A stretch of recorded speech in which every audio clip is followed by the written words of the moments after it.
Oh, it is the day we have all been waiting for because we are crowning World Junior Champions here today at La Union in the Philippines. Waves are slightly small, but talent is high. We've got 6 surfers to round out the draw and find, actually, no, 8 surfers. Let's round that number up. 8 surfers to round out the draw. My name is Jessie Starling, joined in the booth by Di Wacko. We've been waiting a couple of days for this moment now. It is finally here. And what a couple of good-looking semi-finals we have. Wow, this is the moment we've been waiting for the last couple of days, and semi-finalists looking sharp and super great surfers. You know, we're gonna have Vi, Isla, Sierra, Yanire, Lennox, Dan, and everybody's looking sharp. Everyone's looking incredible. Like we mentioned, we had 3 days off. Unfortunately, we've had this die in the swell. Usually this time of year we have these winds start to really wrap through, but there is just a slight typhoon kind of sucking the energy away from us on the east coast. But we roll through here looking at these semi-finals die. Semi-final 1, I mean, Isla Huppert, she's been the standout of the event so far, taking on Vi. That's going to be an incredible matchup. And then talk me through semi-final number 2. Well, that's going to be another great matchup. You know, Sierra and Yanire Gonzalez from Basque Country, they put in on a good show throughout whole week. And Sierra had a great lady as well. I've seen her stories playing golf with his dad. So it's been a great late days, you know, but final days on. Finals day are on. We're going to take a look at the men's bracket as well. Obviously, we had 4 really contestable quarterfinals there. Moving on through to these semi-finals, 3 Aussies, 1 Israeli surfer, and a real dark horse in Nadav Attar as well.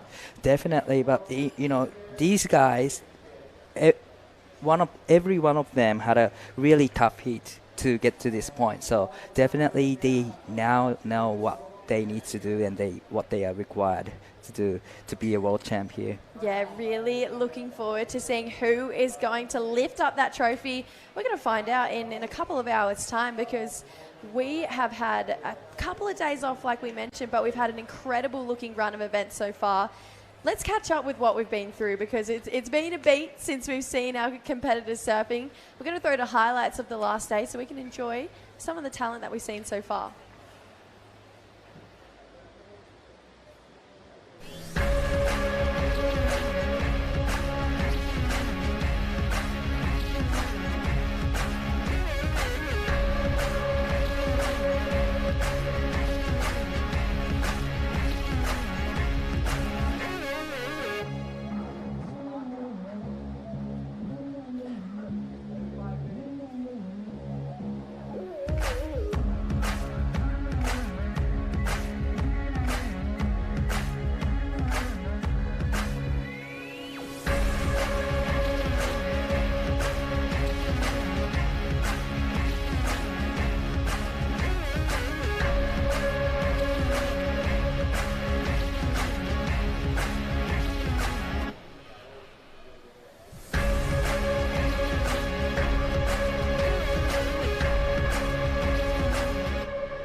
Forget just how much went down in those quarterfinals. They were really incredible matchups, but it does come down to these final 8 surfers that we have in competition. 4 ladies, 4 men, only 1 winner today here in the World Junior Championships.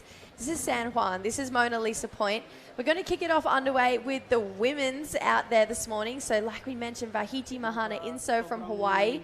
She's going to be taking on Isla Huppert out of Australia. Now, if we take a look at Isla's run in the event so far, that opening round posted a huge heat total, obviously had that 9 and that 6.83 as well.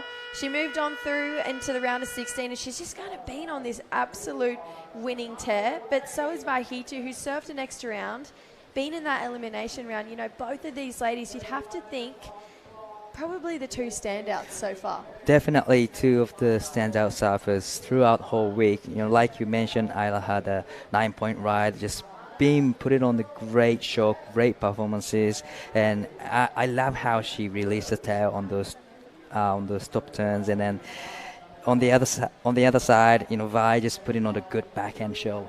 She's really strong, powerful goofy footer, and I'm really interested how she can put on her backhand attack, and it's going to be a really, really powerful backhand attack as well. Yeah, looking like they're starting off their heat with a bit of a paddle battle here. This is exactly how Vahiti started off her quarterfinal up against Carla. They paddled each other so far up the point that we saw more lefts in that heat than we did rights. So it's feeling like we've got a really similar start to this one, because Isla, she's not backing down here, Di. We love this energy from the women. I really love this energy. They've been waiting for this moment for 3 days, like you mentioned, lack of swell, but now it's on. Definitely, they're all hungry for the world champion. They definitely want to have a great start, quick start. So, yeah, it's a good energy there in the water. Yeah, pretty cool to wake up for these competitors this morning and think, I could be a world champion by the end of the day, So every single one of them would have had that thought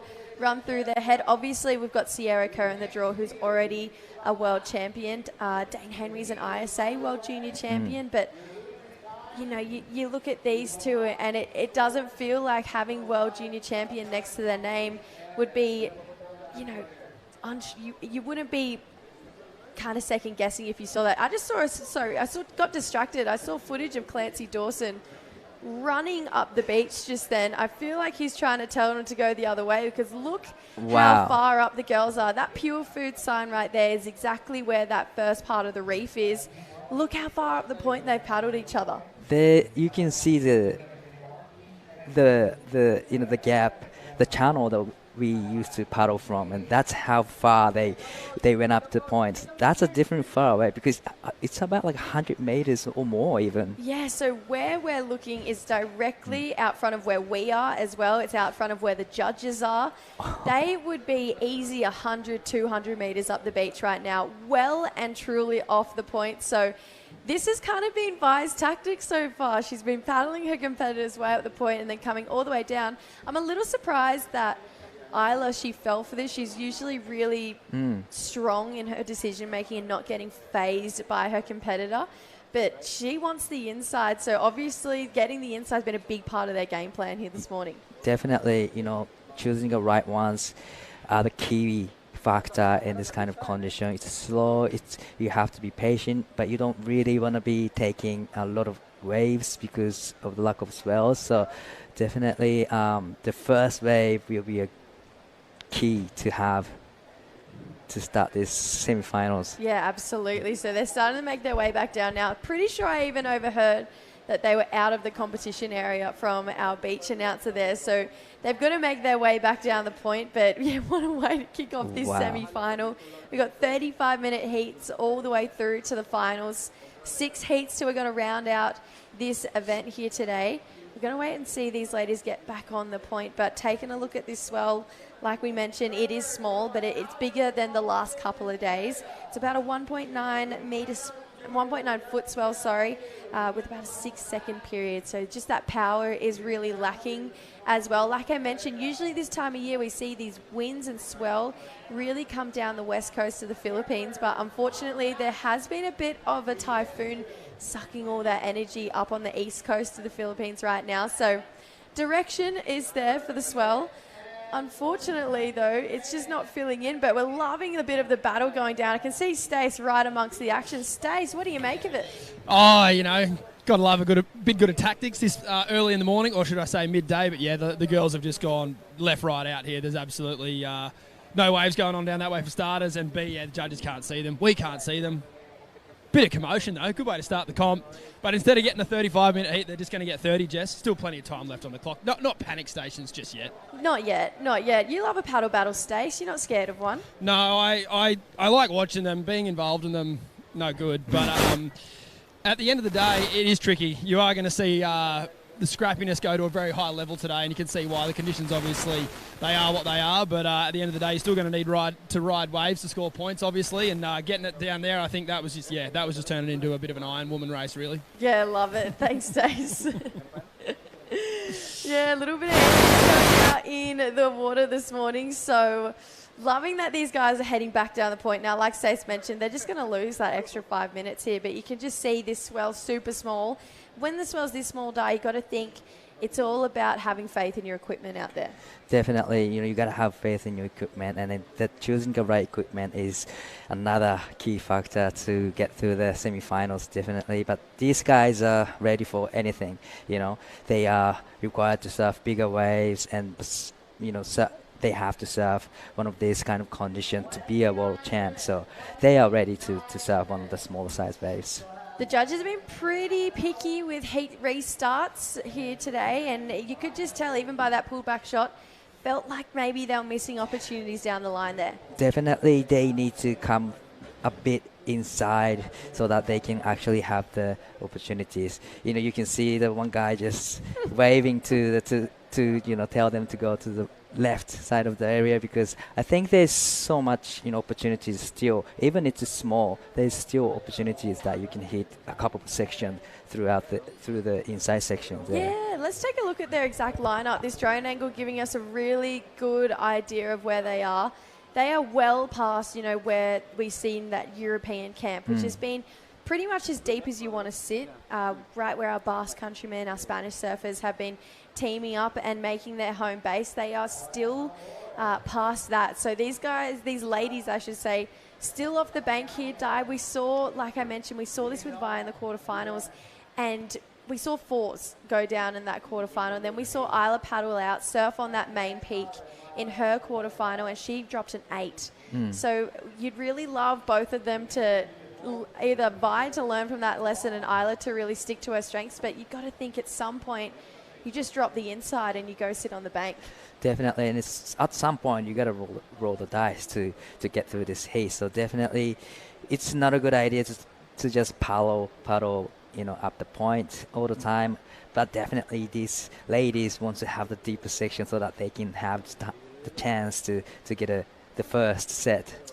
Thing I find interesting is Vi is paddling her up the reef, but not challenging her for the inside. She's happy to sit. So this is quite an interesting tactic here, because if you want the inside that bad, you just paddle around her. But right now, she's happy to sit and keep forcing Isla. So I think this is genuinely a tactic from Vi to throw Isla off here, because you can see Isla holding very strong on having that inside position. I don't think it's really going to matter when you're that far up the point. You can hear the beach announcers saying, "Ladies, you're out of the lineup again." And I'd just be really surprised if we did see a heat restart in the next minute and 40 seconds. Right, but now like you mentioned, Vi had an inside section, but now she has a deeper section.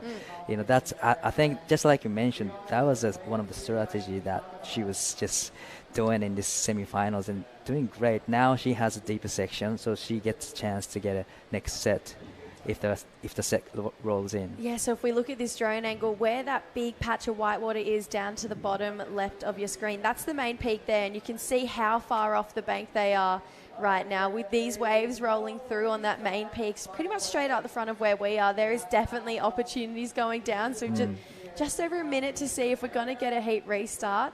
But yeah, I mean, you got to think a paddle battle at the start of the heat and trying to throw your competitor off, it'd be getting pretty tense out there between these two now. They actually both went to the waterfall yesterday. It was nice and happy. They're obviously really good mates, but tension's on out there this morning. Tension's on, They are all hungry. They have hungers to be, crowning the world champ here, so they don't really want to give each other the inside section. But yeah, just like you mentioned, we've seen a lot of, waves just breaking along the reef, a little bit down the point. So there's potential waves coming through actually. So I'm interested how head judge will judge if they're going to restart or not in about a minute. In your competing days, Di, who do you reckon was the best hassler that you came up against? I would say, in my era, I would say Takumi Nakamura from Japan. Really? He was a really, really strong and smart and hustle competitor. I He would still say. loves a hassle. Yeah, definitely. Still competing, absolutely loves getting fiery, and amongst it, it really does, I feel like, add a little bit of fire and flair. But it's interesting right now between these two ladies. We're going to see if one of them can take away, but we're past that 25-minute mark and we've got no restart here, Di. So pretty much there was some kind of like opportunity that you can actually get in a lineup. That's why we don't have restart in this heat. So first set, they missed the first set pretty much. So now they settle in and hopefully they're going to be catching the set next time, yeah. Yeah, unfortunately, a bit of a mistake from both of our ladies here. You can see Julian on the beach there. He's there with Annette Gonzalez, and you can see he's kind of frustrated for them. Right. Unfortunately, now we've had both of the ladies kind of find their mark on the reef right now, and hopefully we just get to see a little bit of action from these two. They're going to lose 11 minutes in this heat already, so they're down to just that usual 25-minute heat. Wow, this heat actually goes so quick. 11 minutes in already. There's no waste, but that's how much tension they are, you know. So much tension in the last 11 minutes, and time goes really quickly, and probably for them as well. So, wow, a lot of nerve-wracking moments. If you're watching in that next heat, are you thinking, oh, is it on? You know, are we going to do the same thing? Or are you thinking, oh, I'm just going to go and sit on the peak and try and catch a couple waves right off the bat? Wow. If I was surfing in the semifinals, I'd probably just trying to sit inside whole way through. I'm not gonna giving up my inside section. Oh, you're paddling up the point. Yeah, definitely. He's going all the way, getting caught out of the area. That's my plan. That would be my plan. But it's hard to make a decision here. But decision making is one of the hardest point. But in a smaller condition like this, there's not much, you know, opportunities coming through the lineup. You have to make the right decision making here in the water. Yeah, you know, looking at these two semi-finals, thinking back to that round one that we had pretty much a week ago, and every name in that, you know, we think of Arena Rodriguez, Bella Kenworthy, Mirai Ikeda, Anon Matsuoka. Did you see these being our semi-finalists? Yeah, for sure. You know, they've been put on a great show, so definitely, yeah. But they have the skills to be in the semifinals and, you know, to be the world champion. But it's a competition. It's a win or lose. So definitely the surfer gets a better wave or better performances have to, you know, get through to the next round. But all the surfers have ability to be a world champ here. Oh, absolutely. Yeah, thinking back even to the men's side, you know, all four of those surfers have been pretty much the standouts of the event so far. Lucas Cassidy had an amazing first round as well. Unfortunately, we lost him in the round of 16. We're going to have a paddle here, so hopefully first ride going underway. Isla Huppets. It's a small looking inside one, but we have action here. One turn. There's that trademark finner that we know that Isla Huppets has on lock. But Di, hello, all systems go. We're running for competition today. Let's go. It's one of the small size waves, but still managed to get a one turn in. I think that's a great call from Isla.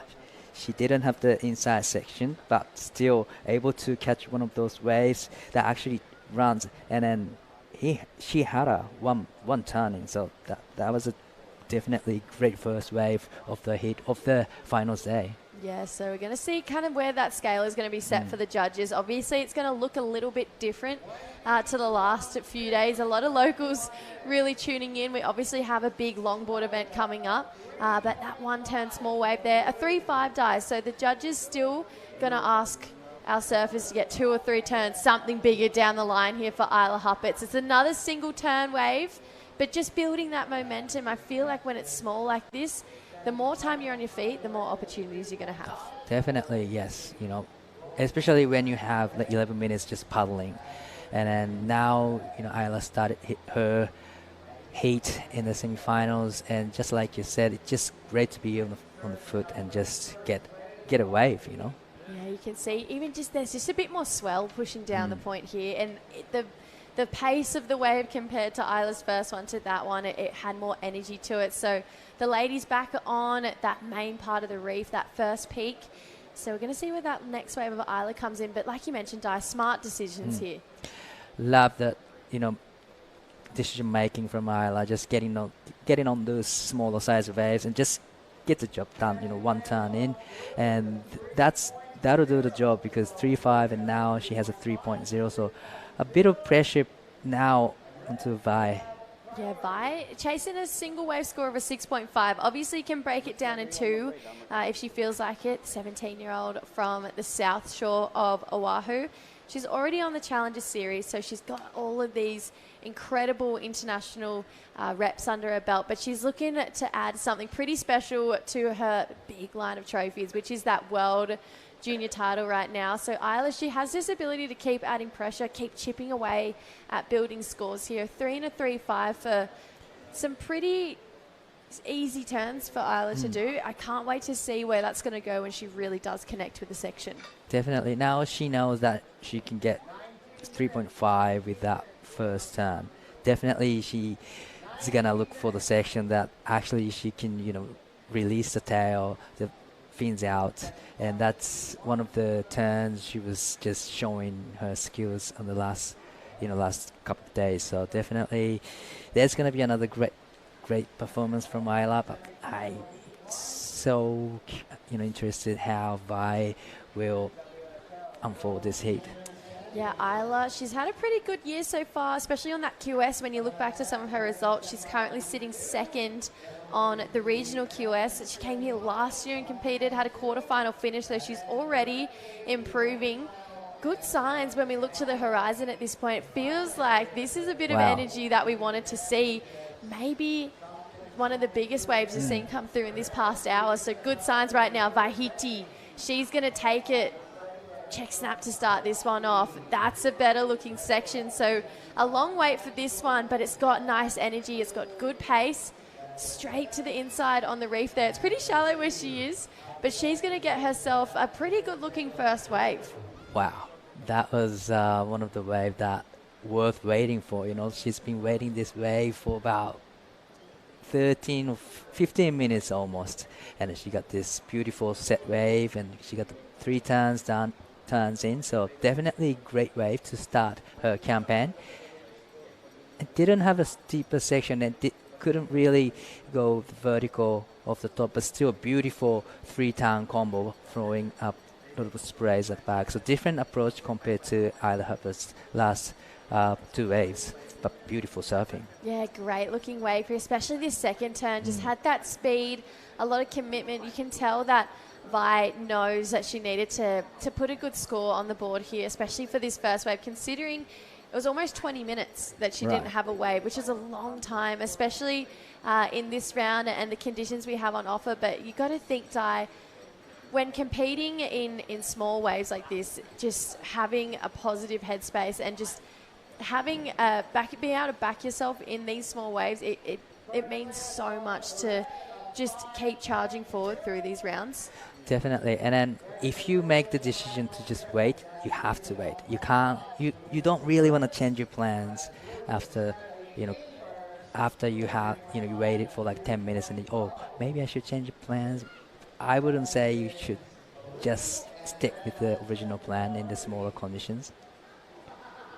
Yeah, Vahiti, she's looking at a 5-point ride. So stuck to her plan, paid off. Highest wave score of the heat so far. Isla really looking to improve on those 3s now to just keep herself edging ahead in that first position. A 1.5 currently the requirement. Now we look to the shore here, straight directly out in front of those judges.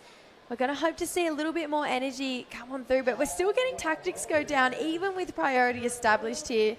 Vi just kind of snaking around either a little bit. We saw her sit directly under her after that wave. Are you thinking it's getting in the head of Isla Huppert's right now?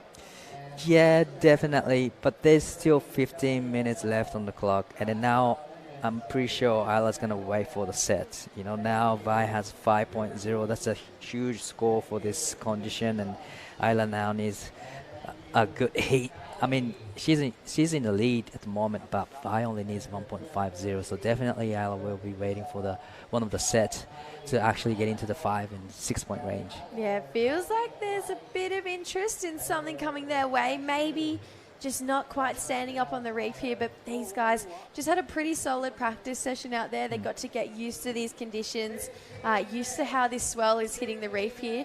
We knew there was going to be a little bit more filter in, hence why it was such a late call. It's definitely picked up since we first came down this morning. Definitely picked up a bit. Picked up a lot.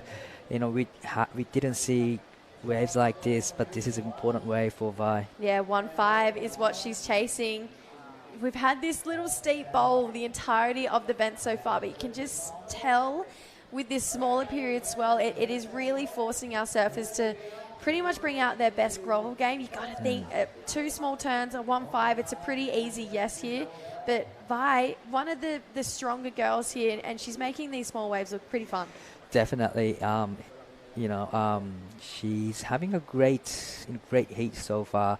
She got the 5, and then now she got the 2 turns in on the last wave, needing only small score 1.50, and she's definitely done the job with the 2 turns, and now adding a lot of pressure to Isla.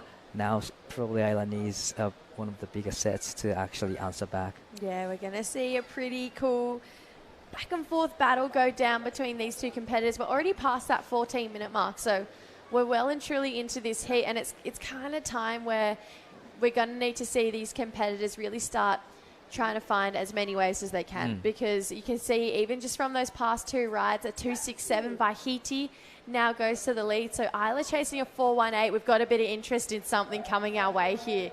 It's a paddle from young Isla. Goes through a bit of dead water here, so she's hoping to get a little bit more. Wow, that board carrying her beautifully down the line. That's a better looking section. Nice connection for young Isla. She's going to get a slash on the inside as well. So, wow. You know what? Whoever wins the World Junior today, they're going to earn it. Definitely. They're really going to earn it, because it's small. It doesn't have that power that these guys are used to, but they're still giving it their absolute all here. Definitely. And then that was a great wave selection from Isla. It was really slow start. There's a little bit of a further section to start with, but definitely managed really well on the wave, and she only needs 4.18. Now she did a good 2 turns, so wow, it was a great answer back from Isla. How's the way a board carried her through that dead section? What a great board. I know. Just like you mentioned in the beginning of this heat, you know, the equipment selection will be really important key factor in this heat. You can see we've had already a situation change again. So Isla goes back to the lead with a 4.33 on that last one. So it feels like this is going to be the theme that we're going to have for the entirety of competition. Isla looking to build more. She wants to drop that 3.5. She's going to get this one under Vi's priority here. Bit of energy through the inside. It's one big turn. Almost buries the nose there. But again, these single critical moments have been pretty much her strength the entirety of this event so far. So all the power to it to go and hit one big section like that. Yeah, definitely. It's worth going for the closing out section, and Isla, she just showcasing her skill set throughout the week on the one of the top turns, and that last turn was amazing. She just pushing the tail really hard, just releasing the tail. So great job. She's showcasing her strength throughout the week. So. Yeah, felt better than the 3.5 that we saw earlier in the heat as well. And you know what?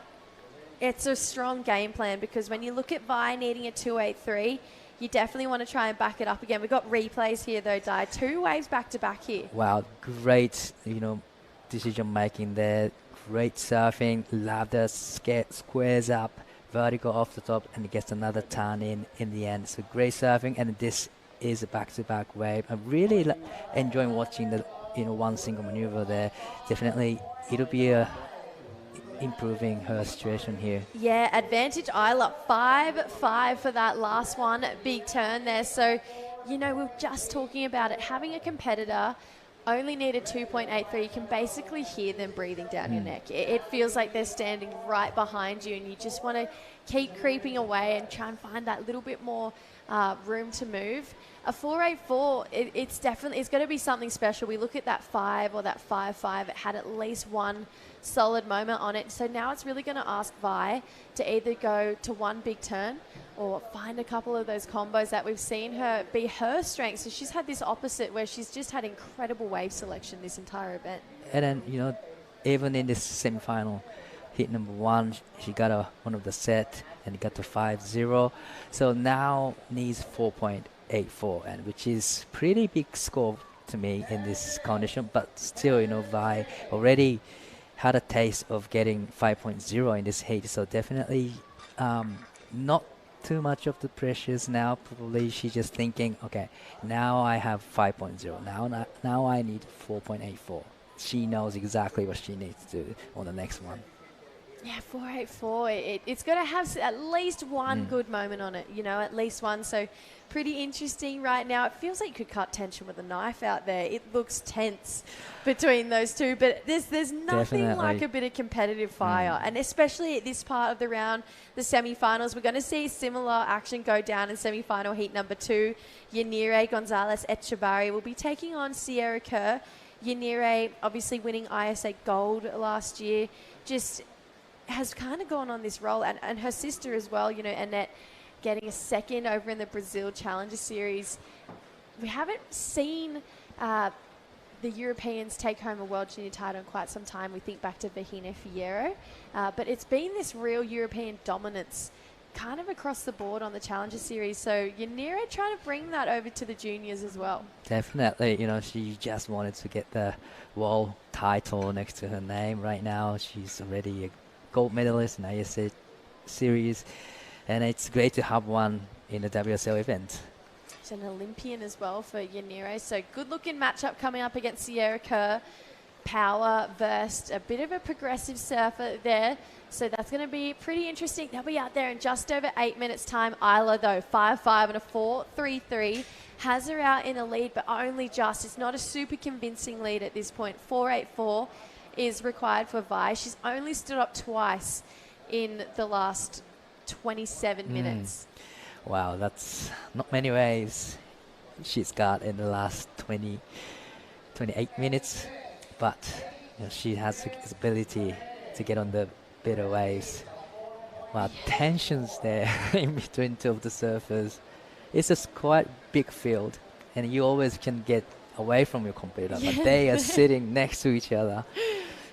What are you thinking? 7.5 minutes to go. You need a 4.84. You're one heat away from potentially being a World Junior Champion, and the lady who's currently beating you is within holding hands distance. That's a lot of tense there. Wow. But only thing she can do, the Vahidi can do, is just to wait for the right ones. That's pretty much the one strategy that she can go with. Yeah, feels like there's a little bit more energy down the reef here, exactly where these ladies are sitting. Stacey's just out and about, right in front of it. How's it looking out there, Stace? Yeah, it's good to see some service on the peak, Jess, that's for sure. SMC infrastructure conditions update here, and yeah, look, it's going to be feisty today. It's going to be scrappy, we know that. But as we can see, with the waves running into the hole here, they do offer some scoring opportunity. We've seen that from Isla, we've seen that from Vahiti. Got Sierra Kerr running out here. Opted for a board change, noticeably different from the board she was riding the other day. Zero gravity, looks like PU, could be wrong, but it might be a little PU with some epoxy resin or some sort of spicy magic in there. But nevertheless, we're going to see an exciting next semi-final coming up for sure. Stace, what are you riding if you're out there today? A 11-11 paddleboard. No, look, I don't know. It's like getting into the waves quite tricky. You saw that with Isla Hubbards's one good turn from earlier in the heat. It's just a game of inches today. Like riding the right board is going to be crucial, like Di was speaking about, and picking like where you take off in the lineup is even going to be even more imperative than the other day. Good small wave surfing is hard to do, and it starts at the takeoff. So where I'd be sitting is I wouldn't be sitting too deep. You want to make sure that you're in the channel and you get that length of ride. As we see Vahiti here up and riding on a nice looking wave, Jess. Yeah, thanks, Stace. She's already got one turn under her belt, but just the one. So that wave, it looked like it had a good amount of pace and energy to it, but 4.84, Di, I don't think it's getting there. I don't think, it's not going to be a 4.84, but definitely it was good-looking wave. She probably wanted to just race down the line first and then get the steeper walls, but that was a little bit of unfortunate for Vi, but still there's 5 minutes left on the clock. Yes, slightly improves her situation. So she's got 2.73, still needing that 4.84 though, so that high mark right now is a 5. Interesting equipment change here for Sierra, right. if that is a PU, because that half epoxy, half carbon model she's been riding has looked really good under her feet.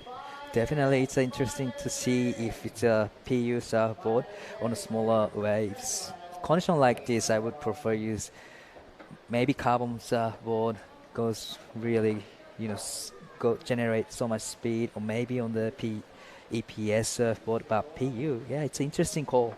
Would you look for a quad for some extra speed, or not quite when it's this small? I don't think I would go with the quad. I'll definitely stay with the 3 fins in the water. You can see all of our ladies choosing that as well. I'm interested to see what Yanira is going to be on. Yeah, I mean, obviously all of Sierra's boards look incredible under her feet, and having Josh Kerr, her dad, around here, helping her break down that decision would be pretty important between those two. And like you mentioned, like Stace mentioned, it's just backing your equipment and your ability to have small wave surfing. But I love what Stace said there. It's all about the takeoff, and it's at the start. And having that initial speed at the start of the wave is going to set you up completely for that, for the entirety of the wave, but just that paddling right at the start. Definitely, I totally 100% agree with you and Stace saying definitely you have to be on the right spot to take off to generate so much speed, and then it's you have to be super precise on every single turn. Even one of those bottom turns, you don't really want to engage the rail so hard, because it can it can catching rail, and that's so definitely precise decision and precise positioning, so everything has to be on point. It's got to be perfect, and right. Speed is going to separate our first from our second to our thirds. Thinking on the men's side of the draw, I don't think we've seen anyone surf with as much speed as Winter. I think he's looking the fastest of the event so far, but I think he's got a great matchup there with Nadav Attar, so they'll be coming up in not too far from here, just over about an hour's time. Right now, though, Isla Huppets, who I'd say probably surfing with the most speed on the women's side, she's currently holding down the lead here, that 5.5 and a 4.33. Really smart decision-making to get that 4.33 and then take another wave straight away. One big turn is a 5.5. So there's those slight decisions that you were just touching on, Di. Everything's got to be in line. And not only speed, but confidence in those decisions as well is what's going to make a champion. Definitely, the confidence on the decision making is really important. If you want to wait, just wait with a lot of confidence in it. And then now, Isla's having a great show here, but 2 minutes left and a lot of tension in the water.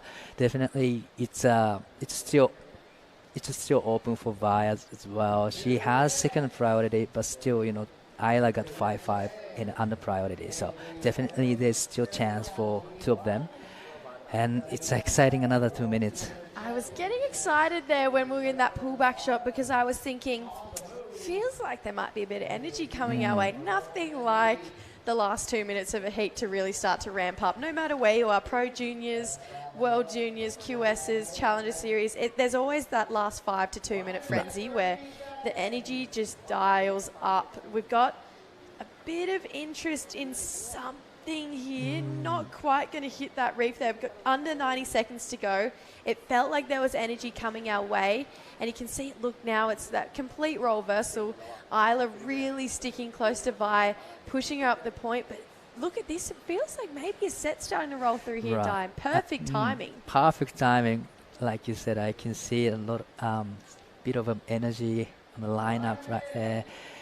1 minute, so wow, it's a clutch moment for two of the surfers. Yeah, just showing that 35 minutes are going fast, and those first 10 minutes are crucial, because you'd hate to walk away from this heat not the win. Whoever's going to take out this in the next 45 seconds and think, I could have won it in those first 10 minutes. Because clearly there was waves. We didn't get a restart. No takers for Vaihiti there. We've got 35 seconds. You can see Isla trying to force her onto something at this point. So she is pretty much trying to hold on for dear life here to get a spot into the final. But there's 24 seconds, so I don't know. I can see the lines coming to the lineup now. So, wow, intense moment. I can hear Isla's sisters and mum from the other side of the world saying, "Clock, wind down." They want this heat to be over. Isla is 10 seconds away from a spot into the World Junior Championship final, and it looks like it is. It's going to be the young Australian who has been an absolute superstar of this event so far, Isla Huppets. Moving on through Vahiti. Unfortunately, we lose our incredible Hawaiian surfer out of the draw, and they're just friends straight away. That hooter goes, and the ladies, they're loving it again. We are going to go to a quick ad break, but stay tuned. Sierra Kerr, Yanire Gonzalez Echabari taking it out for the semi-final. We'll see you guys soon. We have our first finalist decided here at the WSL World Junior Championships presented by Magnolia and Purefoods. Semi-final heat number 2, currently in the water. Sierra Kerr in the red, Yanire Gonzalez Echabari in the blue. Oz taking on the Basque Country for the last spot in the women's final. My name is Jessie Starling. I'm joined in the booth by my big sister True, and pretty interesting start to that first heat, but we look like we've got a little bit more confirmed lineup here in the second one. Yeah, definitely. There was positioning, maybe a couple of question marks there on where the best peak was. The girls trying to find the inside, but right now it seems like it's pretty clear on where the best peak is out there right now. So I think for Sierra and Yanire, maybe giving themselves a better opportunity at the start of this semi-final to start off strong and be on the first best wave. Never met head-to-head. These two ladies in a man-on-man matchup. They've met in 4-man heats a couple of times. They're currently 1-for-1 and when it comes to 4-man heats. So feels like, these guys are going to have to be getting pretty used to each other, their competition strategy, their formats, just the way they like to start their heats. And you can see right now Yanire really trying to hold down that inside position, and Sierra not really fazed by it at this point. So pretty solid heat. If we look at the run between these two ladies, Yanire's been on an absolute tear and pretty under radar for getting here. She's going to kick this campaign off here for semi-final heat number 2. Just slips off that board, unfortunately. So it looks like she's sticking with the carbon model, but she's going to be moving away and trying to create a little bit of space here. Yeah, I think especially when it's small, to find space and create your own momentum is so important. And I feel like, Yanire, she's competed at so many different levels. She's such an in-form competitor, regardless being a gold medalist at the WSL World Surfing Games. So I think, this is going to be a really good head-to-head matchup. Yeah, it looks like Sierra might be interested in something here. We've got a small wave rolling through. It's going to be the start of her semi-finals. Bit of a slash to start this one off. Trying to get a bit more speed through the inside here. Gets the fin release for a second turn. So Sierra with a nice 2-turn combo to kick off her semi-final campaign. Someone who had an interesting start to hers but got the job done in a pretty convincing way. Isla Huppet, she's down there on the glass with Stace Galbraith. Thanks, Jess. Huppo, walk us through that first 5. Well, it started off with kind of a paddle way down to probably the other beach, which I don't know if was quite necessary, but it happened. And then I think we missed probably the best set, which you probably don't want to do out there when there's not too much. But I guess then we came back to the actual comp bank and then, found a couple little grovelly ones and just, tried to surf them with as much speed as I could. And then, the clock was running down pretty slowly, but was happy when the buzzer went. That was a bit scary at the end. Taking set waves off your competitor in a slow day might be considered a competitive masterclass. I don't know, I guess. You can barely call them sets, but, it is what it is. Had to be done. So it wasn't part of your strategy? Paddling way down the beach wasn't exactly planned, but it happened and then just had to reset and, start again, I guess, from 20-something minutes. You did a great job. It's been a few days off here. I'd say that's probably the hardest thing coming from the juniors, adjusting to life, what might be on the CT or the championship tour for you guys in the future. This event obviously models that.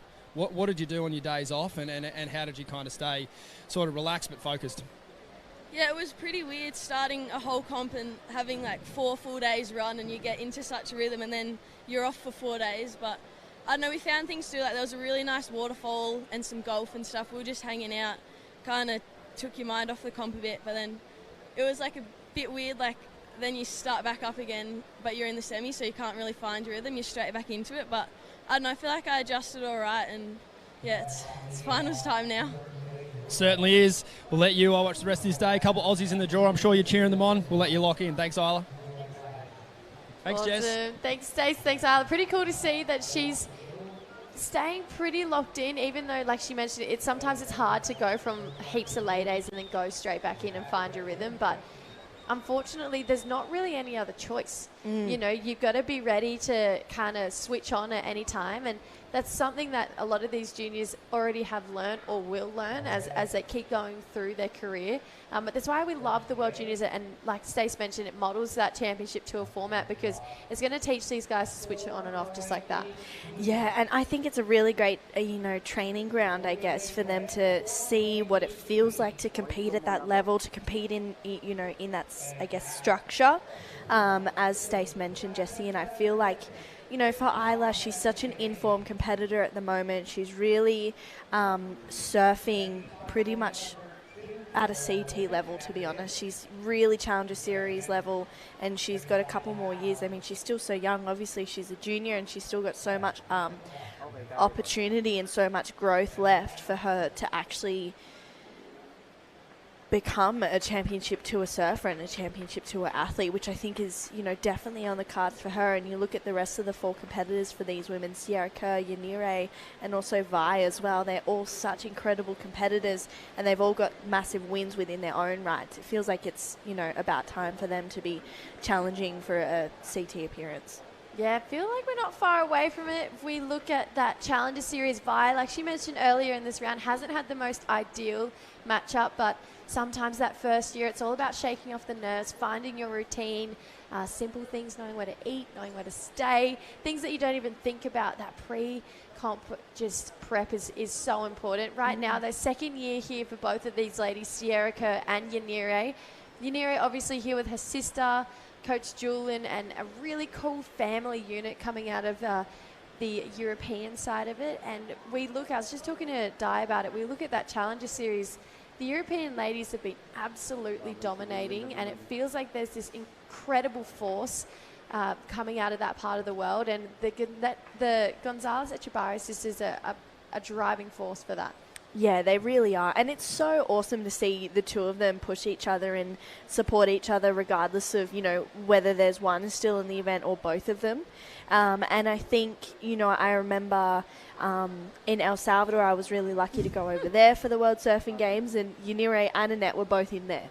And Yanire ended up going on to win the event, and she was just looking so good, and Annette celebrated that win almost just as much as Yanire did. There was tears, there was emotions, and it was definitely well deserved. A couple headstands going on I know, the I'm inside loving of the it. reef. Just showing us, all the abilities around here in the Philippines, in La Union.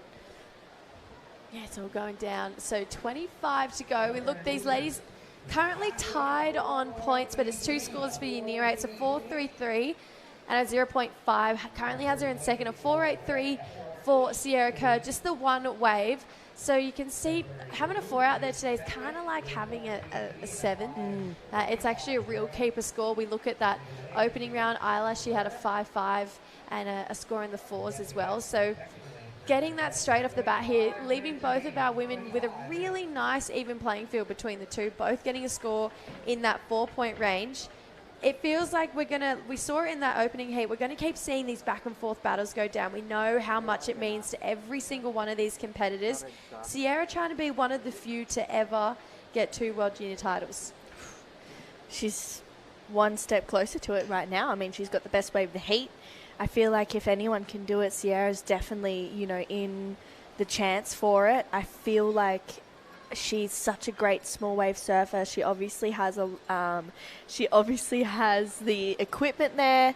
So yeah, let's see how she goes. I mean, she's got a really, really great team behind her. Her dad Josh is obviously here as well. He's got so much knowledge, and I think for Sierra, she's got the air game too, and she can really bring it out on days like today.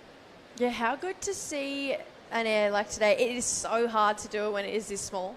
It is so hard to get into the air, but she's got such incredible technique. Obviously, 4-time Ladybird champion over at Stab High. You know, some of them in that Ladybird, some of them in the Open Women division. So she definitely has the talent to be able to do it. I know it's something that she really wants to start implementing more into her competitive surfing, but we think about some other people who have won multiple World Junior Surfing titles, Jack Freestone, Parko, big names that Sierra wants to add her name to, and she's pretty close to doing it right now, has the lead, but just would love to see, like we mentioned, that air game come into play here, but she's really been having to rely on her rail, which I think, although we know is strong, could almost be a bit of a mental task for her as well, to know that you have this just arsenal of airs in your back pocket, but sometimes not being able to use it, it could be a little bit daunting for a competitor.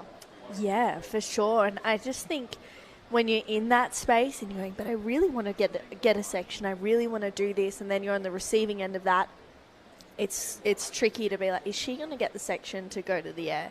You know, Vi just debriefing as well. Looks like she's down there with the birthday boy, Lucas Skinner, 18 Look out. today. Big happy birthday. 18 for the young British surfer. Vi, not looking too phased. Obviously she'd be bummed, but I think she knows she's had an incredible run here, been definitely one of the standout surfers. But Isla, she's been hard to beat this competition. I think she's probably the one to beat as well. Both of these ladies would love a chance to come up against her in the final. But it's cool to see that there's still so many competitors hanging around. Luke, one of the few who's going to be competing in the longboard QS as well. How amazing is that? I was actually talking to Lucas's dad, Ben, as well, Ben Skinner, who is going to be competing in the longboard event too. Father, son. I know. That's what he said. He goes, honestly, I'm like really, really obviously excited to be surfing in this event, but it would make my day, make my year if I could surf a heat with my son. And I was like, wow, this is really special. You don't really get that very often. So it would be awesome to see a Ben and Lucas Skinner heat. We see, you know what, father-son or mother-daughter combos in heats you never really see. The only one I can think of is Daisy and her daughter in the Filipino longboard side of things. But that would be really cool to see. Imagine having a heat with your dad. Imagine having a heat with dad. It'd be crazy. We'd smoke him. Oh, yeah. You can see a little left, having a look there for Yanire. She's trying to get something going here. Needs 0.51 to go into the lead, so that's absolutely nothing. Di and I were talking, Stace, Di and I were talking. It's so important, these decisions, and having speed right at the start. Interestingly, Sierra jumping off that kind of hybrid board. It's epoxy and it is carbon, but jumping off it and looked like she was surfing a PU. We've got to get some intel whether it might be an epoxy resin type of magical type of board, but yeah, pretty interesting decision there. Yeah, I was actually really curious to see, you know, what equipment we will be seeing riding today. I mean, obviously there's a lot of different boards in the quiver for each of these competitors that is going to, you know, be the best for different conditions. So interested to see, agreed, Jessie, what Sierra is riding, if it's a stringed epoxy or if it's not. I'm not too sure. Maybe it's a PU, who knows. But, you know, I think even looking into the men's semi-finals as well, what they're going to be riding is going to be completely different. But looking at the scoreline right now, they're both sitting at 4.83. They're both tied for first. But because Sierra has that single best wave of the heat, that's why she is in the lead. So she's in such a great spot right now, having that little bit of a leg up over Yanire. But Julian, her sister, Keone, and so many people here that are supporting Yanire in this event. I'm sure they're sending out, you know, all the good vibes to bring in the waves. One thing we know about both of these women, incredibly talented under pressure and definitely know when to lift when we start to get to these really pointy end of the draws. Obviously, we spoke about Yanire being an ISA gold medalist back in El Salvador last year. Sierra Kerr, we've mentioned her being already a WSL World Junior Champion. You can see vibes are high on the inside of the reef there. If we take a look back to her previous title, Sierra's that is, she already had a 9 in the final. Obviously, conditions looking a little bit different to what we saw in America when she got to take home that trophy. But just to be able to keep lifting in those high pressure situations and get excellent scores, such an attribute to have at such a young age. Absolutely. And I think to already have a World Junior title in your back pocket is huge. And to be, fighting for another one is even greater. And Lennox Smith on screen there, he's hoping to do better than he did last year. He's already got an equal third in the World Junior Championship. So can he get to that final? I mean, he's looking happy already. We'll see what he can do. Clancy, Dawson there, just bringing the vibes. The kids on the beach as well, Jessie, also bringing the vibes. Anytime that someone pulled off a wave, they were cheering. Oh, it was very cute in the shoreline. I was loving it. Yeah. Full game face mode there for Lennox, hey? Those legs working, mate. What's the point? No, I'm Yeah. kidding. It's pretty cool. His dad, Matt, He's just here with slowly him turning as well. them over. Yeah, it's all right. Just got to do something. Or look like you're doing something. Yeah. Yeah, I'm excited to see the men's semi-finals. Obviously, it's been a pretty cool start. Isla already into the final here. Sierra, one nice connection. She's trying to add a bit more pressure to Yanire. Just a quick, short, sharp turn there. Lennox all smiles at this point. 2 fists in the air. He's going to take on Dane Henry, who has just become this absolute lethal competitor.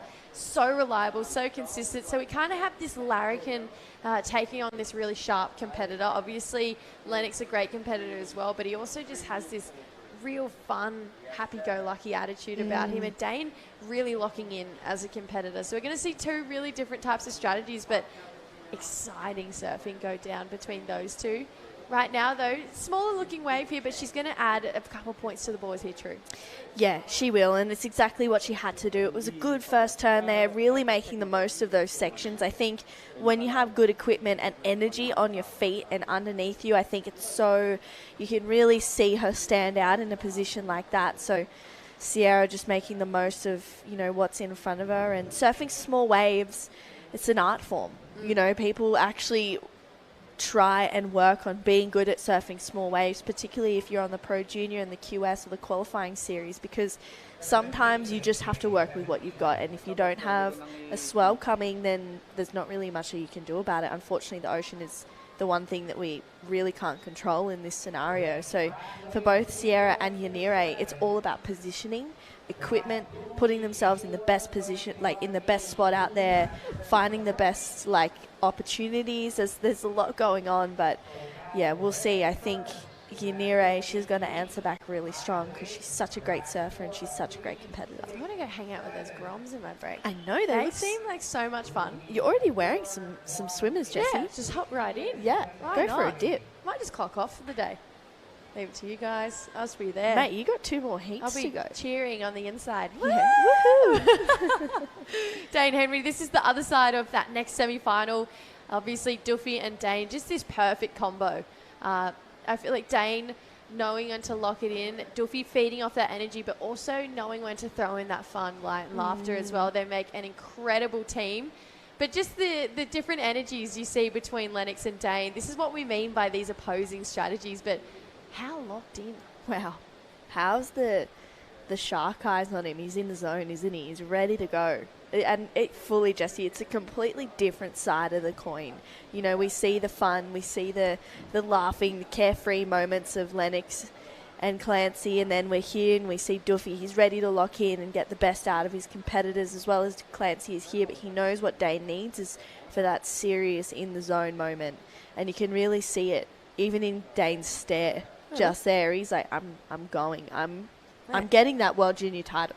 It's happening. Duffy was ready to Duffy's always ready. tear someone a new one as Yeah. well. He was so locked in But too. on the inside, he like, is la, 100% la, doing la. this. Doosh, doosh. His heartbeat is just going crazy. He'll start white knuckling, holding the camera. He gets nervous. Yeah, as he would. I'd be freaking out. I'm not sure I could be a coach at a World Junior title. It's a bit stressful, Well, you've done it isn't at an Australian level, a national level. Coached young Australians to Australian junior titles. It's another accolade in your books. Yep. Mila Coco Brown, Talia Tebb. A couple big names that we've seen in these juniors as well. Look, this is another dad, so he's probably freaking out. Any white knuckles going down for Josh Kerr at the moment? He's having a look. Sierra, live action. She's up and riding here. Nice pace and energy coming on this wave. Comes through. She's going to get a third turn. You can see really trying to push the limits. on this wave, trying to add some more points to the board. It's better than the 3-6-7, you've got to think. So Sierra, it's smart. You've got to be on your feet when it's conditions like this. You've got to be just trying to give yourself opportunities at any chance that comes through. We talk about it a lot, Jessie, particularly if we go free surfing or we watch a lot of events and get to commentate some of the best in the world, and you talk about dropping anchor. And I think when it's small like this, dropping anchor is not the go. I think you need to be constantly on your feet, moving, getting that rhythm in. And you can see it really starting to pay off for Sierra Kerr here. 2 good strong hits, gets a tail out on slash for the third one. You can see she's trying to just find a rhythm, find some waves, find some momentum. And I really do think that she's just gone out there and said, I'm going to create my opportunities out here in this heat. I'm going to make the most of whatever comes to me. And I really feel like, that's... Ooh. Wow. Drama. Love a bit of drama going down in heats. Okay, so Yanire with priority, Sierra giving way, and then that wave really shutting down. So that was a mistake there. And another one with that wave selection. So pretty interesting decisions going down there. You could see the kick of frustration there from Yanire as well. That is, really not something you want to be doing in a semi-final for a World Junior Championship. That's a huge mistake, particularly when you're looking at this last score of Sierra Kerr's as well. Oh, 6-8-3. I didn't even see that roll through. Jessie. 8-3 for Sierra Kerr. So that's the best wave of the day so far. 4-8-3 to back it up. Wow, 3 turns. Getting her a solid-looking score. So Yanire needing a 7-3-3. Yeah, pretty much restarting, I'm going to say. Needing a 7-3-3. Or, you can do it in one big hit.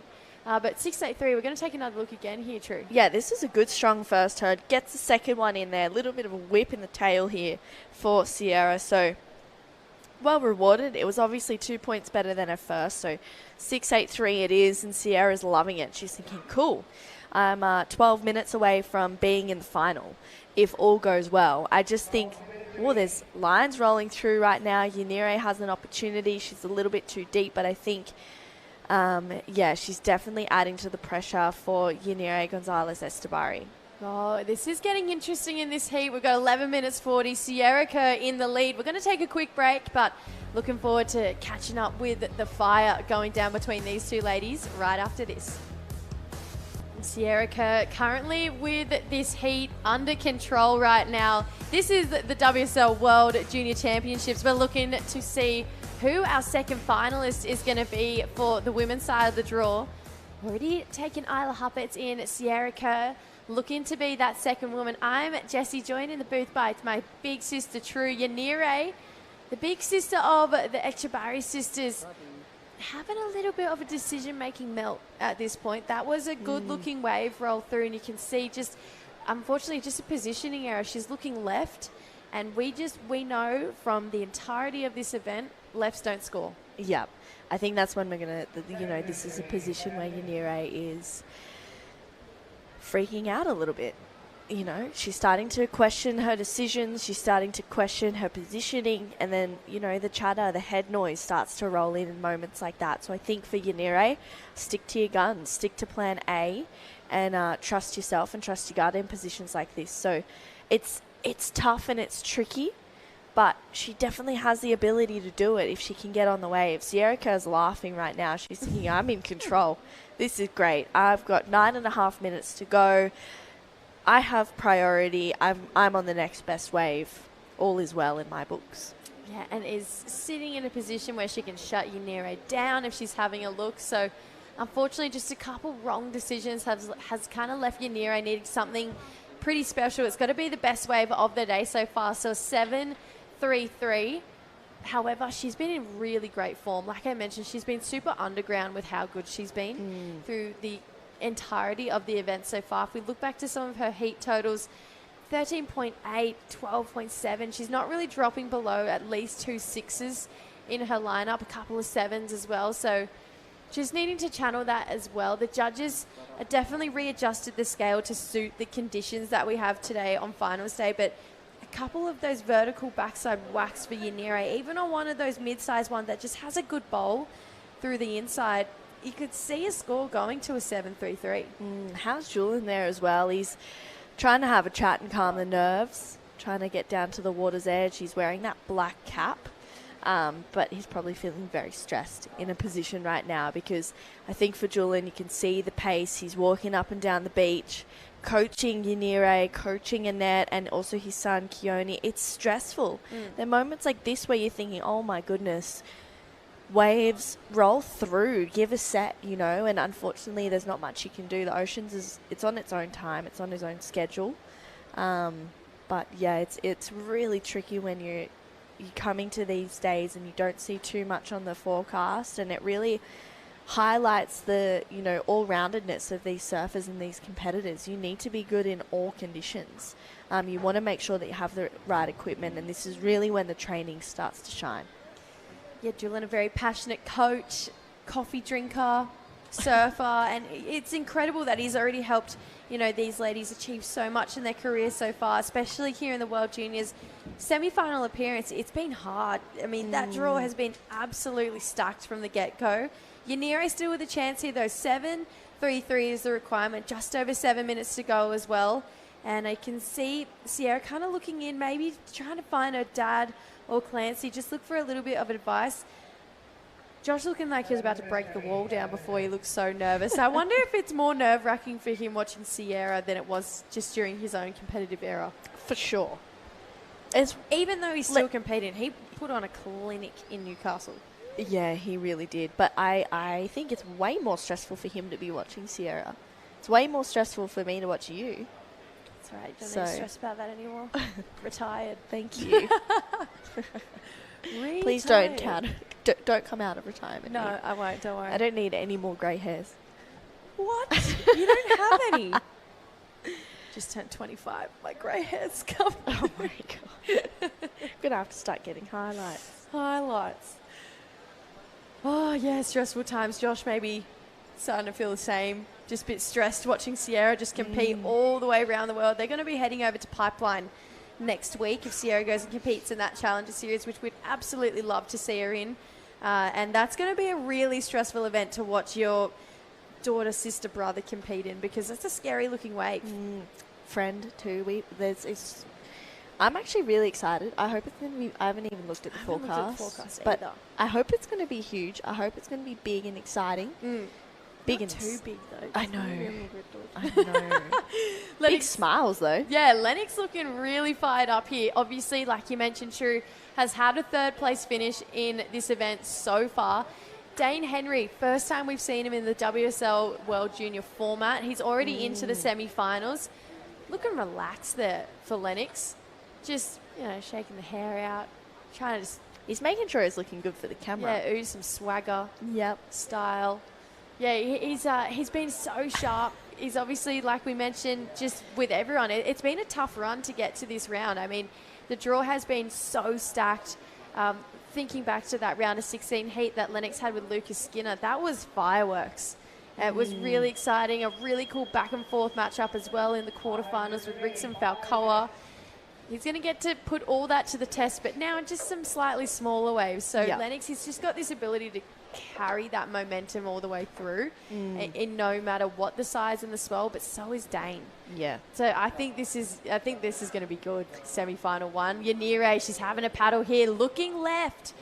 It's just going to be one turn and she's going to hop out of there. But again, like we mentioned earlier, those lefts, they are just a little bit of fool's gold, unfortunately. And we know the goofy footers, they love going left, but yeah, right now it's just not going to be the case. No, it's not doing it, is it? The lefts, they're a little bit weaker. They don't hold up for as long, so it shouldn't even be in the game plan, but I understand why Yanire's done it. She hasn't had too many waves.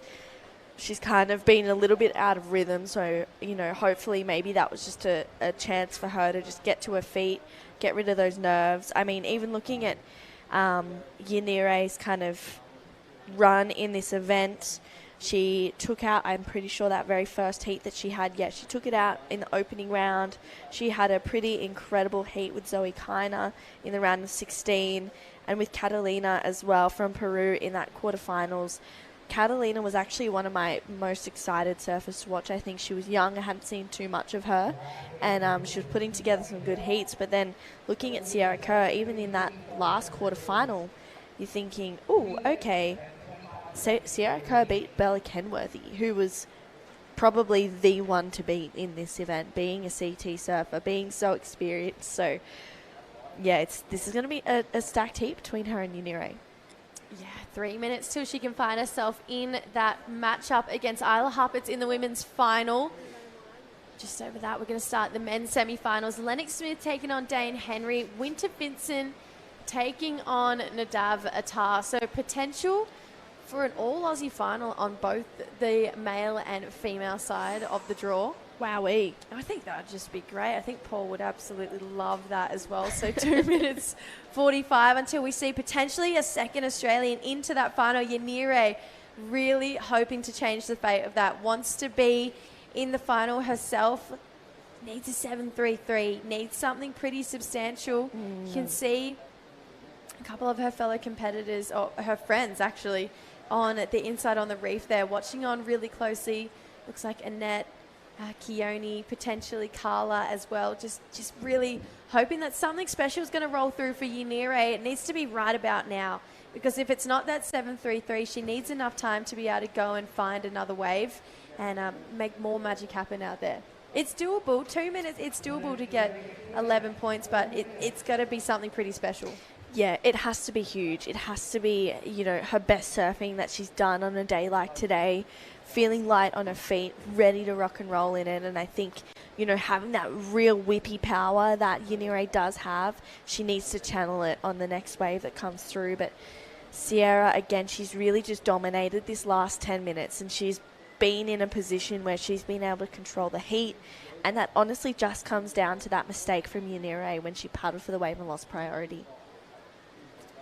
See, they're trying to make their way back up the reef now. Just under 90 seconds to go here. So it's now or never, unfortunately, for our Basque surfer.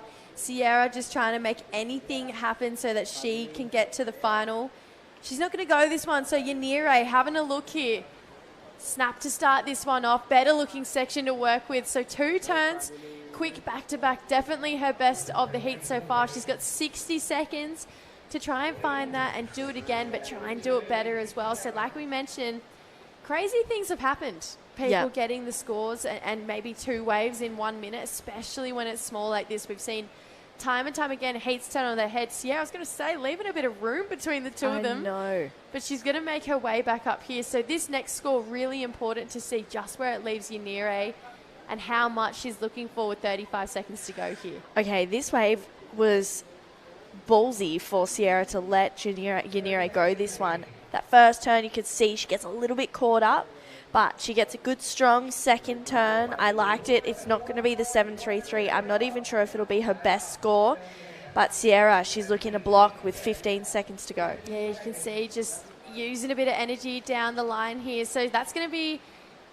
all systems over there for Sierra Kerr. She's not going to get another wave. That last wave for Yanire comes in. It's a 4.1. So like you said, Truce, it's not her best. She needed a 7.33, and unfortunately, no more waves come through. So Sierra Kerr moving on through to the final. We're going to have Isla Huppets taking on that lady on your screen. She's going to be challenging for her second World Junior title. We're going to go to a quick ad break. We've got the men's semi-final coming right up, and Paul Evans in the booth. You're welcome. We'll see you right back after this break. Welcome back to finals day here in the Philippines. Not a lot of energy in the water from the ocean. That energy will have to be provided by our athletes. Having a look at Lennox Smith and Dane Henry. 2 Australians looking to go at that. We've already contrasted the approach of this pair. True Starling on the beach, they're quite different.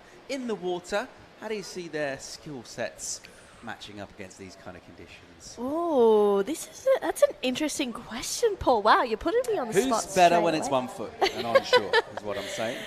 Oh, I don't know. I guess we'll see in the next 33 minutes. That's my answer for you. I think it depends on the day. Lennox, though, that was nice. He's already showcasing that he's ready for it.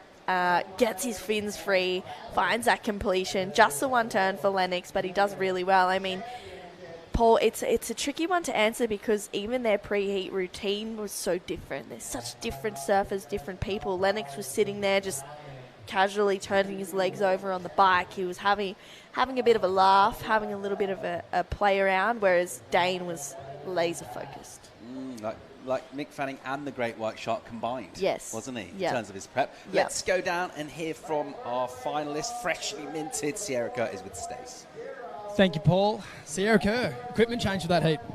Yeah, I think I've tried almost like all my bag at this point. Probably rode like 4 different boards and heats or something like that. But this was the board I was like, when Dad was like, which boards do you want? I had to like put this one out. That was the one I really wanted to bring. And yeah, it felt in the free surf yesterday, and I was like, all right, let's try in a heat. You've had a chance to have a few free surfs out here over the last couple of days. It's been about this size the whole time. How have you been passing the time? Not doing too much, bit of golf, the odd surf, trying to get a wave under about 45 longboarders, so it's a bit deterring, but we were doing it. Small day at Greenmount. Yeah, pretty much. I love that, so I'm used to it.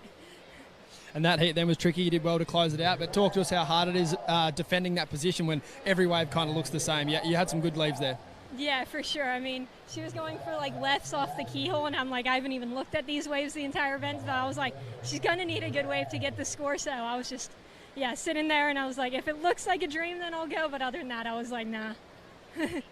Some great decisions there at the end. Did you want to say g'day to everyone back at home? Yeah, I think everyone's probably watching, so thank you to everyone, and see you in the final. One more to go. Well done, Sierra. Thanks, Paul. Thanks, Stace. The women's final is set. We will have another Australian World Junior Champ here. Isla Huppert's taking on Sierra Kerr. Sierra already with this piece of silverware in the trophy cabinet. Yep. Chance to go for another. A major beneficiary of the fact they've had a few days off. She was feeling a little unwell when we kicked things off, and she's had a bit of time for recovery. She has a couple of days to chill out, to kind of regroup. It's pretty crazy how much a day or two can do for the energy. I mean, you could see it just shining out of her there. I feel like, Sierra is one of very few that has the opportunity to get 2 World Junior titles, and she'll get a name with Jack Freestone and Parko. So that would be super cool for Sierra. But I think, she's got a very informed Isla Huppert's and a pretty lethal Isla Huppert's to beat in that next final. So first blood drawn in our first men's semi by Lennox Smith. He's got a 4 locked in early on. He's going to get another number around about that magnitude. 4.23 it is. Slight improvement. So energy from him, the early running. Just in these smaller conditions, you feel like it's a great leveler in terms of technique and approach. Any of those sort of differences that you might get in terms of strength or technique, feels like maybe they're taken away a little bit. There's going to be quite a bit of just who gets the juicier waves. Exactly. Yeah, it really comes down to who's on the best wave. I mean, we know that both of these competitors, and Lennox and Dane, they're such great surfers, and they can really, pull anything out of their back pocket and really bring it to the table in heats like this. But wave selection is, should be of the most important thing really on a day like today, is being on the best waves. You can get the best opportunities.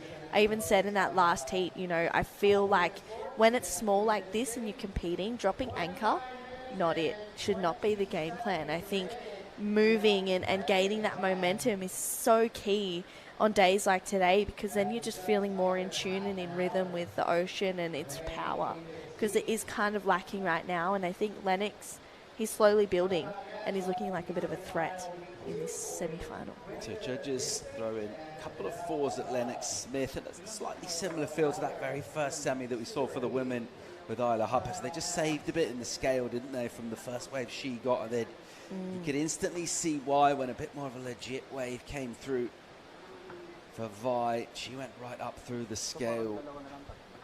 Speed as well today does seem to be the surfers able to generate that. That's where the score's going to come. That'll give you more maneuvers available. Not going to necessarily have real meaty sections. You kind of got to just knuckle down and get it done. But at the moment, it is Lennox who will be just breathing a little easier. I mean, he looked very relaxed coming down the beach, didn't he? Just kind of striding down. Yep. Is that a reflection of his overall approach to life? For sure. Yeah, he's super relaxed, pretty happy-go-lucky kind of person, bit of a larrikin. We love Lennox. His nickname is the Beagle at home. Everyone calls him the Beagle. So he's, definitely quite happy to have a laugh around, enjoy a bit of time, and, take the mickey out of himself, which is super cool. Any more on what origins of the Beagle? Is it? I'm assuming it's not named after Charles Darwin's ship, the HMS Beagle, that he made his voyage of discovery to the Galapagos Islands. Highly unlikely. It's just the dog. Yeah. Okay. Highly unlikely, Paul. But yeah, Could be. he's well loved Yeah. for sure. Are Beagles good dogs?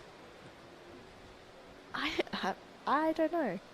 I would never get another dog except for a bulldog from here on out. So I feel like that's a safe answer.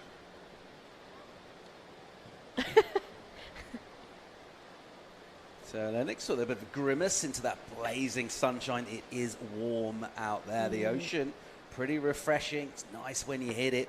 Almost, it's so hot in the air. Almost feels a little bit cooling when you first get in. What did I say? I'm just remembering. Just talking about temperatures. Yeah. I'm just remembering moments with you that is just hilarious, Paul. Telling me about how you love all dogs, but not my dog. Literally just popped into my head. I don't know. It was rude.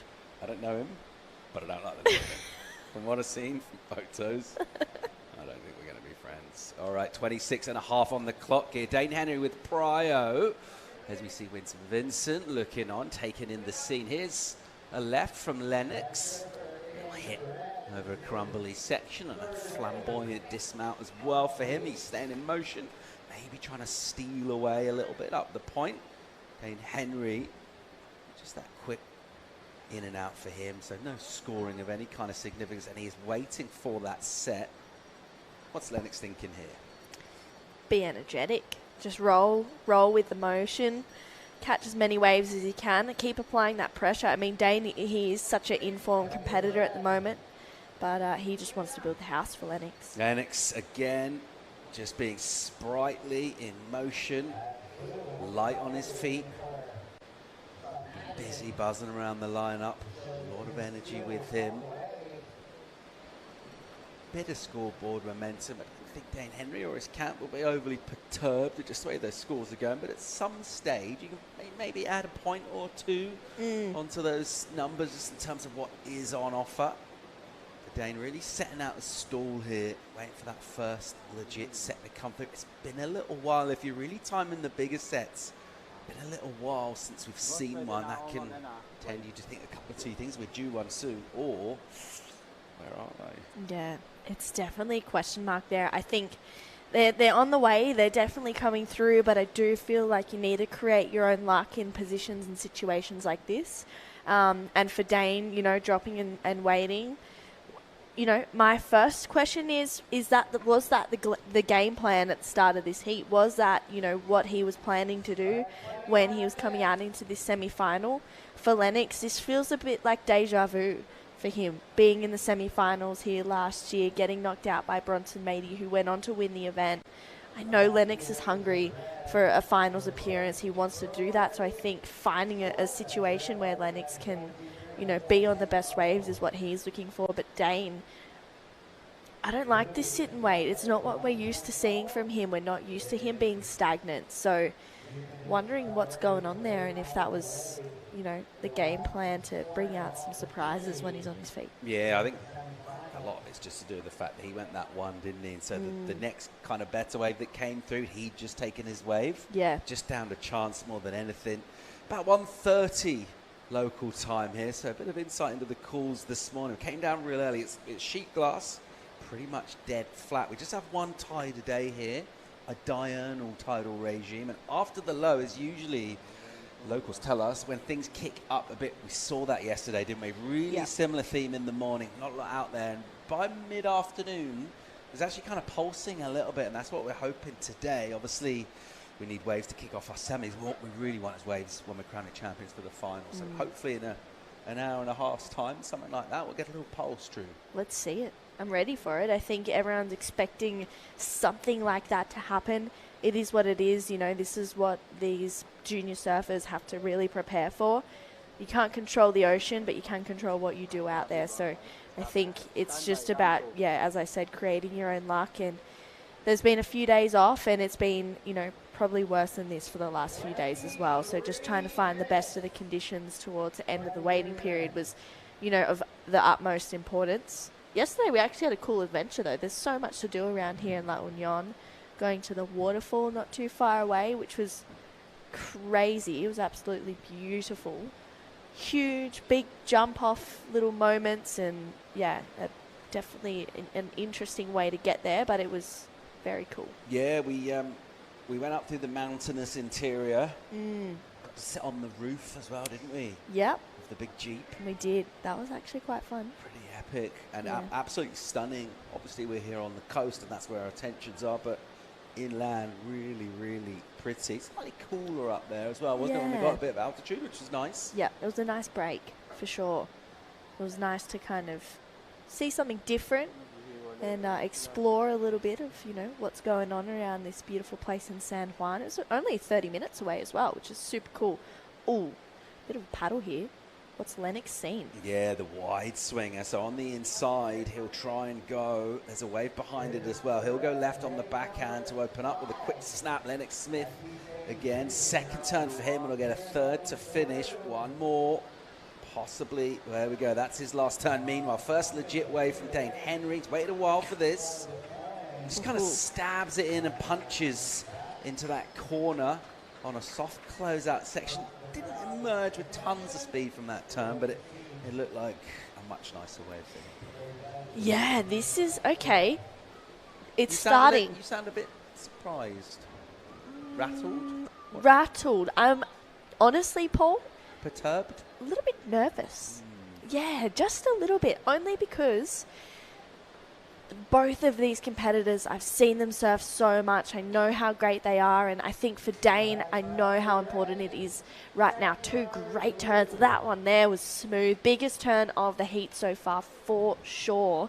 And then Lennox finding the odd left that really did stand up. Love these connections. Love the flow. He's so good on his backhand.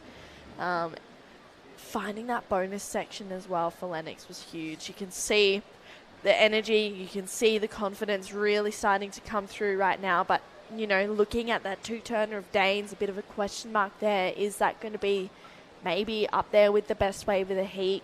Feeling like it could be. So this is going to be a really, really good battle. And I'm definitely, I'm curious to see where these scores fall in the scoreline and, you know, who kind of gets the jump on each other. Yeah, interesting to see where these numbers go. Judges assign a score to Lennox, 6 points for him, and you have to say, for a left under second priority, it's pretty good. Let's see where this number goes for Dane. He's in action once again here, so much busier from him now.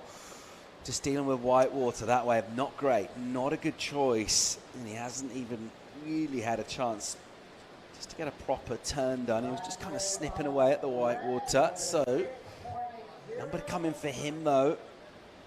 It's going to be a really, really good one. He went fast. He did 2 big turns. The first one, plenty of spray on it. The number is in. It's huge. Meanwhile, here's Lennox being busy himself. Release of the tail. Oh, nice wow. rhythm to this.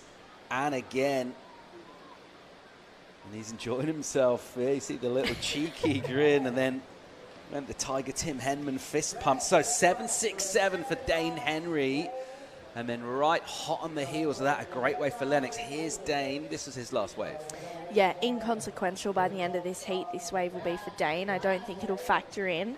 Good surfing, kept the rhythm, kept the momentum, I guess. But, maybe go back to waiting for one of those bigger waves. And Lennox's last one, he found that rhythm too. This is a great battle between Lennox and Dane right now. Strong first turn for Lennox, real sharp, opens up a little bit more here, and then he gets these 2 bonus sections. This, I don't think we've seen a wave like this roll through this morning yet, so we're seeing the conditions get better. You know I'm going to ask you, don't you? Ask me. How does that compare to the 7-6-7 for Dane Henry? Was it better, first of all? I'm really, really torn. I do not know the answer to that. I think it's going to be very similar, Paul. I'm thinking 7.5s around that. Did it feel better? It's tricky. He had some really good quality moments on there, but Dane's 2-turners probably had more of an impact. So with the judges right now, 18 minutes on the clock.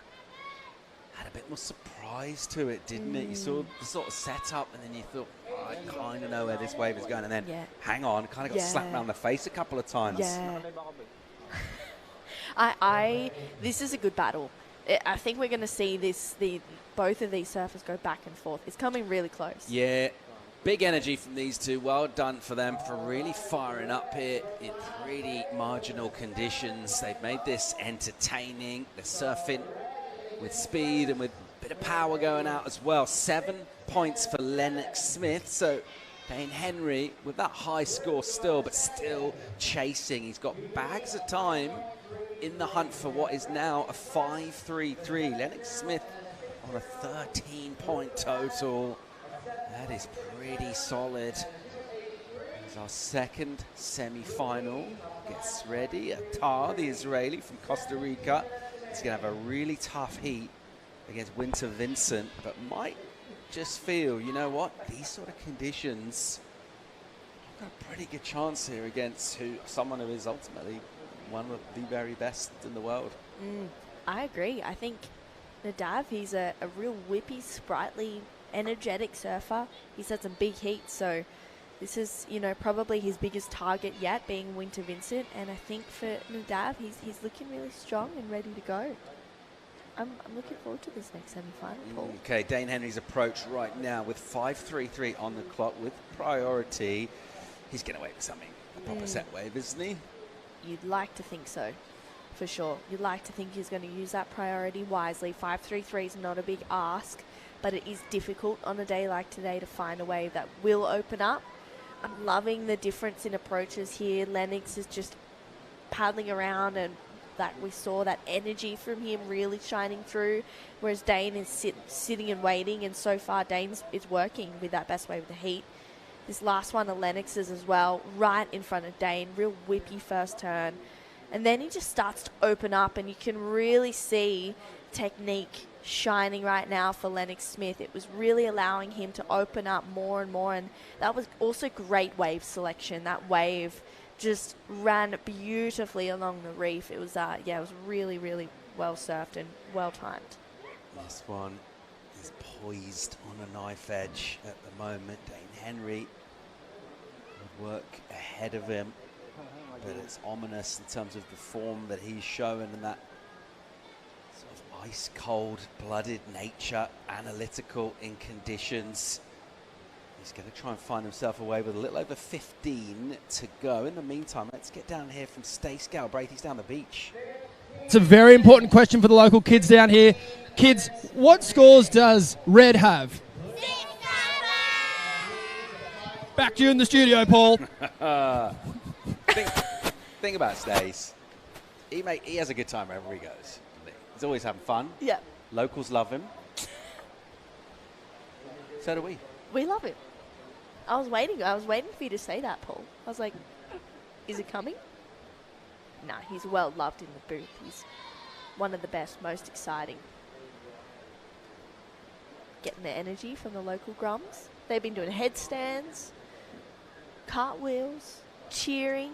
How annoyed do you get by 6-7 on a scale of like 1 to flaming, 1 to livid? It's pretty high. Does it rattle you? A little bit. Yeah. Only because I'm not 5'2" of me doesn't quite reach those heights. Okay. What about you, Paul? You obviously love Yeah, I've had words with my kids on more than one occasion about that. Yeah, I've just said there are rules in this house. Yeah, I've had enough of it. If I hear you We got a zero tolerance policy on the 6-7 at my house. in your room. No, they're not even allowed to think it. Yeah. I just don't get it. I don't like it. It's out. Kids here, they're fine. They're all right. Yeah. They carry on. Absolutely. They're having fun. They're enjoying the finals day here with crowning world champs. Which one of these two is heading to the final? At the moment, it is Lennox Smith with a couple of significant scores in, but the high score of the heat is with Dane Henry. But as we watch that clock tick away, 13 minutes and a bit of change. Just really, if you think all the time he's been out there, Dane, just that one wave of any kind of quality has come to him. Otherwise, a 2 and a 1. So definitely hasn't been in a position to take the energy in terms of what the Ocean's providing. You contrast that with a couple of 4s from Lennox early on, and then that 6, and then that 7. Yep. But he's going all right. Winter Vincent, surveying the scene. What's going through his mind? I think he's just trying to be at peace and find that rhythm and that flow out there, and talking to his mum. You can also see mum power. Mel, who is Winter's mum, and then down at the front, she's, you know, with the sunnies on, that's Kiri Henry, who's Dane Henry's mum as well. So, you know, the mum energy is really shining through in this event. But I think for Winter, yeah, he talks through that structure. He talks through what he wants to do in his heats with Mel. And so far, so good. He's doing pretty well. You can also see now Omura and Sumomo Sato on screen. Sumomo in the event as well. Well, she was in the event. Big talent here. Everyone's coming down to support for finals day. The nerves are starting to roll through for the mums. What about last year's final for Winter? How much of a blow do you think that was? He carried that into his season at all, or just went, oh, fair enough, it was an amazing final. He just had an exceptional heat, no worries. Would you think that would be a motivating factor, not only for this event right now, but just, you know, for all the heats that he surfed in the following 12 months still now? Yeah, I think it was definitely motivating for Winter. I mean, you look at, you know, if you're comparing the two finalists from last year, Winter and Bronson Mady, Winter's had an exceptional year on the Challenger Series. He's in that qualification spot for the CT, whereas Bronson Mady didn't really put together a great heat. You know, he had some cool moments, had some good opportunities. But yeah, Winter, I think that was motivating for him to do better. Time for a quick break here. It's finals day in the Philippines. We're crowning World Junior Champs real soon. We'll be right back. Welcome back to the action here. Haven't moved the scoreboard along. Father Time has ticked away. We are live in our first men's semi. And at the moment, it is Lennox Smith who's been a little busier, a little bubblier, a little more explosive in some way out in that lineup, finding energy. Doesn't have the high score, though. That's with Dane Henry. It's been a picture of precision and kind of a measured approach, looking for the better waves, more selective. Does have to find a number, though. 5.33. He's capable of getting that. He's got less than 10 minutes, though, True. Yep, he needs to come out of the gates firing right now for Dane Henry in the last 9.5 minutes. 5.33 is not a big score, so we'll see what he can do. Keep the composure. Some points in these high-stakes heat, you've got to kind of hold it in. And other times, really just got to let go. So it's all about managing mind and body and the ocean. And also sometimes about just sitting there and being real calm and saying, let's not overthink this. I'm here for a reason. I've been ripping all event. I just need my next wave. 9 minutes on the clock now. At what stage does Cool Hand Dane start to think, is my wave coming? 5 to go? Yeah. 5 minutes to go. There's definitely a question mark there. I mean, we saw the last 9.5 minutes in that last heat with Sierra and Yanire. Not much really come. Not much happened. There was no waves, not that there was just no good waves, really, that offered those decent scores. So I think for Dane, 5 minutes is really where he can start to consider the pace and consider, you know, hey, am I in a position for a good one? And how's this? The breathing. A bit of diaphragm work going on down there. And you really got to bring everything, any weapon you got in your toolkit, he's going to need it. And he's looked very, very impressive all event. Love his energy. I think he's been probably one of the better, if not the best surfer on the men's draw in terms of reading waves, in terms of when to let them go with priority. A little different out there today, though. I think there's going to be a little bit less of that. It's fairly obvious what is a wave with scoring potential. And that long priority hold of Dane Henry at the moment continues the busiest start, the industrious start from Lennox Smith at the moment. He's got in that lead. As he just looks around and checks his markers. Time will tick away here, so under 7.5 to go in our first men's semi. 2 Australians featuring in this. We've also got Winter Vincent coming up next, probably the on-paper favourite, you have to say it as well. So a really good chance of just complete Australian domination. Whether that happens or not, it's been a really good event for the Aussies over here. Yeah. Why is that true? What's that about? Aussie power. Just good? Yeah. Just the best. Must be a little more to it than that. What's the reason you guys have been so strong at this level? I really do think that the talent that the Australians are producing right now, particularly in these junior regions, is huge. You know, we're so lucky to have so many great young competitors, but then you also look at the people that are supporting them and the coaches that are really starting to, you know, produce great results and produce the best out of their athletes. Clancy Dawson and Adam Dufner are here, and they're definitely contributing to that. So I think, yeah, there's a whole lot that rolls into it, but yeah, the dedication and, you know, the fact that these athletes are able to lock in when they have to, and we've had a really great run of waves over at home in Oz. I know that it's really good on the Gold Coast right now, so I definitely think that adds to it. Having those good quality waves produces great surfers. Whereas we were, in terms of numbers on the scoreboard, 6 minutes remaining here. It is with Dane Henry in terms of needing to find a wave. Just giving a little bit of side eye to a wave which slips underneath. So this was that exchange where we saw our highest number go down. This was the 767. We enjoyed this. Yeah, loved this. Bang, absolutely belts it there. That last turn was so strong. Really liked that connection, the explosiveness to it. That turn there was smooth for Lennox, and then he starts to open up here, really just setting himself up for this 7. I mean, great surfing. Lennox making the most of each connection and each wave. You can see the confidence oozing out of him. I mean, we haven't seen too many waves right now where there's been 4 turns on it, so Lennox, he's doing well to find moments like that. The tall and stately presence of Winter Vincent strolls down the beach. Doesn't look like anyone is feeling any kind of pressure from competition or expectation or any of that. It's very relaxed indeed. And you see opportunities out there, chance to go back into the final if you can get out of this semi against a tough opponent who's a little bit of a surprise package at this level. He's very much deserved his spot in the semis. Definitely wasn't one of the pre-event kind of big names in the draw. Attention swing back to this, and we sort of speculated at what stage does Dane Henry start to think a 5-3-3. Should I go and find something on the inside? He has to get a wave. Or does he just staunch it up, just sit there and go, if that doesn't come, I'm not surfing again? That's a big question. It's a big ask as well, to kind of, you know, stick to the plan and wait for the wave to roll through.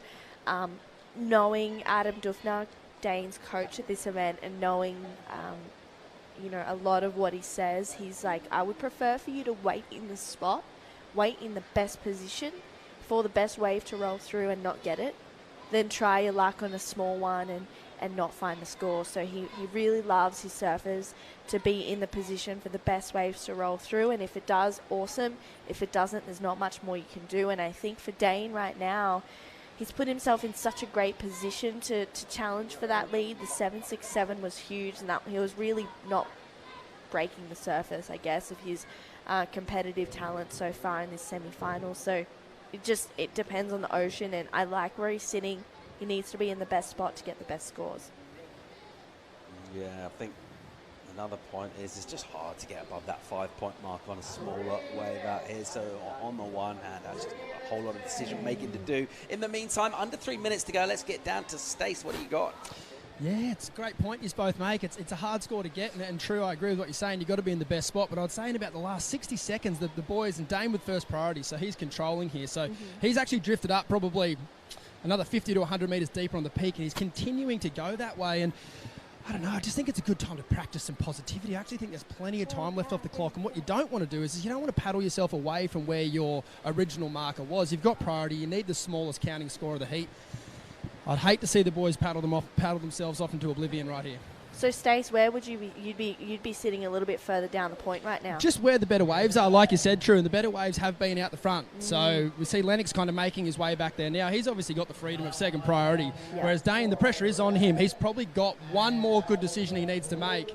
And you just want to make sure that you don't kind of get flustered by the time counting down. There has been a few little waves out the front here, and Dane obviously has that talent. 5 is essentially one turn for him. So it's going to be an interesting finish to this heat for sure. Well, it's less than 2 minutes now. Who'd you rather be, Stace? So these two? Still Dane Henry, but I just think he's sitting in the wrong spot. Yeah, wow. That's huge. That's when you go looking on the beach and you think, the markers there is, where's Duffy and Mum telling me to go? I feel like for Dane, it's so tricky, and it's a tough position to be in, but I do agree with Stace, and thanks for that insight as well. 5-3-3 is not a big score, and I think Dane definitely has the ability to do that and maybe have a clutch buzzer beater moment.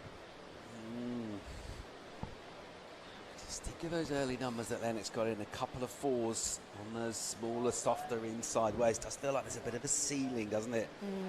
On those waves, it then is really just about sets, and it is also about being a bit of a hostage to fortune out here. He set his stall out, he sat for ages waiting for a set. It hasn't come. He's trying to manifest something by going deeper, but we're inside with less than a minute to go here. This sort of paddle, it doesn't look like it's a purposeful paddle towards anything in particular. It's just kind of a drift into a position, but hang on. Do we see a little bit of a pulse on the outside here? Ooh, here we go. Oh, my goodness. All right, the arms are swinging here. Chance for a bit of drama. Wow. Dane Henry now will spin around. 30 on the clock as he paddles in. He's waited so long for this wave. 5-3-3, the number he needs. Speed and a snap with a bit of vigor. Almost a little catch. He'll clean that up. Just sort of tag it rather than anything else. There's a finish with tail release. And there's the big exhale, a big grunt. And there's some emotion. Okay. Wow. This is crazy. This is huge. First of all, was not expecting that type of emotion and sincerity to come through from Dane right now. You can see Lennox is feeling a little bit depleted. This is such an important score for Dane Henry, a 5.33. Honestly, Paul, at the start, wasn't sold. Immediately off the start, I was like, I don't know. I'm not too sure if it's going to be it. But then, getting those last two, I was like, okay, he could really be challenging for this 5-3-3. Really entertaining men's first semi. We'll have another look here, True. Okay, first turn, really smooth, kind of a small section though. You can see how small this wave is. Check turns it right there for Dane, and then he has a good strong finish, kicks the fins out. It's kind of that last turn, right? Wow, That's it really sort of is. where the bulk of the points are going to come. Is that 5, that turn? I'm loving this energy from Dane. I want to be sold. And I want to be sold on it. I think it's right there. Even looking at I think it'll be it, but I don't think it's going to be it by a whole lot. All right, well, judges, but I also don't know too much. They're going to go to the replays here. Just the 4th time that he paddled his arms and stood up on his surfboards in 35 minutes. What a crucial intervention it was. A little pulse of energy. We were talking about positioning.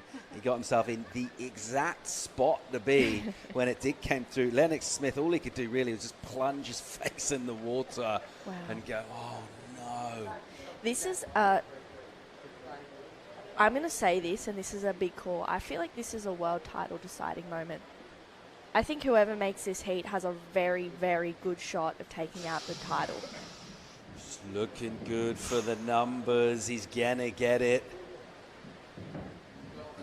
Dane Henry is through to the final here. A crazy buzzer beater. Lennox Smith will be bitterly disappointed. Dane Henry absolutely delighted by the skin of his teeth. He's through to the final. Yeah, that's huge. I feel like that's a really, really big moment in this event.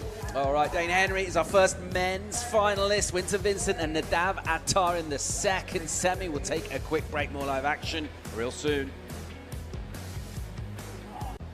Welcome back to finals day here The WSL World Junior Championships live from the Philippines, representing Australia, Winter Vincent.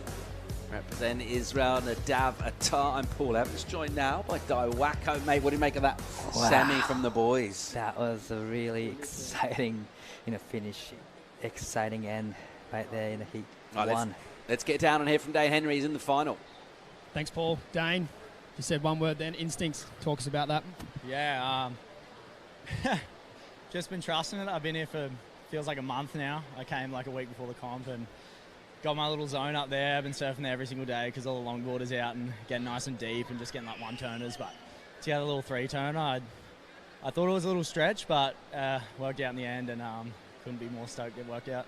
The debate was raging there at the end of the clock counting down. Who would rather be, Dane with the biggest score or Lennox with the lead? It's an interesting situation that you put yourself in there, and by golly gosh, it paid off. Yeah, I was thinking about that for 15 minutes. Like, all that was in my mind was like, oh, I wonder who's feeling worse right now, because we were both next to each other. And I was sucking the big ones, Leno was sucking in the big ones, and it's just the way that surfing goes, especially out here. And just really glad that the ocean chose me in that heat. What have you been doing to kill the time? It's been a busy couple of days to start and then a few big days off. Oh, I've never been so itching for a heat in my life. I've just been cruising, hanging with Mum, Duffy. Been surfing every single morning at 6 o'clock, and little arvo surf, and just been connecting with the wave, and went to the waterfalls, which is nice. But it's nice to be back in the comp zone and back in the Rashi as well. And that one was extra sweet. Absolutely, mate. I know you've got a big fan base at home. Do you want to say good afternoon? Yeah. Good afternoon, everyone. Sorry, Nan, for giving you a heart attack. I'm sure you're watching.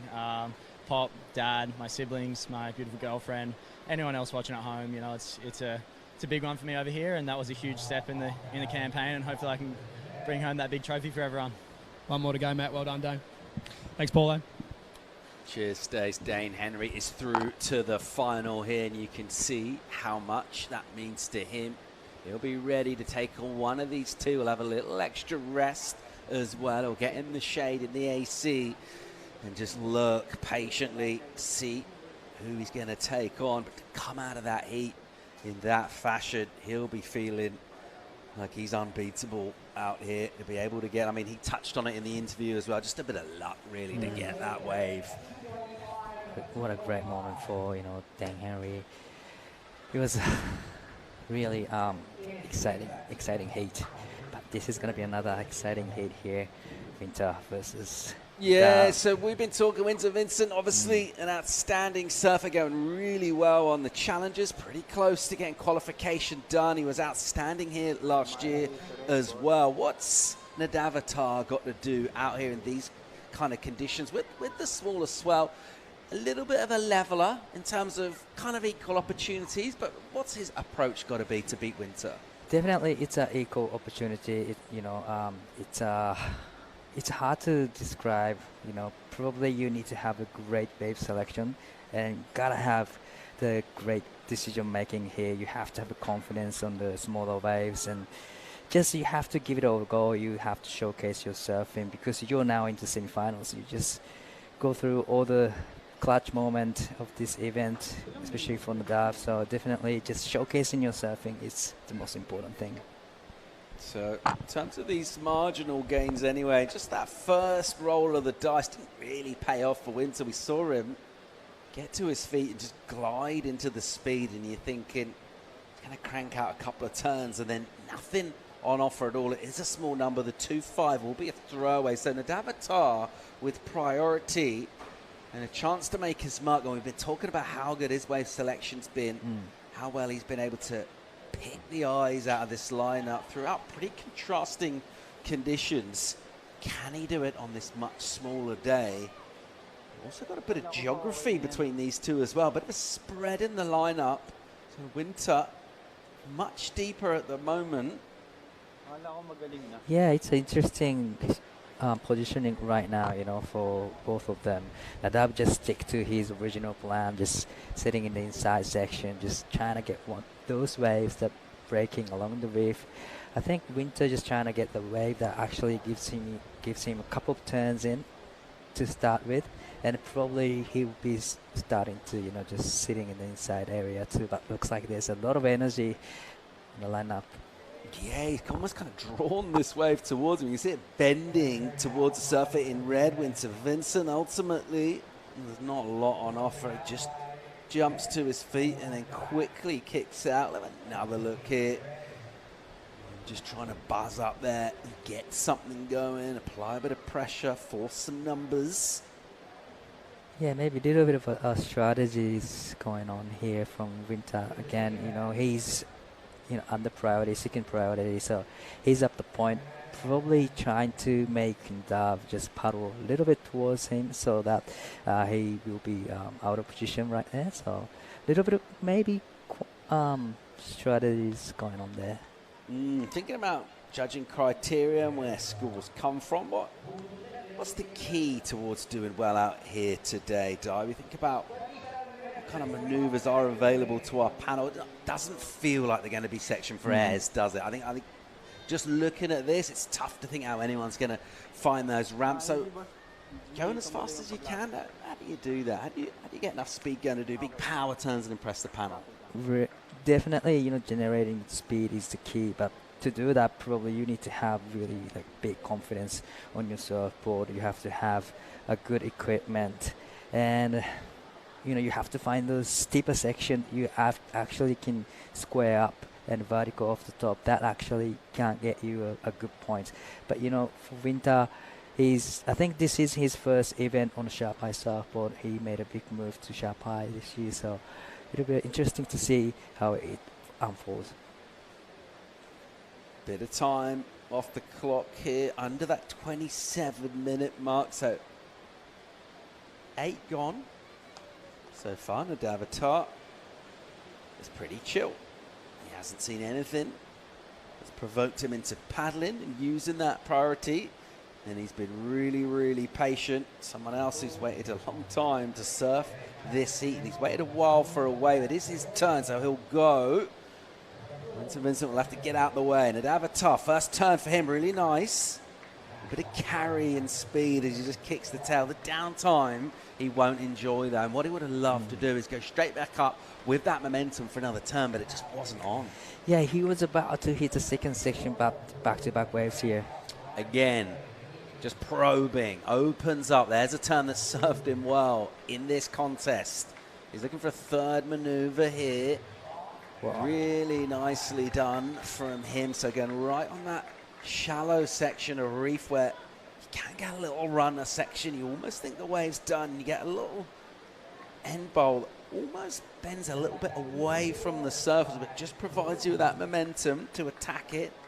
That was well surfed. That was well surfed on the 2 waves, actually. I really enjoy watching his performances on the back-to-back waves. On the first wave, beautiful one big attack. Definitely he wanted to have one more attack on the wave. But on the next one, that was a great combination. Had a big moment, big finish. So definitely great, great way to start his campaign in here. Yeah, he's been good value for a spot in semis. Number in for him. The first number in for him is the 383, but he's got a better score than that to come, and he'll be in the lead as we go past the 10-minute mark, particularly when the second number comes through. Here's another look. This is, I think, one of the smaller ones. I love how he pushes the tail so much, throwing a lot of sprays actually on the smaller size waves. But this is a big moment for him. Got a big finish there. He just generating so much speed through the turns and managing really well, engaging the rail there. So definitely great technique on the small size waves, but really love the last turn here. Big finish from Nadav. So yeah, great number. Really dynamic surfing, gets well rewarded. 6-6-7 advantage to Nadavatar and to Israel at the moment in this heat. Still plenty of time for Winter Vincent, but Nadav will be feeling pretty good. A couple of things to say there. Wait for priority. Got the disappointing wave really for 383, but then straight away got that 6-6-7, and when those kind of thing happens, a wave that you didn't really see yourself riding, you were almost in position by accident, you might start to think, hang on, this could be my day here. Yeah, and especially he he waited for the wave for about 10 minutes and used his first priority. And like you said, it was a little bit a shocker, but back-to-back wave and got the 6-point rise. So definitely he's feeling really good right now. He's building some confidence here. Got sent to the elimination round. Didn't have a great opening round. He got third in that in the elimination round. Just started building up momentum.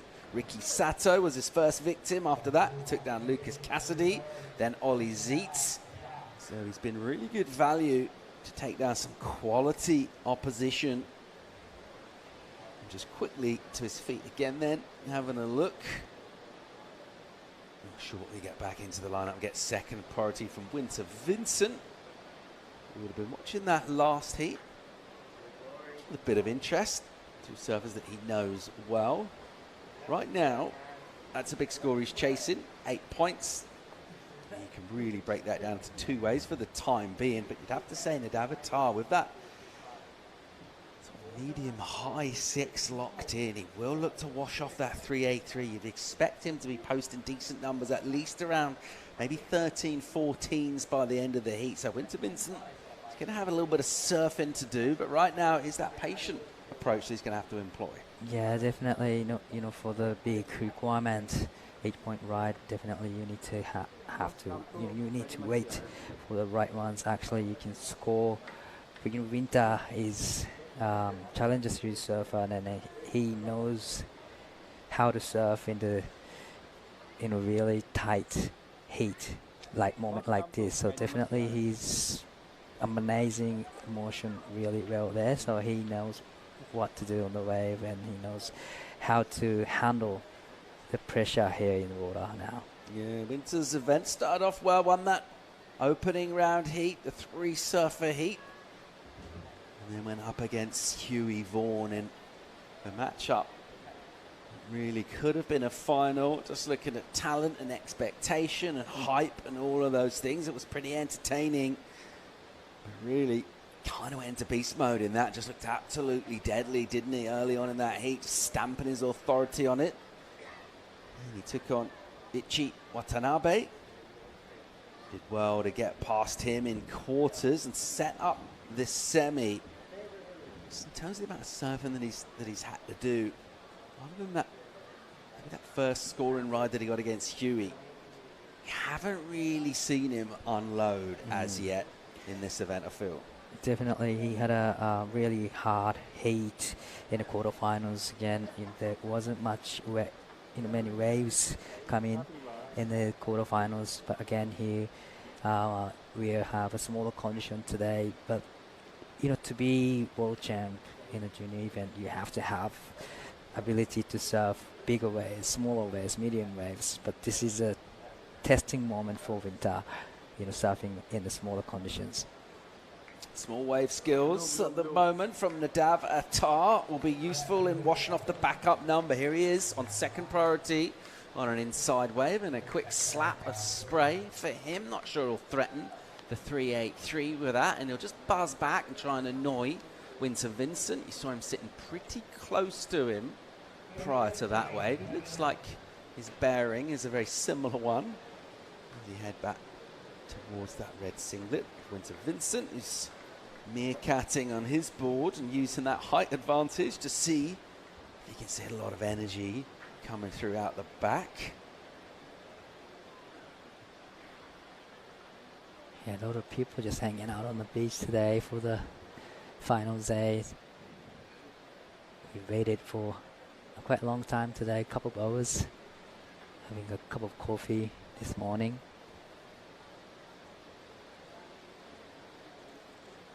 19.5 minutes remaining in our second semi. Dane Henry is heading to the final.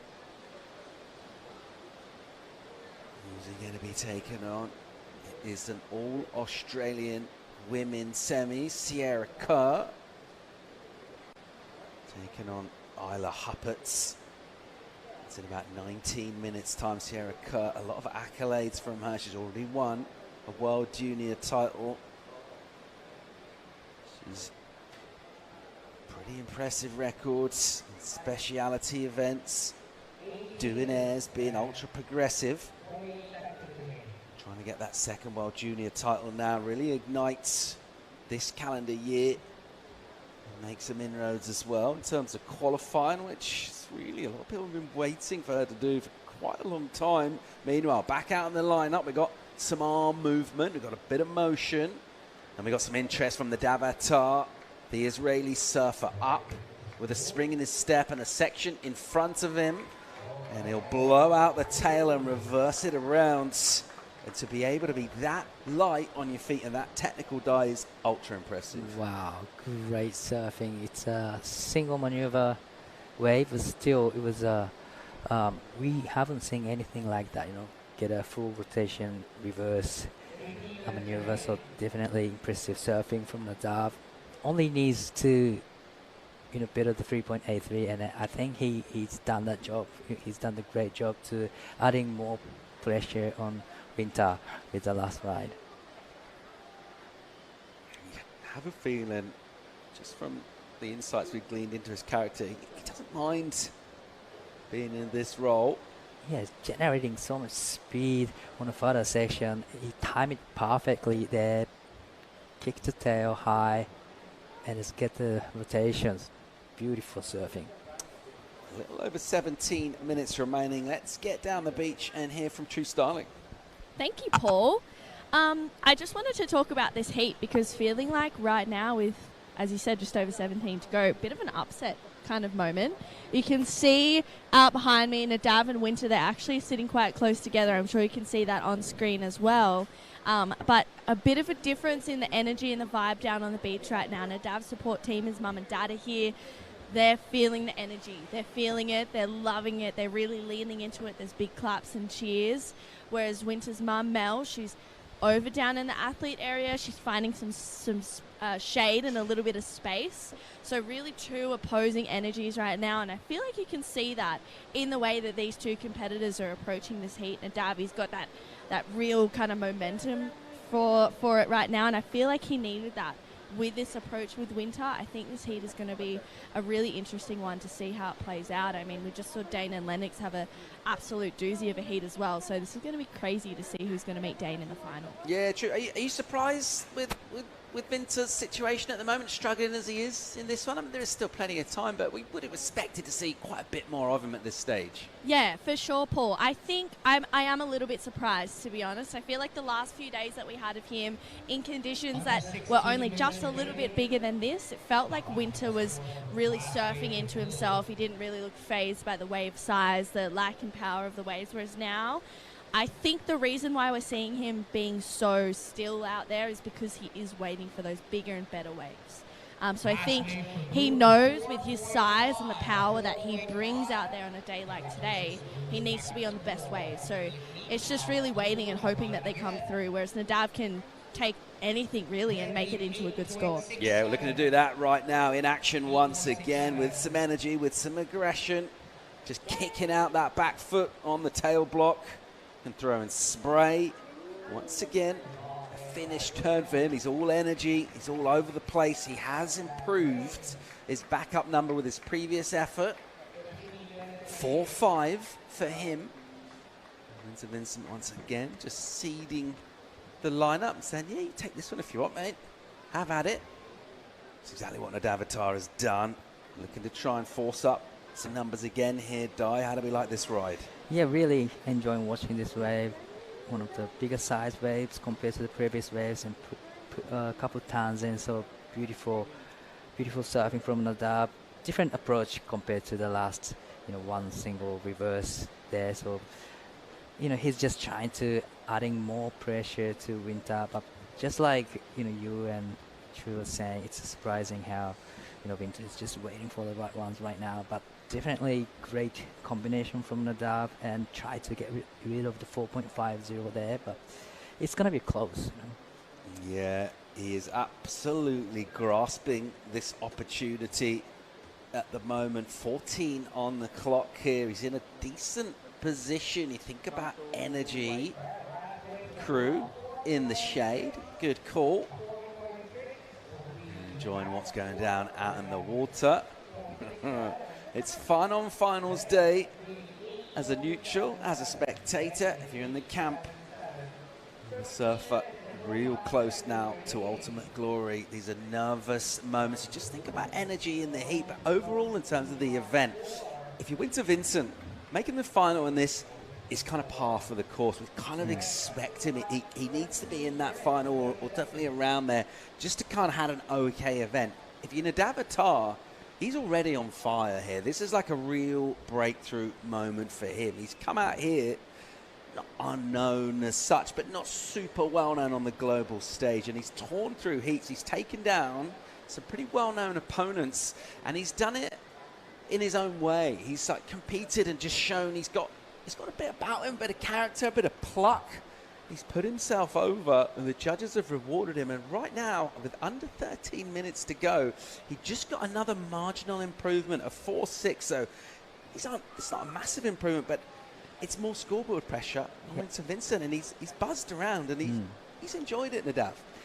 Definitely, Nadav is doing a great job to just adding a pressure step by step on the wave, and got the 4.60. That is a great job, and just like you said, it's a already great result for Nadav, just making it to the semi-finals. It's a third finish, and for Winter, he definitely wants to have a win here after finishing second last year. So yeah, it's Nadav is one of the surfer who creates own rhythm and own rhythm with the ocean and keep the momentum going, and that's exactly what he's doing. He's just creating a rhythm in the water in the semi-finals as well. So I think he's feeling really great right now. Yeah, sitting real close once again to Winter Vincent, just letting him know as well, buddy, you got a bit to do here. You need to go close to a 9.877. So a sort of similar feel to our previous heat. The only difference in that one was Dane Henry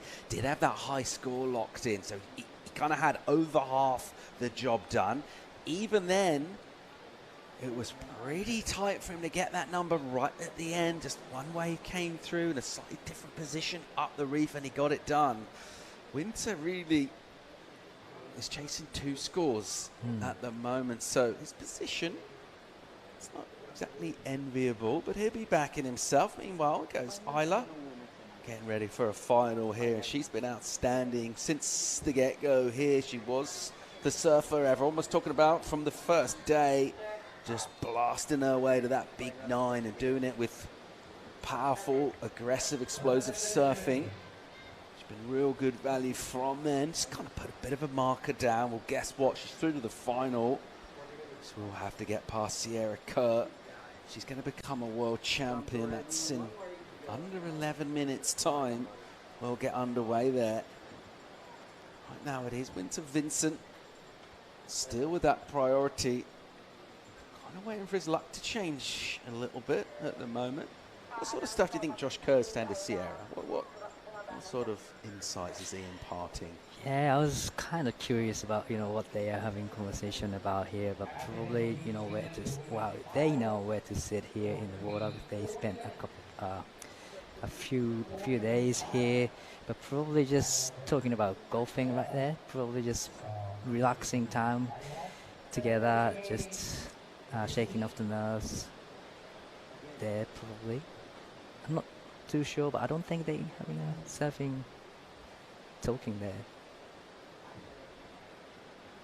They look pretty relaxed overall, don't they? We saw earlier on as well that quite close to Isla Huppert's as she was getting ready, and him kind of sharing a word with them as well. So not loading up overly in terms of pressure, creating too much tension in body and mind.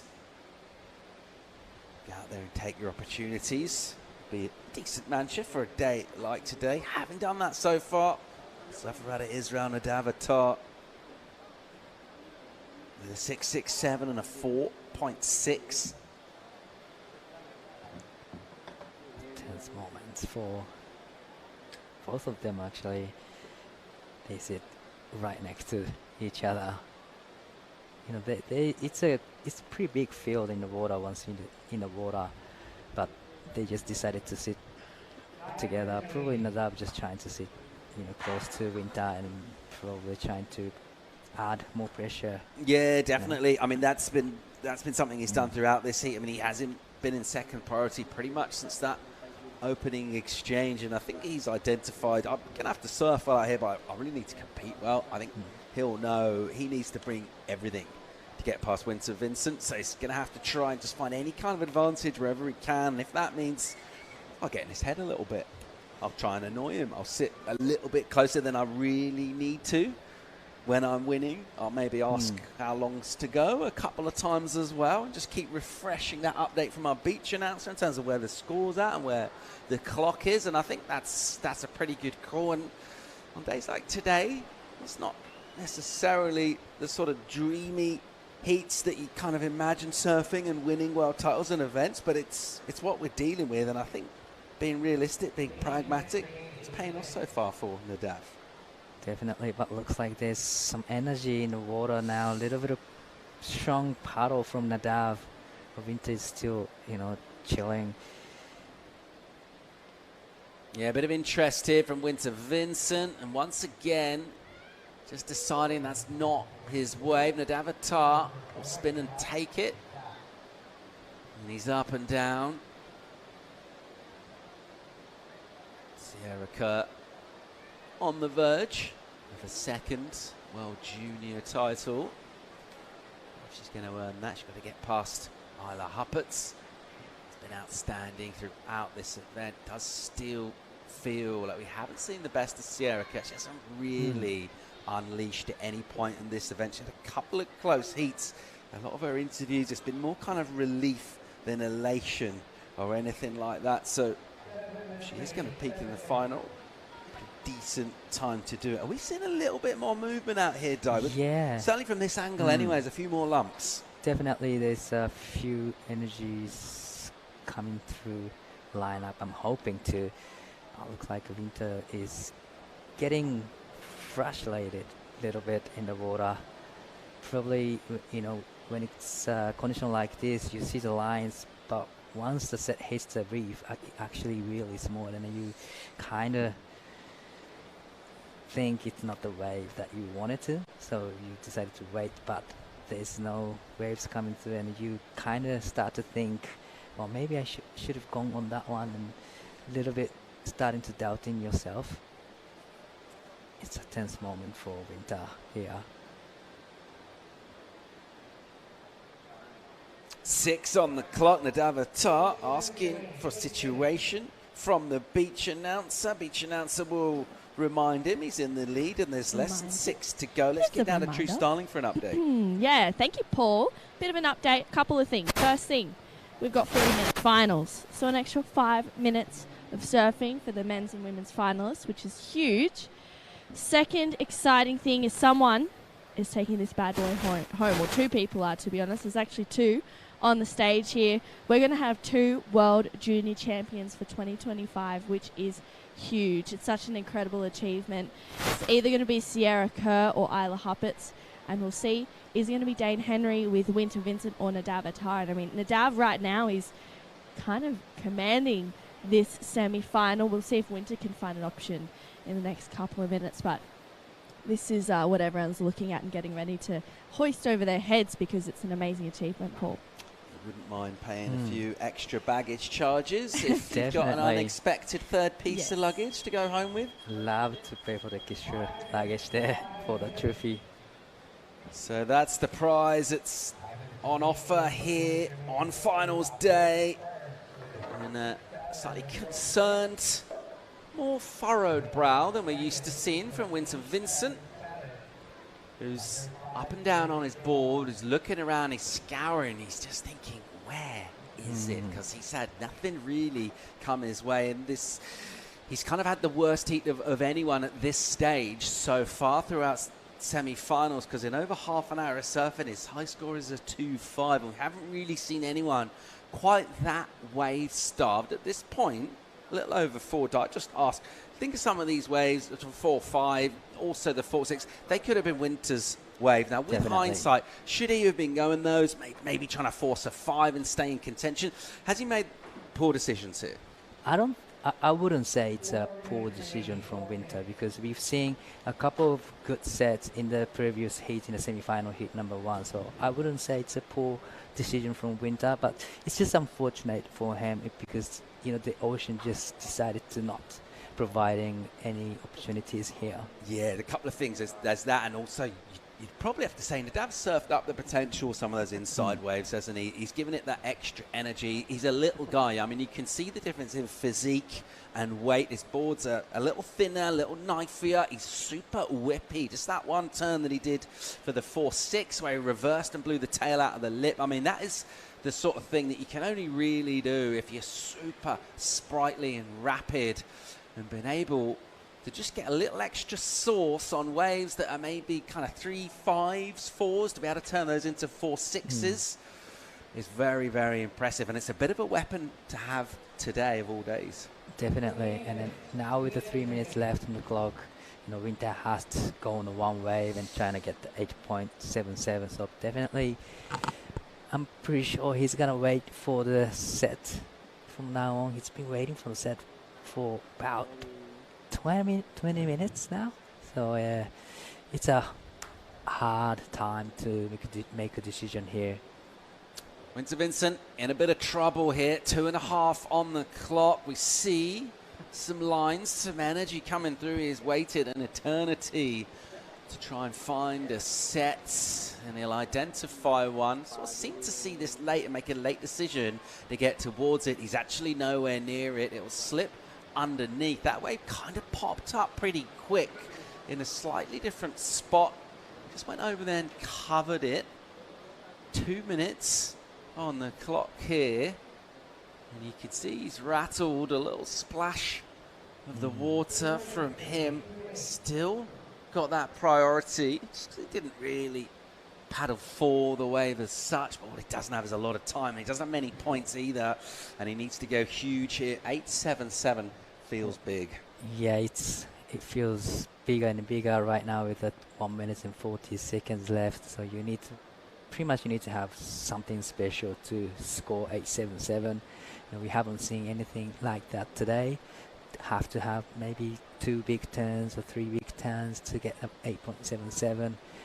But just like you said, time is ticking away here. You're on the verge of a major, major upset here. Winter Vincent, heavy favourite, probably to take out the whole event coming into it, really. There was a strong team from Australia, but probably put him at the head of that with the experience that he had here last year. Just overall, how he's going on the challenges, just his overall stature in the sport. And right now, after waiting days and days to surf a heat, and something that he would have been hoping, and certainly his fans would be a bit of a coronation, maybe a bit of a procession for him to get into this final and fire up and get that World Junior title. It's not going to happen for him here. 40 on the clock. He needs 8.77. He's had nothing going at all. And you have to say, hats off to Nadav Atat, who's hustled. He's been busy. He surfed really well. The 6.67, impressive. But to be able to get the 4.6 as well, I think there's a bit of energy and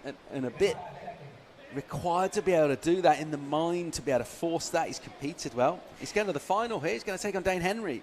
Definitely, he's doing great job here. He's been creating his own rhythm with the Ocean throughout the whole week, and in this heat as well, he just create his rhythm here and get to 6 and 4. So great job from Nadav. Nadav Atat will be absolutely delighted. He's through to the final here, an historic moment for him. And this is absolutely huge. Winter Vincent is pretty upset about not making it through the Ocean, not his friend today. Right now we're on the cusp of women's final. Isla Huppert's taking on Sierra Kerr. Stay tuned. Welcome back to the Philippines for the World Junior Surfing Championships. Just like Bruce Buffer says, it's time. It's time to crown some World Junior Champions. We're looking at the women's final, and it is stacked. Sierra Kerr taking on Isla Huppert, the two in-form women of the event so far, an all-Aussie matchup here. Sierra looking to go for her second World Junior title. Isla Huppert's chasing down her first. I'm Jessie Starling, joined in the booth by Di Wacko. and Stace Galbraith. And we're looking at a 40-minute final here. We're straight into live action. Isla just teeing off with that turn she has been using to her advantage this entirety of the event. Two best mates battling it out for a World Junior title die. This is kind of a bestie's dream right now. Definitely, you know, how good is having a World Championship last heat with the best friends in this. Yeah, beautiful. And how good is that, having a great final heat. But this is a Sierra. Nice looking wave there, 2 turns, and gets the finish. So beautifully done from Sierra. And this was the last wave from Isla. Beautiful first time, really loved that turn there. A lot of power in it. Buckets of spread out the back. So beautiful surfing from both Isla and Sierra. And I think they have a very similar styles here. You know, they are really light on their feet and generating so much speed. And they, you know, they both have a strong vertical approach. So it's a great matchup. Yeah, both with incredible air games as well. Obviously, Sierra being a multiple stab high champion. Isla, she's actually come pretty close to winning solid events with her air game as well. Stace, you've had the pleasure of watching these two grow through their junior careers. Now for the both of them to be battling it out for a World Junior title here, I mean, this would be pretty sentimental for you as well.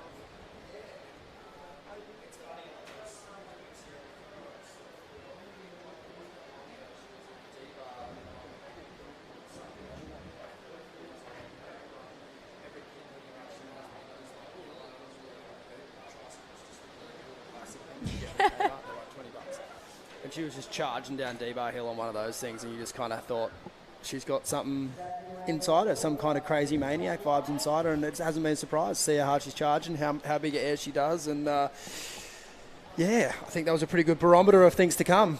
So yeah, it is sentimental. Like, obviously, Kersey, to me, growing up at home, he's seen all the amazing things that he's done, and now to have his daughter being at the top of the world in her game is amazing. And then Isla's just moved to the Gold Coast. It's more than a few years ago now, but yeah, they call Chugan home, just around the corner from me. Belinga, I should say, excuse me. But yeah, you get to see these two surfing a lot, and yeah, it's a proud moment for Australian junior surfing for sure. Yeah, they're obviously both want to take out the title, but they're friends at the end of the day. We've got a couple of scores starting to filter in. Before we get to those, we have a very ecstatic Nadav Attar. He's down on the glass with True Styling. He's through to the World Junior final. Yeah, thank you, Jesse. Ecstatic but speechless. Nadav into the finals. This is huge. Yeah, I'm super happy. It's a great day. I know we all wish we had more waves, but it is what it is. We're here to have fun and grind it out, so we're doing. We have a title match now. Well, it's all part of the training as well. I feel like there's a lot of events and a lot of moments that really, you know, make it to this and make all that training and preparation worth it. I mean, finals time, if you're, you know, thinking back to the very start of this event, were you expecting this to happen for you? You know, I always knew this is where I should be, but the way I started the event, I had a horrible heat. I'm sure a lot of people watched it. So it was definitely kind of nerve-wracking going to the elimination round, but I knew that thanks to that elimination round, I managed to get back into it and just truly surf, you know. Yeah, I'm here right now, and I'm enjoying this moment. My parents are here. My coach is here. A lot of the friends are here for the longboard event from where I live and from Israel. So yeah, it's just a dream come true just to even be here, and now to make the final and compete against Dane. He's an amazing surfer, a good friend of mine too, so it's a dream come true already. It's such a huge achievement already to be in the final. We know that you're looking for, you know, a win here as well to hold that trophy. But, you know, speaking in regards to the people and the team here, even just looking at you and speaking to you throughout the week, the energy that you've had has been really calm, collected, but also very, you know, in focus and ready to rock and roll for each heat that you've had. You know, talking about the last few days that we've had off, have you felt any nerves or, you know, I guess kind of that anxiety coming into that semi-final? Yeah, for sure. I mean, especially in the start of the event, I was shaking from nerves. I was so nervous. It's my first really big event. My biggest events other than this have been just the Pro Juniors in Key West, so I've never even been to an ISA. So the nerves I had here have been like nothing else. But I just put it into joy, you know, and I just told myself, like, we're already here, you know. It's already a dream come true to have qualified to this event. Just being here is fun, so just try to enjoy my time here. And every time I got nervous, just really was grateful for the opportunity to be here and perform with all the best juniors in the world. And now top two, we'll see how the final goes. Let's see it. I know you've got a lot of people here supporting you, but let's talk about the people that are back at home. Is there anything you'd like to say? לכולם בארץ, תודה רבה רבה רבה, אנחנו בגמר. וואו, מטורף.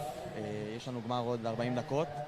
אז אני הולך להתארגן. To all the people in Costa Rica as well, they're supporting me. Thank you so much. Your love and support means the world to me. All my friends, they insisted to stay up. It's like 2 a.m. right now.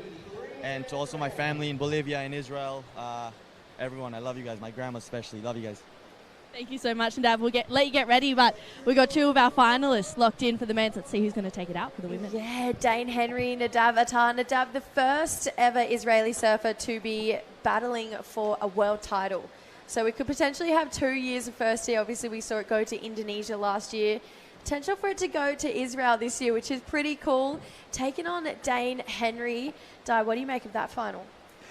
Wow, it's going to be another exciting matchup. You know, they both stand out from throughout the whole week from the World Junior Championships, and you know, for Nadav, it's a great for Nadav again. Like you said, it's a historical moment for his country. So yeah, not gonna lie, major upset in that last semi-final with Winter going down.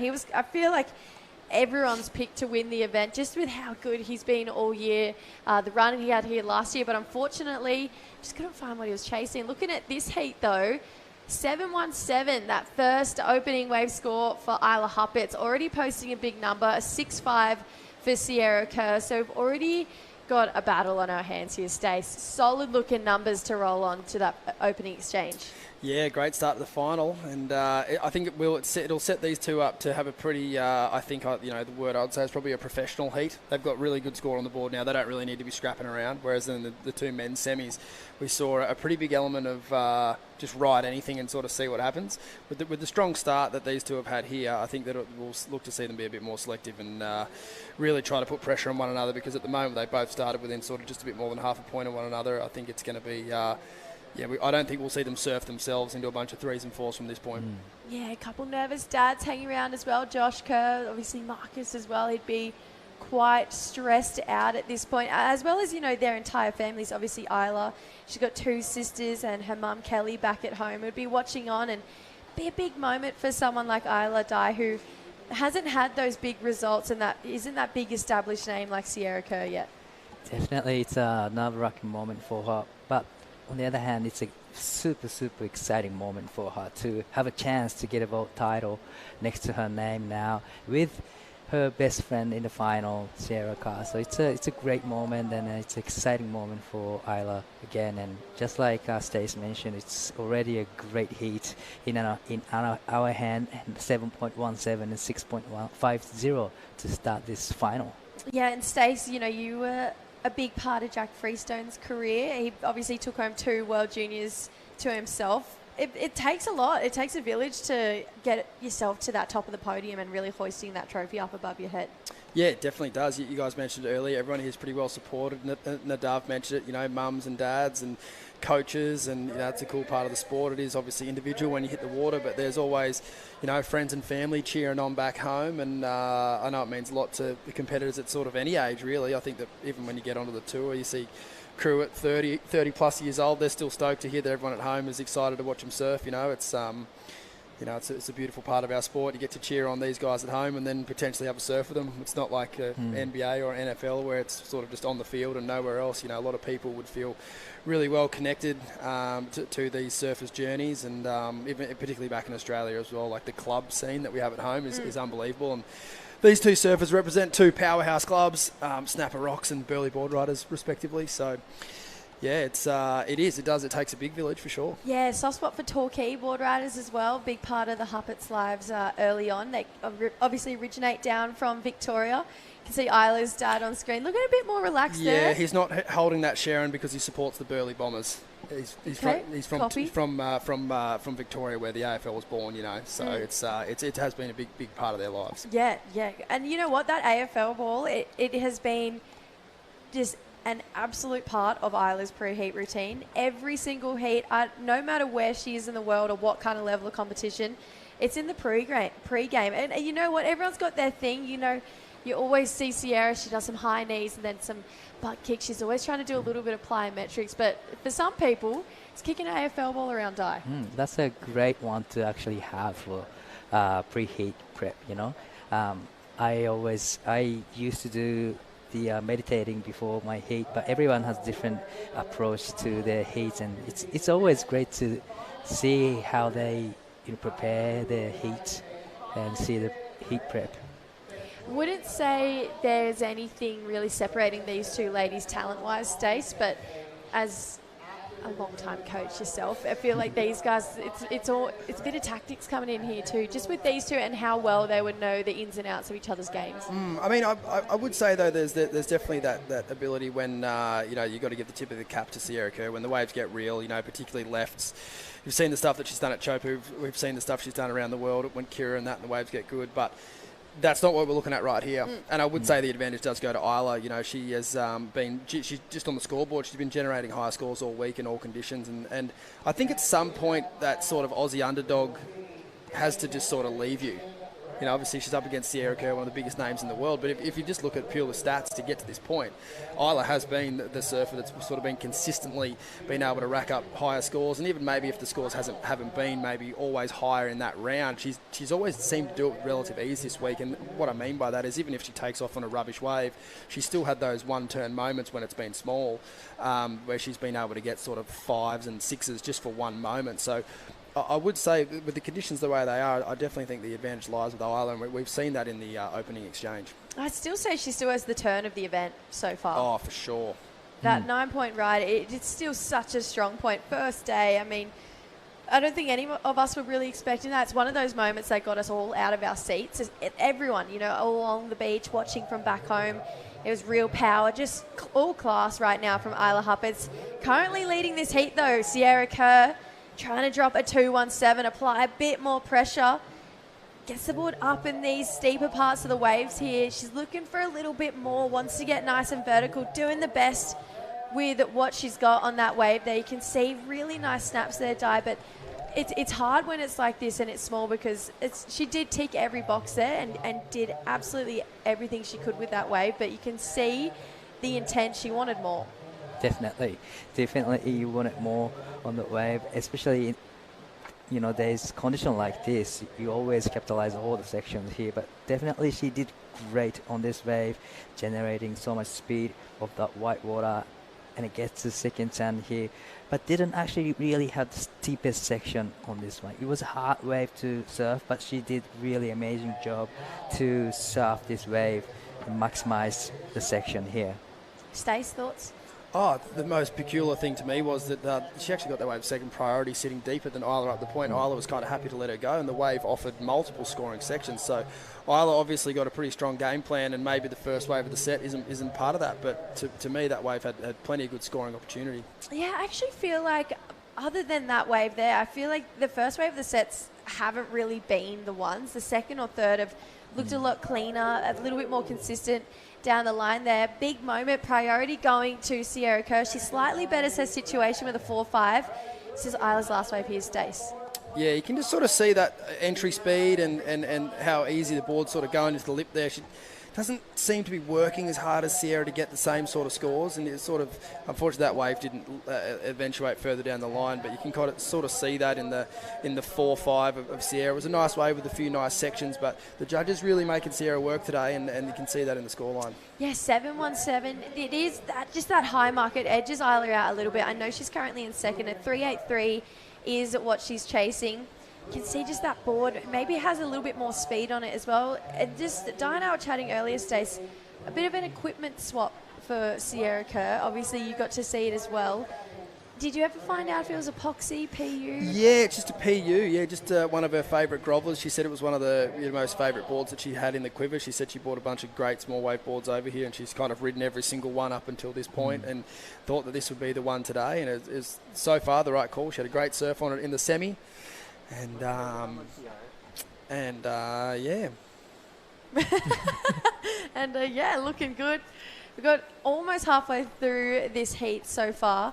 It feels like Sierra just trying to really create a little bit more room right now between her and Isla. Isla, though, that's 7-1-7, so feels like even though she's in second right now, Di, she's in a great position, maybe in the better position out of the two because she's got a lot of room to improve right now. Yeah, I would say she's in the better position. You know, Isla has, like you said, 717 already, and then needing only small score 3.83, she can do it. You know, on a smaller size waves here. So definitely, I would say she's in a good position. But you know, Sierra has first priority, and then just like Stace mentioned, she's been surfing great throughout whole week, and she picks up this surfboard, you know, knowing that it's going to be the best board. So definitely it's a scary moment as well for Isla. Thoughts when you get a big score at the start of the heat? A lot of people, it takes the pressure off, but you're in the final. You're trying to get a World Junior title under your name for the first time for Isla. You've locked in a 717. Do you think it maybe applies a little bit more pressure to try and back that up and get a second score?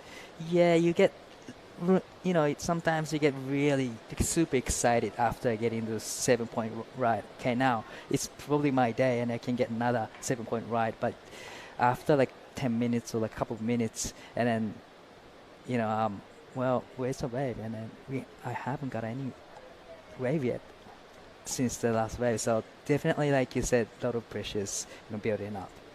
Sierra, she's going to create a little bit of room here. This is what we kind of want to see Sierra start to do. We know Isla loves to surf on her own game, surf on her own format, but sometimes when you apply a little pressure, it can rattle any competitor, you know, not just Isla, not just Sierra. So trying to make Isla chase down those bigger numbers is definitely the achievement. You can see right now for Josh, though, Stace, looking more nervous than we've ever seen him. Yeah, he's definitely this is the one heat of the event that you want to win. You've worked so hard to get to this point, and he'll know what every small decision in this heat means a lot. Slash kicking off here for Sierra, second turn. She's going to get another moment down the line here, and it's the best of the wave so far. She comes right through the inside of this reef here, so she's sticking with it. She really wanted something on the inside. She loves capitalizing on the entirety of these waves here, but building through this heat here now, Di. It needs to better a 4-5. Thoughts originally on that wave? She's done the job, definitely. I love the first time throwing a lot of sprays. I think she had a more connection than the previous waves, and then she had a big finish as well. So definitely she's done the job to get the to better the 4.5 there. Yeah, we're just talking about her trying to create a little bit more distance right now between her and Isla. It's definitely one way to do it. That third turn down the line, you can tell momentum and speed. It just is such a beautiful equation for confidence for Sierra Stace. Yeah, you can kind of tell too on that wave there. She didn't have to think about how she wanted to generate her speed. Like you mentioned, she had that momentum. She did really well at the start here, sort of not to push too hard, keep the board going down the line, and then you can just sort of see this wave here just has a bit more of like a natural curve in it, and her ability to fly down the line there really paid off. And like you said, Di,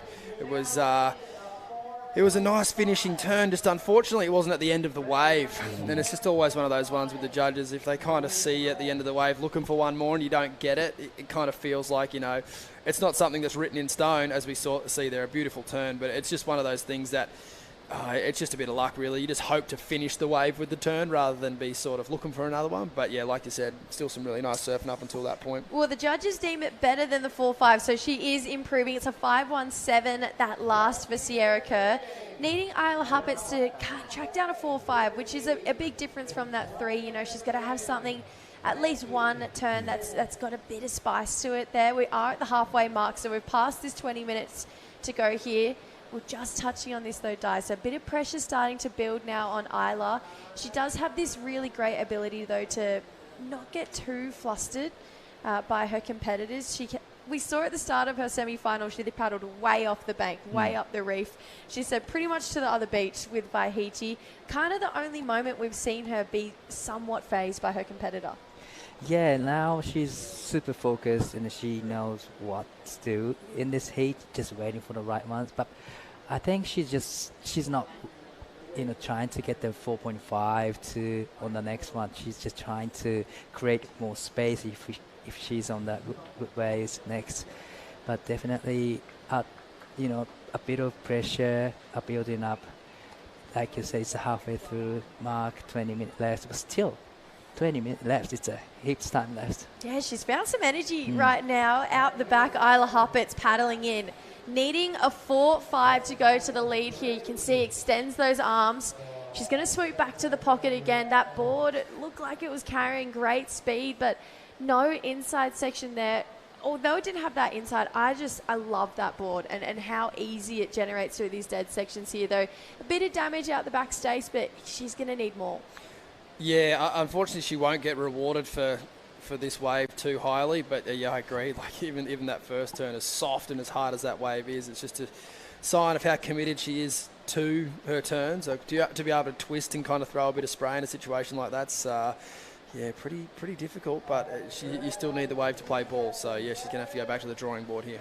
You can see a couple of the locals standing with Josh Kerr. We've got Wendell Evans, Daisy in the background as well, one of the most talented longboarders coming from this part of the world. We'll see her in competition in a couple of days' time. We are nowhere near wrapping up just action here in the Philippines. We've got an international QS coming up.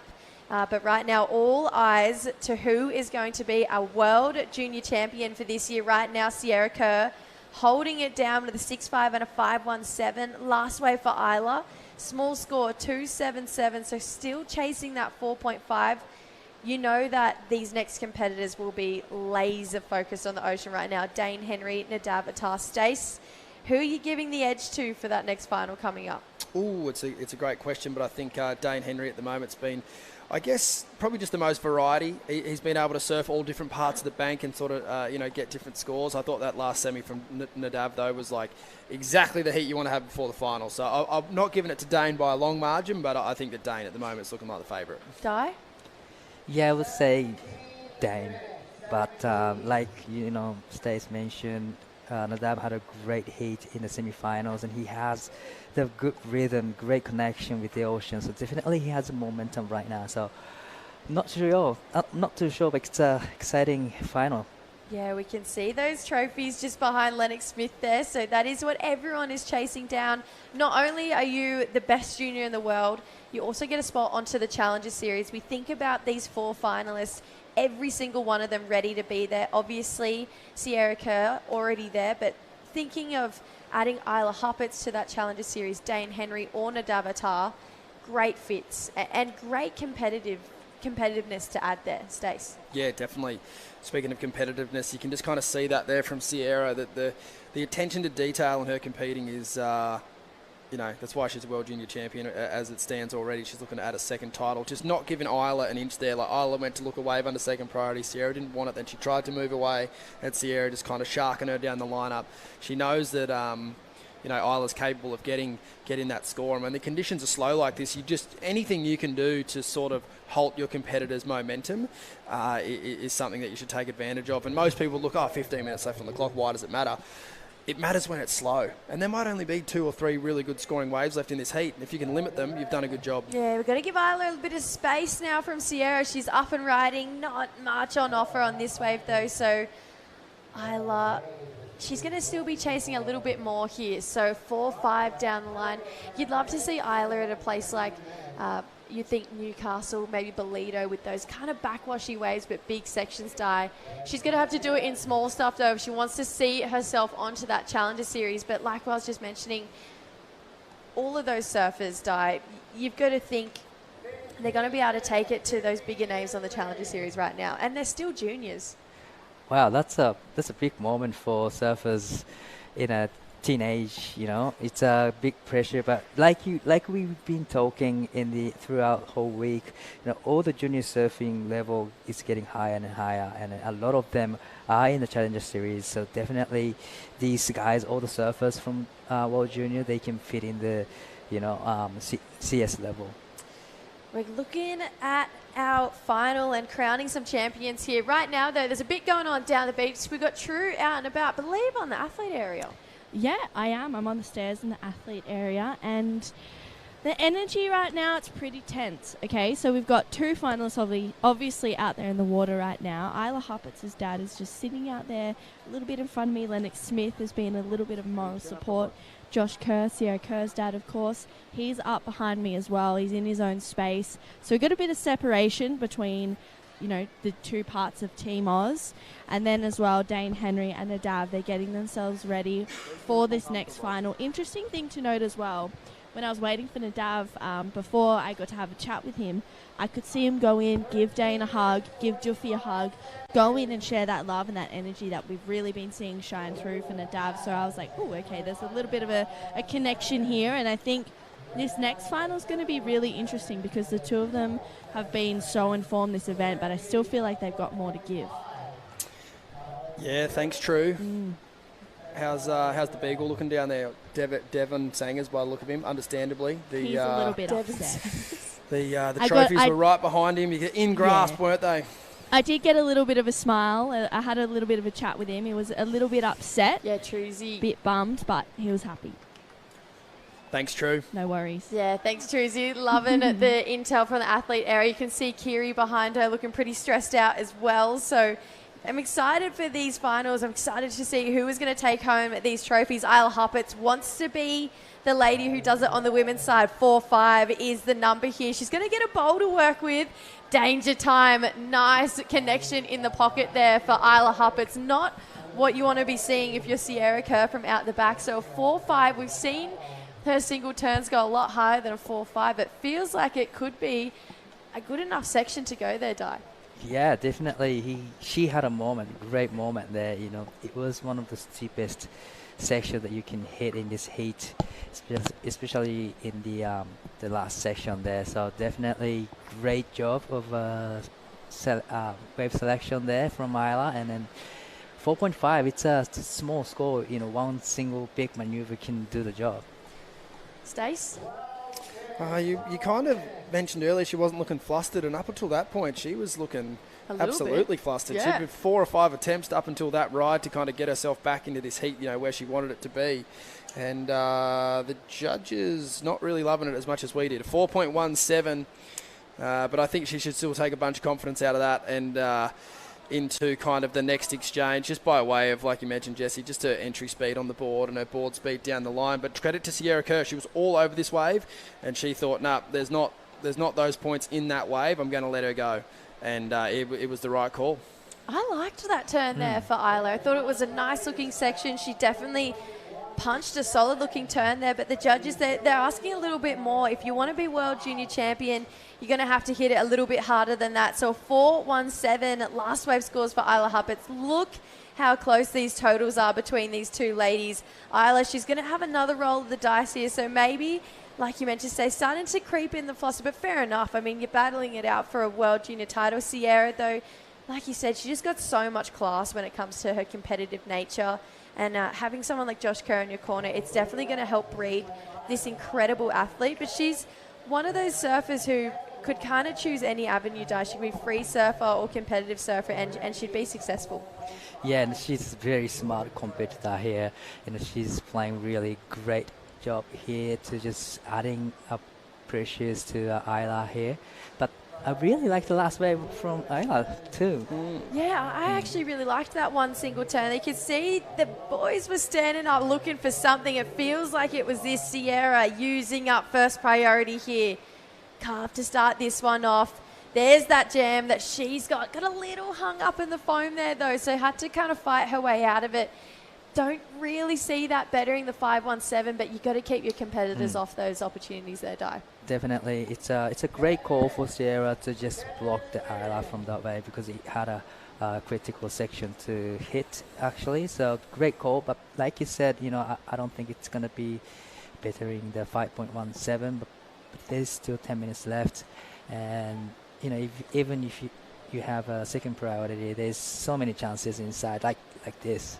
Yeah, we're going to have to catch back up with it. Stace, what do you make of this one? Yeah, look, I disagree. I think she will better the 5.17 just by way of the combination was together. And even if it doesn't, I still prefer that wave personally over the other wave. Just a lot of downtime in between the turns and didn't really get the combination that I think is the hardest thing to do in surfing when you're surfing waves this small. And this is, as Di mentioned, just the wave behind the second priority, building speed down the line here.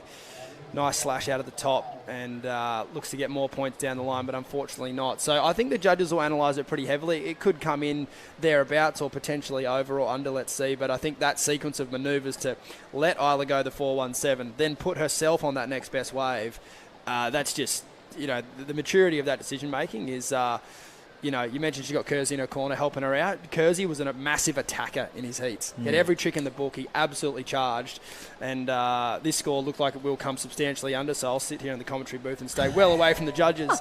But the fact that she held Isla off those 2 waves is the reason why she's still in first. Yeah, and, so smart. And it's just...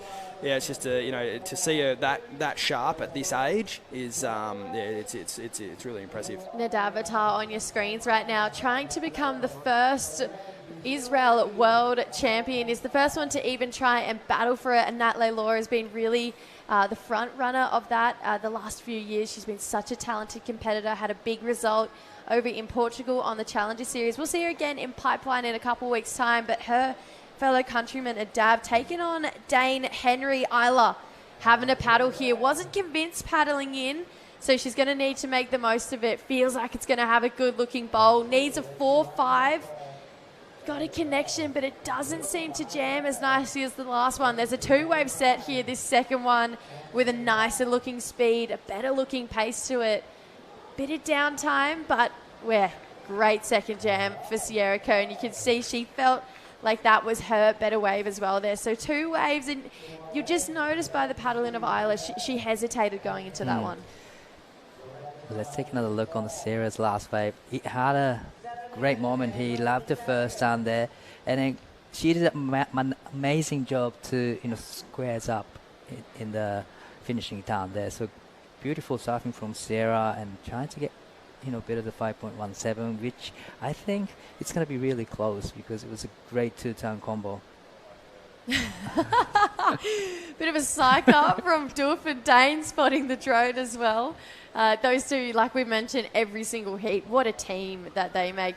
Can see, just not that really convinced paddling, Stace. That was the second, a lot of energy to get into that one too. Yeah, I could understand why Isla's thinking like this, but she just looks like she's serving for a 4-5 at the moment. She knows she's sort of that one close score away from making the equation really hard for Sierra, but, that score going just above the 4.17, which seems peculiar, but nevertheless, it's not going to be there, and would expect Sierra at this point to be bettering on her situation after her last wave. Yeah. So 4.4 there for Isla, but not quite enough. She's back out with priority, so this is good signs right now for Isla to try and get herself into the lead. We have a feeling that last wave for Isla is for Sierra is probably going to go into her top 2, but 4-4 coming super close to that last one for Isla. I agree, Stace. I like that second jam more on that 4.17. Maybe just had a bit of a nicer start, a little bit more energy to it.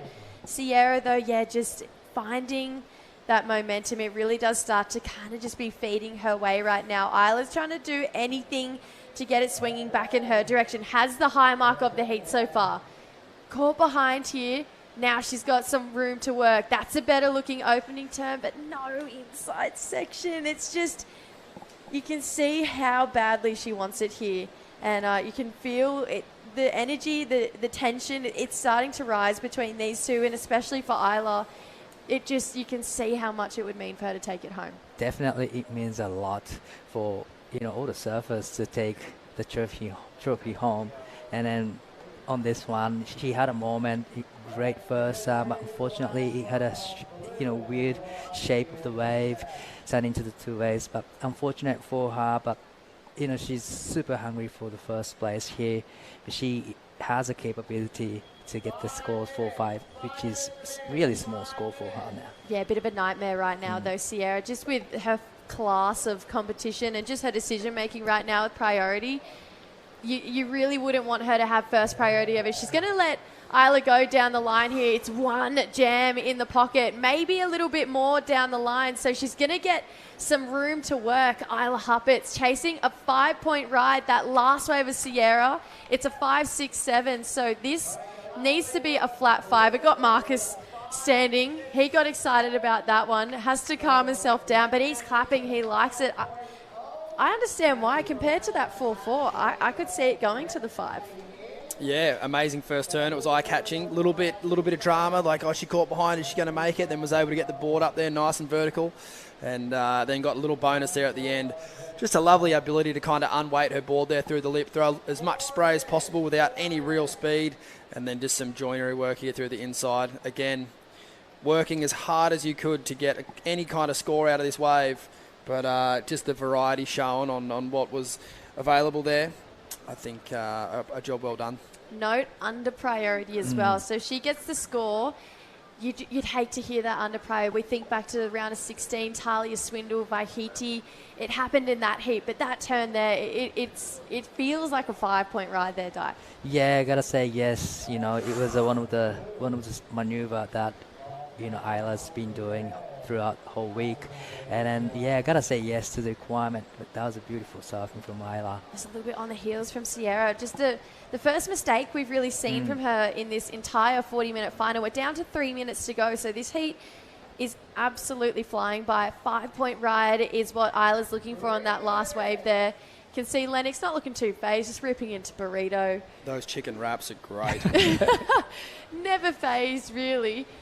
Came super close to taking home the world title this year, but unfortunately he's going to leave with a third place. Not unfortunately, it's a great result, 2 years in a row.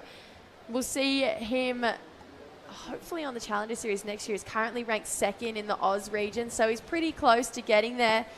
Waiting for this number to lock in. We've got no indications at all of yet for what that number's going to be. You can see Sierra, she's trying to create a little bit of distance right now between the two. It'd be hard to know what to do if you're Isla in this sense. It'd be hard to know what to do if you're a judge also, because you've got like 4 scores in that area and they're all completely different ways. You've got Isla's 4s are way different to Sierra's 5s, and it's going to be a tough decision. It almost feels like the longer they take to give it, it just sort of feels like, maybe they're really, really second-guessing themselves as to whether they think it is the requirement. And we all sit here and think it's a done deal, and there it is, a 5-5. But as you can see in the split, it was certainly a variety of opinions, which is what you'd expect in conditions like this. So with 2 minutes or under 2 minutes on the clock now, it's Isla's got to stay concentrated here. She can't be looking out the back. She's got her first priority. She's got it over Sierra Kerr.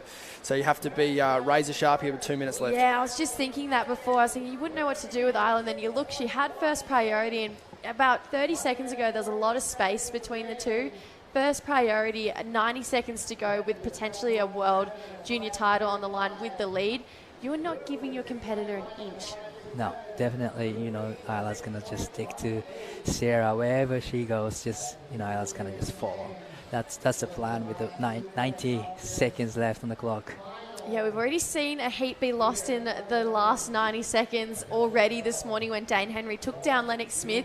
Look at Josh Kerr. He's trying to give hand signals. There may be some energy coming. 60 seconds on the clock right now. Isla hoping nothing rolls through. She's got priority here. This is really where it's going to start to test her competitive strategy and just how much knowledge she has on her side, because Sierra could outgame her in these next 50 seconds. Yeah, you can already kind of see that from Isla. She almost looks like she doesn't know whether she wants to be on the inside or the outside, and the correct decision is where she is right now. She wants Sierra to make a decision first, which she sort of half did, and baited her into this wave here. So job well done there for Sierra.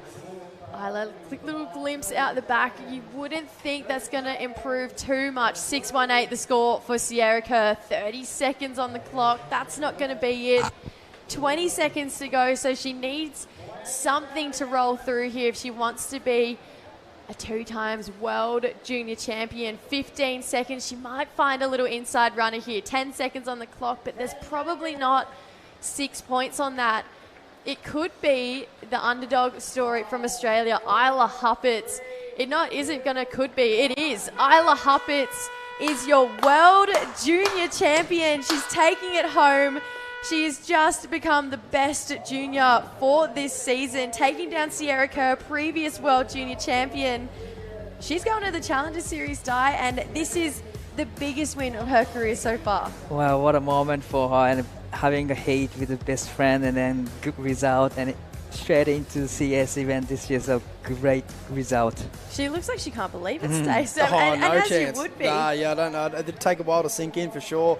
It's a massive title to win, and it's an amazing result. I know obviously she lives up on the Gold Coast now, but there'll be plenty of support back home in Victoria, all her friends and family, and the Torquay Board Riders Club, where she, I guess, would have learnt to surf and hone her craft. And it's a massive title, I think, particularly for Victoria. It's a massive surfing hub. It's the birthplace of all the brands that we all like and love, and it's it's a massive win for not only Australia but all the people she's close to. Oh, it's so easy to put a smile on your face as well. It felt like Isla was probably was the standout surfer of the event. You know, all the way back to that opening round, that 9-point ride, she carried that all the way through, and you can see just the swarm of people wanting to support her. Stella Green, but just straight to Dad. You know, that's the feeling that you wait for, because it's those guys and those people who really made this happen in the first place.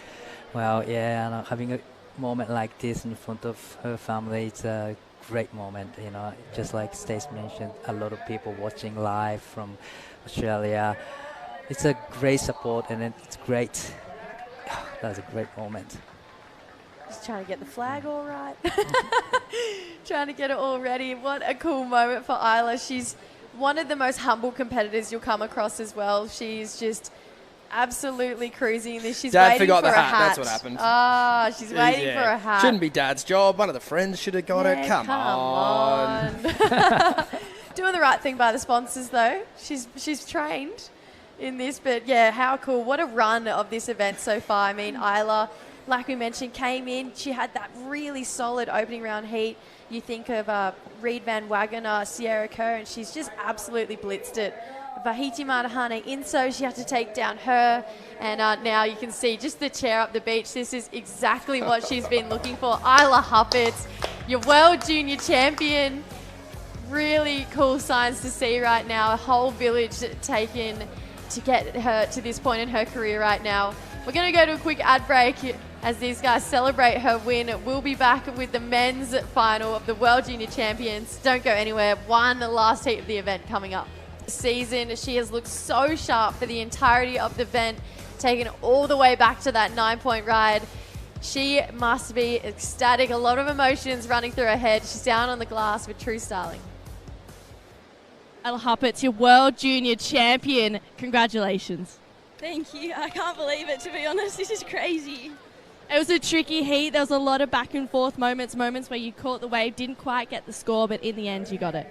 Yeah, we got a couple at the start. We both had, good starts with bigger scores, and then it just kind of went really grovelly, and I went a couple under priority, just hoping it would be something, give me any section. It kind of didn't really work out, and I was getting a bit rattled, but it's not over till it's over. And then last wave, I don't know, gave me one good section at the start, and then it just kind of fired me up, and I don't know what I was really turning on, but yeah, just got the score. Can't believe it. Talk to me about how you felt as soon as that buzzer went.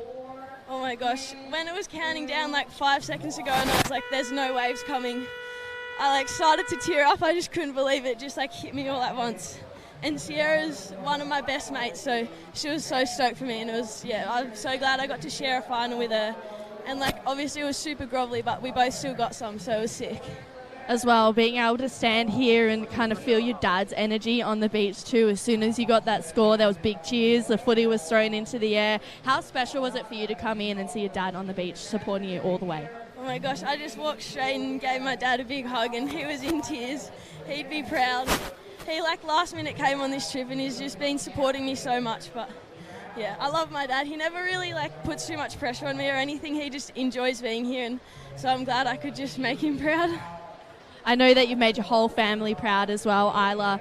I mean, let's just talk about your run throughout this whole event too. It's been a big week. There's been a lot going on. Coming into this final, Sierra's already won a World Junior title. For you, was that a big thing for you to kind of take a second one off her? Honestly, Sierra's such an incredible surfer and one of my best mates. So I got my first heat with her, and I was like, oh, this could be fun, especially because there was good waves, and I think we all got a few, and it was I don't know, it was a bit of a fire up heat, I can do this. And then I just had a bit of a run, kept taking it heat by heat, and then had a big break, and then started up again today, and it was almost like a new little comp because conditions had changed so much. But yeah, I just took it heat by heat and did it. Well, you got the job done. I know that you want to say some big thank yous and some big words of support to your family, your sisters, your mum, and everyone back at home supporting you.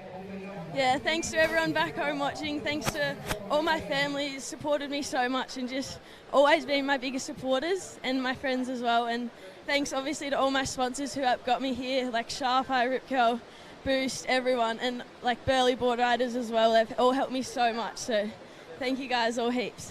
There we have it. Your 2025 WSL World Junior Champion, Isla Huppert. Congratulations. We'll send you back to the men's. Yeah, you could hear a little bit of emotion in her voice there. Thank you, True. No. Well, pretty cool though. Big moment in her career. We've got another champion crown here this afternoon. Dane Henry taking on Nadav Attar. Paul, we didn't get to chat to you through the women's final, but what a cool moment. An unbelievable moment. You can see the emotion coming out. It's going to take a little while to sink in as well, isn't it? She's had quite a while to think about this heat, but yeah, you hope and you visualise and you try and imagine getting it done, but when you actually hear your name read out, that's got to be an incredible feeling. Yeah, Dane Henry already getting this final underway. 3-point ride to start off. He's on a small looking wave there, so you can see immediately plan changed. He's dropped in weight for a really long time in that last one. You can see right now catching a lot of waves, but we're having a shift from Nadav. He's starting to sit and wait, so you can see obviously Duffy's got in the year of Dane here, Stace, and said, all right, it's time to start creating magic. I think with 40 minutes, you can almost surf 2 heats. You can spend 20 minutes going ballistic and trying to ride any kind of thing that comes your way. And if that doesn't work, maybe look to switch it up, or if that works, just kind of keep powering and be a bit like a boa constrictor. Just make it impossible for your competitor to move, especially if you're Dane Henry. He's got all the tricks in the book. Pretty cool to see these two women on our screen still just the best of mates. Obviously, a lot of support coming from the family here. You can see that, right? Well, look at that moment. Both of them getting hugs from their dads there. And it's just such a great moment for their career. And it feels like there'll be a lot more finals where these two are going to come up against each other and battle it out for big results. But to have spent their entirety of their junior careers and to come to this moment, I mean, it would be just as special for Sierra to see her friend achieve her her biggest career achievement right now. Yeah, I mean, that's nice and everything, but she gave her the wave. I mean, that was a gift, wasn't it? And at some point, it's cool to be happy for your friends, but it's a world title decision, and it was a massive mistake, and that's going to sting. Yeah, I agree. And I agree with Jess. I think tomorrow it'll be nice to look back on some nice photos, but today that's going to be hurting. It's going to be hurting a lot. As Sierra knows, she's in a realm of her own where no one is at this junior level going to come close to her achievements. And 2-time World Junior Champion was definitely something she had her eyes on. So to let it slide, that's got a sting. I think she's putting on a brave face right now, and it's fine for it to hurt. That's why you do these competitions. That's why you invest so much time into doing it. And if she wants to have a moment now or later or whenever in the future, that's absolutely fine, because the effort that goes into it, it's what goes up sometimes must sort of come down. I feel like it'd be bittersweet. I feel like if you're an 18-year-old female, there's like a little woohoo moment in there for your friend, but for sure, it definitely would sting. And like you did say, Paul, it was a mistake, but yeah, she's got a really long list of achievements for Sierra, just like Dane. I guess that's kind of the story in this final. Dane's got this really long list of achievements that has kind of come in the last 12 months. ISA World Junior Champ and then ISA Gold Medalist, having a big WSL result. He doesn't have that yet. So this would potentially be the biggest moment of his career. Yeah, are we seeing potentially a day of upsets here? I mean, Isla, obviously, she had a lot of form with her. She got that massive 9 early on. But just in terms of the stature of the surfer and events like this one, already won an upset in that final. This is a underdog final Winter Vincent for us. at the end of that heat with 2 believe points on the board, yeah. punching his board as hard as he could. Are we seeing? Is something happening here? I think no matter what way this one goes, I think it will be an upset, because Winter just looked leaps and bounds ahead of everyone, not taking anything away from these two surfers in particular, but Winter's points and just how he looked on waves that he wasn't even counting in his totals, he looked absolutely red hot. So I think that was a big surprise to see him bow out for sure. But that was then, and here we are. Yeah, we've already talked about the difference in getting that quicker start from Dane Henry. He got lucky in that semi, didn't he, really? There was sort of a couple of moments that one by getting the big 7 and getting that number, which could have maybe had him back half a point less on it. Create your own luck, though, Paul. If you had a sat where he was and he didn't move like I said to do, he would have lost. So thank heavens he didn't listen to me. He's obviously, his approach is to not leave things down for chance in this one. Yeah, I think so. Yeah, but it's good to get a quick start, but it's got to be meaningful. And we can see the intention here at the moment. But neither of these two scores that he's holding will be there at the end. You can guarantee that. But I think what he can take from these even little moments is he knows his board is just feeling as good as ever, and even on some pretty inferior waves, even by today's standards, he's still looking lightning fast. So yeah, time to really put a score on the board though. If that's gonna be your strategy to try and get going early, you want it to try and put some sort of pressure back on your competitor. He hasn't quite done that yet. No, I agree. I agree with both of you. I think Winter was leaps. No, disagree with one of us at least. I'm about to. Oh, good. I'm about Sorry. to. Don't worry about it.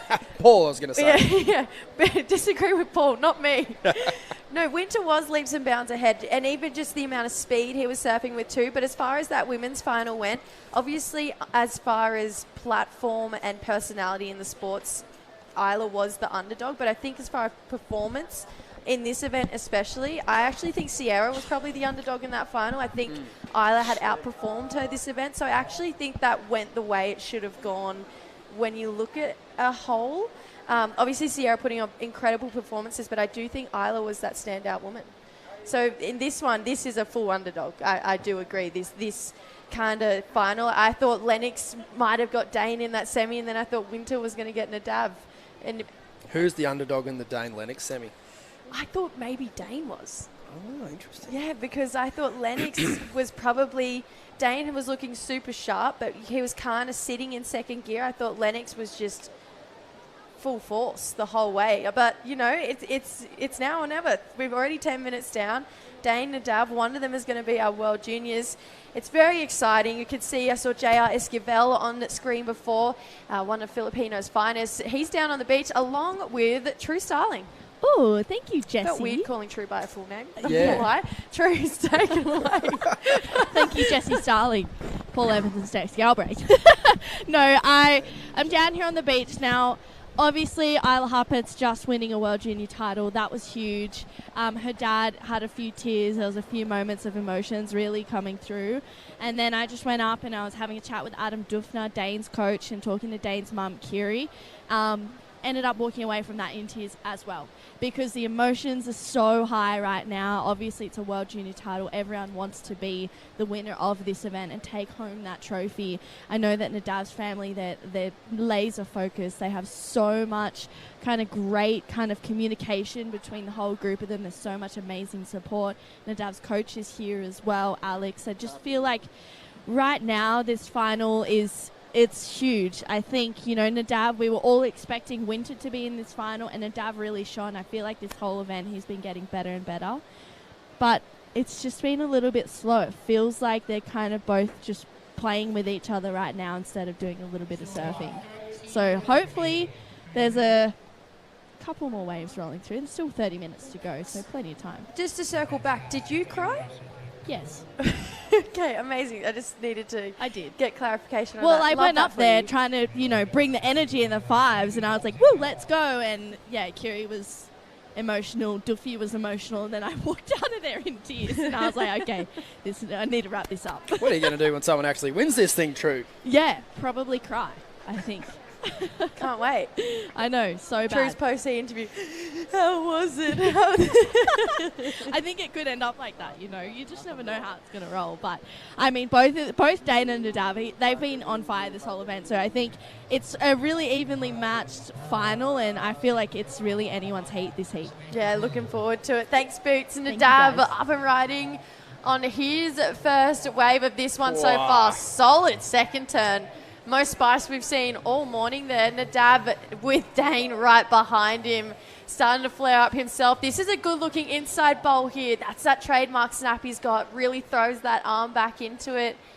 Looking to try and solidify this one with a better-looking end turn than Nadav, and I feel like he got that. Finished that wave with a good amount of pace and spray. Stacey would have liked the finishing of that one.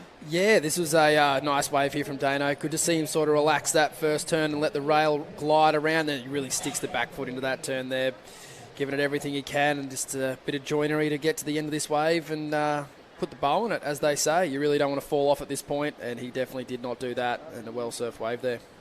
quite a good time to catch that wave as well, when it just coming immediately after Nadav. Just after we watched that ride, and we're thinking, okay, well, the opening, how long have we had? 12 minutes nearly of this heat has gone with Nadav Attar, but then Dan Henry on one straight away. So this one's going to be evenly poised. Just thinking about temperament from Nadav Attar, and I guess when there's less waves out in the water, and you are getting these lulls, we're going to start to think about stuff like that. How's the way throughout this contest today as well, and the way that semi went? But just right, he hasn't been overawed by the occasion at any point. He's won heats, and his interviews, he's not, doesn't look blown away by his achievement. I reckon he's confident. Yeah, big time. What do you think of this one, Paul? First term's really impressive how he just kind of wipes that spray. Didn't quite get the finish he would have been hoping for. You're thinking one more there and he's well on his way, but he's back at it. Yeah, he's up and riding again. He's got this really cool speed and whip off that back foot. That's a better looking end turn. A bit of a look back to the beach there. So there's that temperament, maybe starting to ooze a little bit of confidence at this point. He's really starting to pick up that pace again. But like you mentioned, he's just kind of stays really consistent. Major dark horse energy manifesting, isn't it, with the Nadav Attar at the moment. He looks like he is bang up for this encounter. He won't mind not having the hype. He's earned his spot to be here in the final, the way he's competed. He's had a few occasions that have gone his way as well, but just the way he's held his composure together throughout heats, this is good, but you got to do it on the wave, really, haven't you? And there's a reason why he's in the final right now and in pretty marginal conditions. To be able to squeeze this much juice out of some quite low energy surf, a little click and a little look at the panel as well. I love it. Is this the best wave we've seen today? Yeah, I was going to say, I really liked this wave.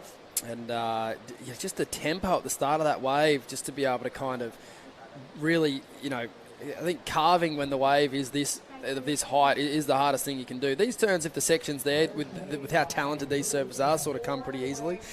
But to sort of see that variety in all of his surfing on a wave that size is, very impressive, to say the least. Yeah, great time for that wave to come through as well. Obviously, this is the last heat of the event so far, but Nadav, he's just been this real element of surprise for the entirety of this event. And I think this would be, you could see Dane, you'd have to think, as far as we're talking dark, he'd be that big name in this and probably a really consistent surfer, but Nadav has ruffled feathers the entirety of the wave through. We've got three big scores really to lock in for all of these guys. Nadav's previous to last of 4.67, so kind of sitting in that mid-range. You got to think maybe at least 2 points better on that last one, Stace. Yeah, well, this next exchange, you see the judges taking their time here, and rightly so. There's still plenty of time left on the clock. Strategy not super important at this point. It's just kind of use priority and put yourself back on the next best wave. So the judge's job here is to just set that scale. We've actually seen two really impressive rides here from Dane. So there's Dane's score, 6.67, and now I think we can sort of make adjustments as to where we see this wave Nadar go, which I think it will be above. Yeah, but at least it's definitely the best wave of the day. You nailed that one, Stace. I think just that speed, the variety, everything that we saw from Nadav was super impressive. These guys obviously, Nadav being that real new name to the World Juniors this year, Dane being that little bit more established, but I think just even being that person, you start as a fan to really connect with that kind of underdog and start to, like, deep down really go for those surfers that are coming through and being like, I've never heard of this guy, but I'm a big fan of his surfing. Pretty good scenes up there in the treehouse. It's been quite the spot up there. Everyone's been loving it. Obviously, then we've got the Europeans that have kind of parked up just to the left of them at the moment. We've had that big basque flag flying. Obviously, Yanire got super close. Those guys, a lot of these guys going straight over to Pipeline, but Dane and Nadav, this is their one goal. This is their one focus to really hoist that trophy up, Paul. It's not been a great event for the Euros overall, has it? They're keeping a slightly lower profile, understandably, at the moment. I think Jana would be bitterly disappointed. She had a couple of wobbly heats even coming into today, which didn't look super convincing, and definitely Australia's day for the women, but maybe not for the men. We'll see. Nadav looking to add a couple more points to the board, so he's going to want to drop that 4.67. This is the wave that he's going to try and do it on. Nothing much happening so far. Comes on that inside. It's a nice check snap, but it's not going to be it. Dane straight behind him again. It's always 1-2 with these guys. can see he's just carrying speed really nicely from start to finish. That board looking sharp gives a bit of a claim back to Beach as well. So he's starting to feel that energy. It feels like these guys are also trying to sell it to the Beach as well. There's almost this salesman aspect that's going down. Yeah, definitely. A bit of that, and I think also just a bit of relief as well, a little bit of outpouring of emotion and all of that tension. You're sitting in the lineup, you don't get a chance to get any sort of outlet at all. When you surf a wave and Link turns together, it's not so much that his mind's blown. I mean, it'd be one of the smallest and kind of worst waves he's ever claimed in his life, but I think there's just emotion coming out. Wow, how's the speed down the line? A little air reverse to start there as he brings this one through. And the length of ride here and the variety of different turns is definitely going to have the judges very interested. And I think that we'll be very pleased to hear that Nadav's last score was only a 6.73, so slightly better. And now with this wave here, Dane's well and truly in the box seat in the final after this wave. Yeah, only needing a 4.74 here. Pretty interesting, that one, Paul. What do you make of that? There was only 0.6 separating Dane's 6.67 to Nadav's 6.73. Yeah, I mean, this is going to sound implausible from me, but you're just going to have to trust me. I didn't get quite as excited as you guys watching the replay as that. I wasn't as convinced that it was quite where you guys thought it was going. I thought it was nice. I didn't see 8s there. I thought, yeah, so I'm not actually mad. Although then I thought, well, maybe I got this wrong. But no, well, the judges know. They always do. They're leaving room for stuff like this. It's the variety of turns on this wave. Yeah, I mean, we're debating numbers here in terms of scores, but just think about the way this one's gone, and the women's final as well. It's busy. We're seeing exchanges go down. We're seeing a lot more energy. It's kind of pulsing, and you have to kind of say, well done to hold off to try and get the final in the best conditions. This is the stage of the tide where you get to a little bit more of that energy come up, and we're seeing it here, and it was clean this morning in small, and we waited and waited, and you're thinking, wind's come up now. Now it's small and onshore, and we're kind of vindicating that decision right now with the final seeing relatively kind of pumping conditions for the day. Well, it was flat this morning, wasn't it? It was dead flat this morning. You're bang on, Paul, though. Like it's the best conditions we've seen all day. Particularly that 6.73 and that 6.67, just the pace that those waves had, and they were an entire wave. They weren't kind of broken up. Even we saw a lot of broken up waves go down in that women's final. We're only halfway down, though, in this heat. I'm really intrigued to see where this last wave of Dane is going to roll through at a 4.74. But I wouldn't be surprised if we saw kind of a reset as far as scores go by this heat rolls through. I feel like I wouldn't be surprised if we saw them edge further ahead of what is already in the scoreline. Well, they're certainly building momentum, aren't they? And if Paul's prediction comes through, it's going to keep pulsing. And we could be in for just an absolute whiz-bang finish. Really like the way this one's set up, right? Midway point in it. Where are we now? You're thinking Dane Henry's had a bit more of the action, but they're pretty well poised. Looks like they're just having a little friendly chat at the moment as well. I love the way this one's set up. And again, if you think about the sort of form guide overall, you kind of expect maybe Dane just to have a little bit more of an advantage at this stage. But the momentum is with him so far. But I tell you what, Nadav, it's in a pretty good spot. Dane swinging again here, so he's going to drop another pretty looking hefty score. He wants to keep building on these numbers here. A lot of speed building up down the line. He wants to go to the air here. He's going to get the chance to. Doesn't get the completion, though. So Dane, he doesn't get that finish, but he's going to like the sounds of this next score starting to roll through. It's a pretty solid number, a 7-point ride for that last wave of Dane Henry. So you'd say for 7 points, a little look back to the beach. It was a small looking wave, but I just think the start of that previous to last wave Stacey, it kind of had to go there just with the technicality of it. Yeah, definitely the point of difference. Like, I haven't seen, I don't think, any waves start this week, with that reverse manoeuvre. So I think the most impressive thing about it, though, was the speed. I think he'd sort of generated enough speed to kind of pick any turn he wanted to do at full gumption, and he chose the reverse, which is certainly a move we've known him for. And then, this wave here, again, must feel nice to go that fast on a wave like that. And he would have been hoping to get a bit more out of this ramp here, but unfortunately doesn't get the air done that he was hoping to. I don't think it's a big issue that he fell there. I don't think he would have betted with that one anyway. Yeah, so now he leaves Nadav needing a 6.95. Stace, I love going through just your brain, really, your encyclopedia of surfing. Any World Juniors that really stand out to you that have just been favourites so far? Like over the years of the competition ever running? Yeah, I guess it all comes down to waves. I think at the end of the day, as surfers, you just want to see, conditions that sort of replicate maybe something that your local beach wouldn't produce. And I think the 2013 Karamis event was pretty cooking. Sick. Lads and the ladies were getting spat out of blowing up tubes, and that was just a fun event to watch. Oh, who won that year? You could probably take a guess. Jack Freestone. Jack Freestone. Yep. But I think that was just a great event for surfing. Funnily enough, the final actually looked like this. But up until that point, it was well and truly cooking. Paul? What was the question again? Any standouts of the World Juniors over the years for you? Actually, I'm going to have to correct myself there. 2011 was cooking. 2013 was just fun. But I think that's what it comes down to for me. It's just quality of the waves. And the same answer goes for that year too, just in case you were wondering. Jack Freestone. Jack Freestone. Copy that. Yeah, I'm gonna sort of mirror your sort of bias in a way, but Portugal, in terms of an upset, Italo and Vasco. Yeah, in terms of an upset, and I think the upsets. I mean, we've been chatting about this for today, but is that really an upset though? At Ribeira de El Has, Vasco Ribeiro over Italo Ferreira? No, I do not think so. No way. No. I was surprised. Were you? Yeah, my money's with Italo.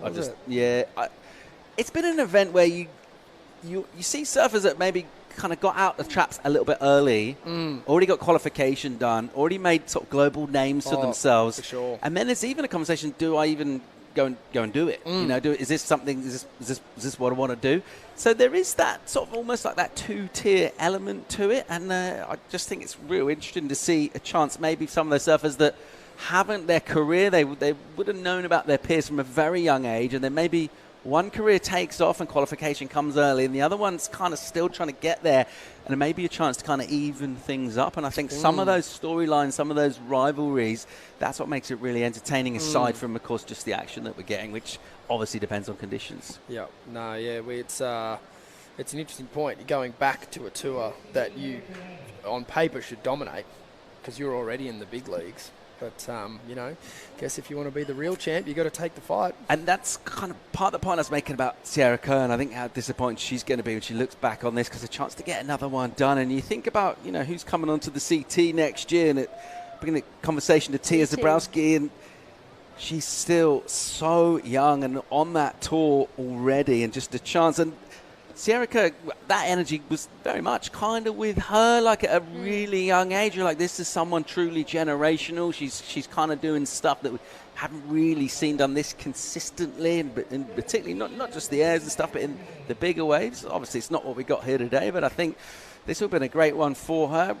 Think about Luana Silva and what she was able to do last year. And this is a cool trophy to have as well, right? Like, cool, I'm a world champion, wicked. But it was actually more meaningful than that in other ways for her, because she struggled, right? On the tour, she's always been on the cusp of kind of getting cut, and it's been marginal for her ever since she got there. She got there really early. It was a different surfer we saw last year, and all of that confidence from getting this win, aside from just having the trophy next to your name, it actually really helped her go from being on the cusp to actually going, I deserve to be here, and you saw that in the performances. Yeah, 2 finals. Well, if we're going to touch on that, how do you see that heat from Winter Vincent carry on through to the pipeline?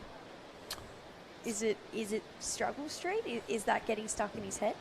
I don't think so, no. I think particularly as well, the kind of good thing about losing today, you look at the conditions and go, you know what?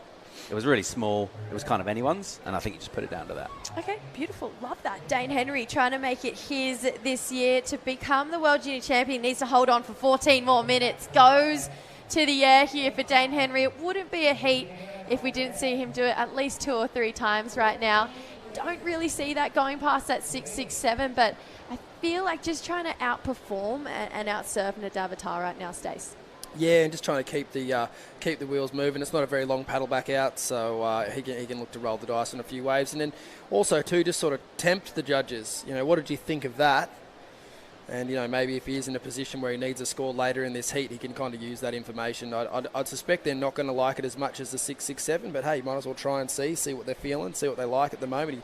He went fast, he did an air, but we'll wait and see where the scores sort of end up. And he either is going to improve his score or he's going to know, hey, they want more out of me. Yeah, so Dane, 7-point ride. It really is putting him in a nice looking position right now. 6.67 as that backup. It's not feeling like that last wave score is going to go into that top 2 as far as requirements here. But like you mentioned, it's got to feel nice, Stace, to go fast on these waves and at least do something. Yeah, pretty cool little floater there. Very Mick Fanning-esque. Zing. And yeah, nice combo of manoeuvres, but only a 5.1. So Dane will understand that. He can't improve if he just keeps doing that, and he can't dig himself out of trouble because he's already got 2 pretty good scores on the board. So I think he's going to sort of just look to get back in that good wave rhythm out the back. It's extremely hard to try and surf a wave up into a score out here, even as someone as good as Dane Henry is. Yeah, he's going to have another swing again, so you can see just that strategy of trying to keep catching waves. It's rolling on through to the end of this heat here. That's another air for Dane, so air reverse again. Hoping to get a little bit more down the line, that 5-1 for that last one. Feels like he's probably going to be stuck in that same world, Paul, just with those 1 manoeuvres, unfortunately. Yeah, he's feeling the energy, though, and definitely, his strategy coming into this is just, the opposite, basically, of what he did in his semi, other than win. But he's all over covering everything. Sometimes we put that down to strategy. It's kind of to do with just who's got the priority. I mean, if it's just happened to be the other way around, we'd see something else entirely. But, staying in motion, it's a good place to be, isn't it? It's small out there. It's pretty marginal. You're finding speed all the time. You're just feeling your confidence rocket. And you can kind of set yourself up for a score later in the heat, I feel, as well. You get these kind of waves and you go, all right, quick turn down the line. Just clicks an air reverse. But you get a bigger one and do it later, and it's quite easy for the judges then to get a bit excited and really open up the scale. Topic change. Do you feel like, and this is for both of you, but I'll start with you, Paul. Do you feel like the level and the talent and just I feel like the competitive smartness that we're seeing from the World Juniors over the last couple of years is an improvement on those early days of the World Juniors? Are we seeing that continual increase in our junior surfing? It's a bit of a different one because we just see a lot more of them these days. I think maybe going back a while, we didn't see so much. It wasn't every event. There wasn't so much broadcast, so we didn't get a chance to see so much of everybody.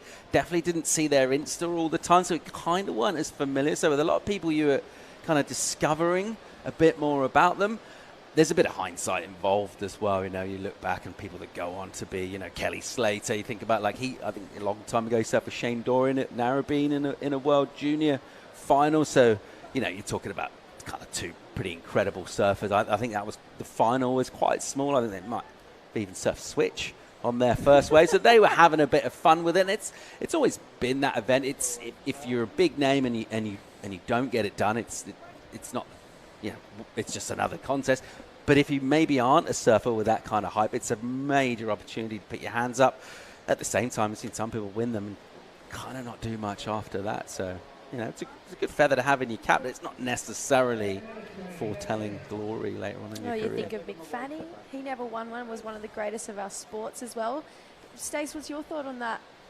Well, we used to compete a lot more. So I would say the smarts, to answer your question, aren't at the level that they used to be. But I do agree with everything Paul said. The broadcasts these days are amazing. I mean, look at this. We got HD. We could almost lip read this conversation that's going on out here. That was never a thing. Go, give us your best shot. No. I mean, yeah, not too sure. But, yeah, you're ripping, Dane, but wait till I get my next one. But, yeah, I definitely think the juniors aren't competing as much as what they used to. There used to be so many pro juniors in Australia, like upwards of 12 events in a year, So, yeah, I think that it is important to kind of make sure those competitive smarts are there. With your coach's cap on, do you like to see this? If you're in the Davatar's corner, yeah. he's got some work to do. He's very much still in the heat. 6.95, totally doable. Do you like this smiles and fun and playing nice boys out there? 100%. If that's your thing, then 100%. What you don't like to see as a coach is someone try to do someone else's thing. Then that quite often never works. Like, I don't know, for example, try and make Michel Perez angry or ruffle his feathers. That just makes him a better surfer. So you're better off just not engaging. Or, you know, and there's plenty of surfers like that as well that use that fuel. Whereas, hey, if you feel like having a chat and there's not much going on, you know, yeah, why not? If that's in your nature, it's almost harder to not do it, I feel, than not if that's just your thing. Well, I find it interesting more in the sense of Dane Henry, because it's not very often you see him talking to people in a heat. So I'm like, is this a switch off moment? You know what I mean? Is this okay? Oh, I've won this. I'll just have a chat to my competitor now, because like you mentioned, Paul, 695, it's really nothing in the scheme of things. So yeah, I'm interested for both, because Nadav just seems like a chatty guy. He loves to chat. He's always got great intel on his post-heat interviews. Seems like this really cool character. But Dane's this really locked-in athlete.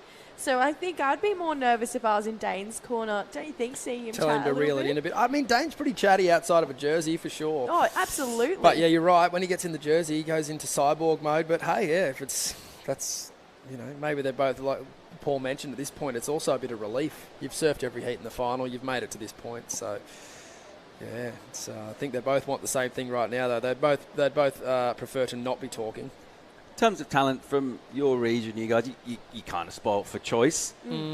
How destined for greatness? What kind of glory are we expecting as kind of Dane Henry? Where's he going to go?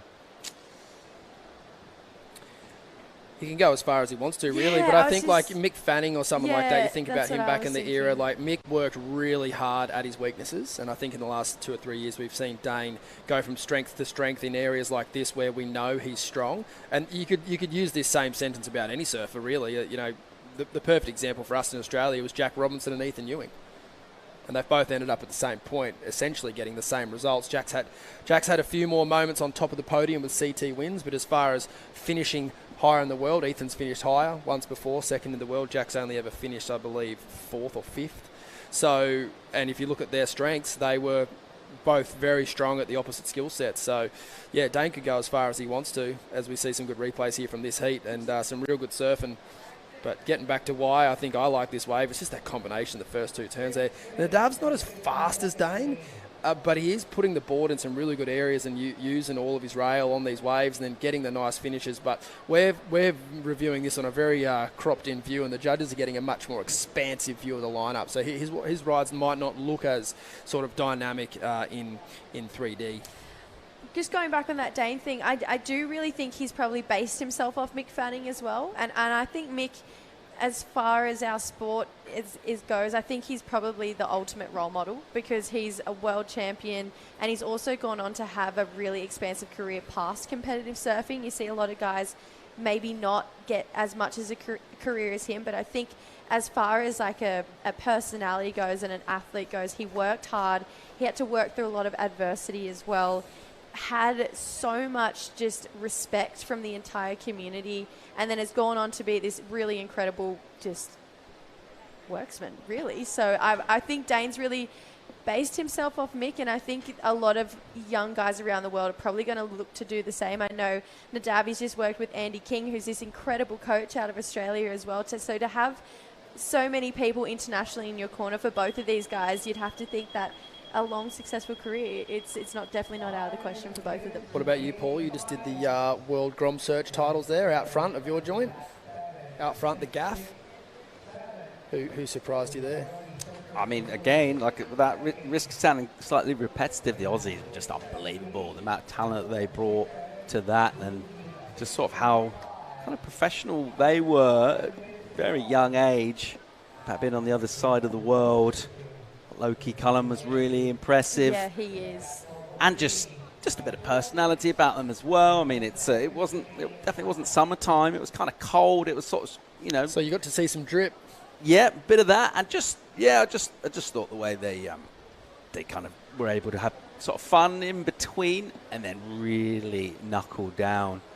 The young Brazilian in that, there was a little tiny kid out of Brazil. Goofy footer. He was amazing, mate. I mean, he looked about 10. Like, obviously, like, you know, development happens at different stages for different people, but he looked so little. He was so impressive as well.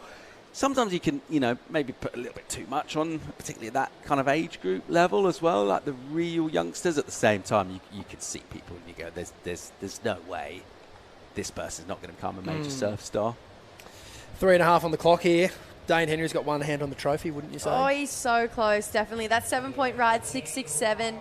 I mean, it just having that total, it's definitely what he's looking for. He's still got the chirp going out there, though, still chatting away. Maybe they're going to become best mates by the end of this heat. Nadav, a 6.95. Looking back to that 4.67, though, Stace, I mean, like you mentioned, the judges have a really expansive view, but just how fast and whippy he's surfing, I really do think that 2 turns could do a 6.95. Oh, big time, yeah. If he gets the right wave, just getting back to Dane though and still looking chirpy. He's chirping from the inside now and not the outside. Yeah, so there is smart. definitely a strategical difference there in that, and that he wants to make Nadav make a decision and potentially pull him off his lineup, which we've seen everyone sitting sort of a bit wider today. Dane was sort of the only one that had the luck to go a bit further up. So Dane is at a good position here to kind of drag him into no man's land if they go a bit further up. But Nadav knows where he wants to be. He can sort of use that wave as an indicator, and there looks like there's a few waves in this set. Yeah, Nadav sitting with priority as well. So 6.95, exactly the number that he's chasing down. Dane Henry's going to make him think here,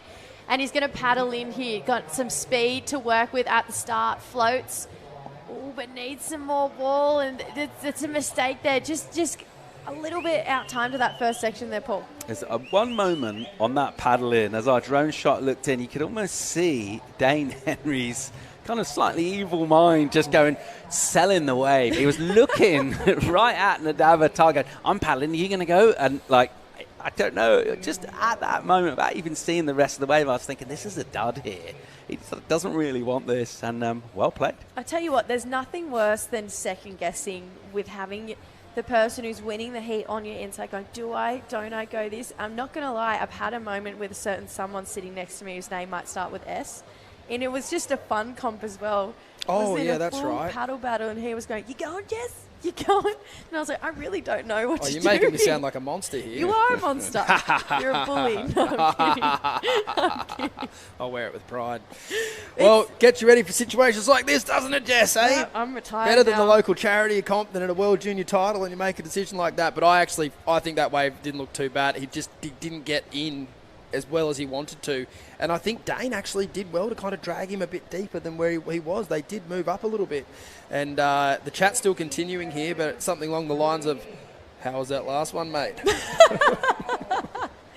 Yeah, why'd you go that one? Didn't quite have the wall, did it? But we're under this last minute here, and I actually feel like the chirp, it's gone quite quiet out to sea there. Dane really hoping that no more options come through, but even if it does, priority to Dane. I mean, we saw Sierra lose it with first priority in that last one, but just with where Dane's sitting right now, the little evil that you were talking about there, Paul, it feels like it's pretty much his at this point.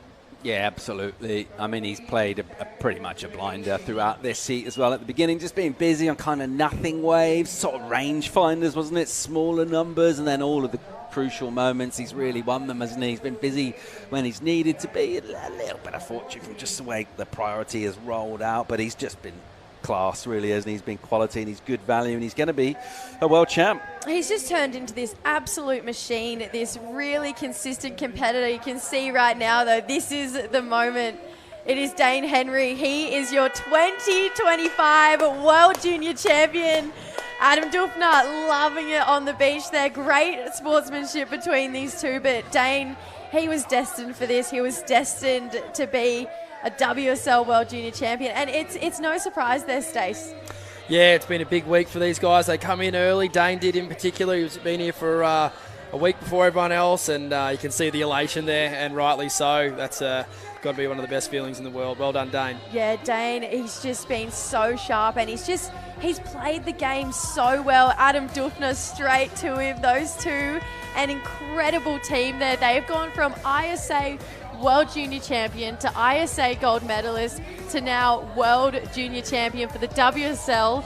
This is the ultimate dream team between these two. They are on fire. It's a great track record you mentioned there, Jess. Some massive accolades, and this one will sit proudly atop of the shelf there for Dane. Incredible run, though, for Nadav Atar. I mean, what a moment for his career. This has to be a career highlight for him. Oh, big time. Yeah, like you said, relatively unknown up until this event, and yeah, runner-up to the World Junior title for the 2025 season.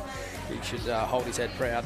Mum Kiri there, she would be so stoked. 2 Aussies taking home the trophy this year. Isla Huppert's passing that flag over, but it feels right, doesn't it? Just with the work that he's been putting in. You chat to Coach Jared Tatiri back at home, he says he's just kind of turned into this training machine. Yep. And I love when you see a story of hard work pays off. Yeah, big time. And the talent too, as we see here. Great scenes from the ocean. What a chair.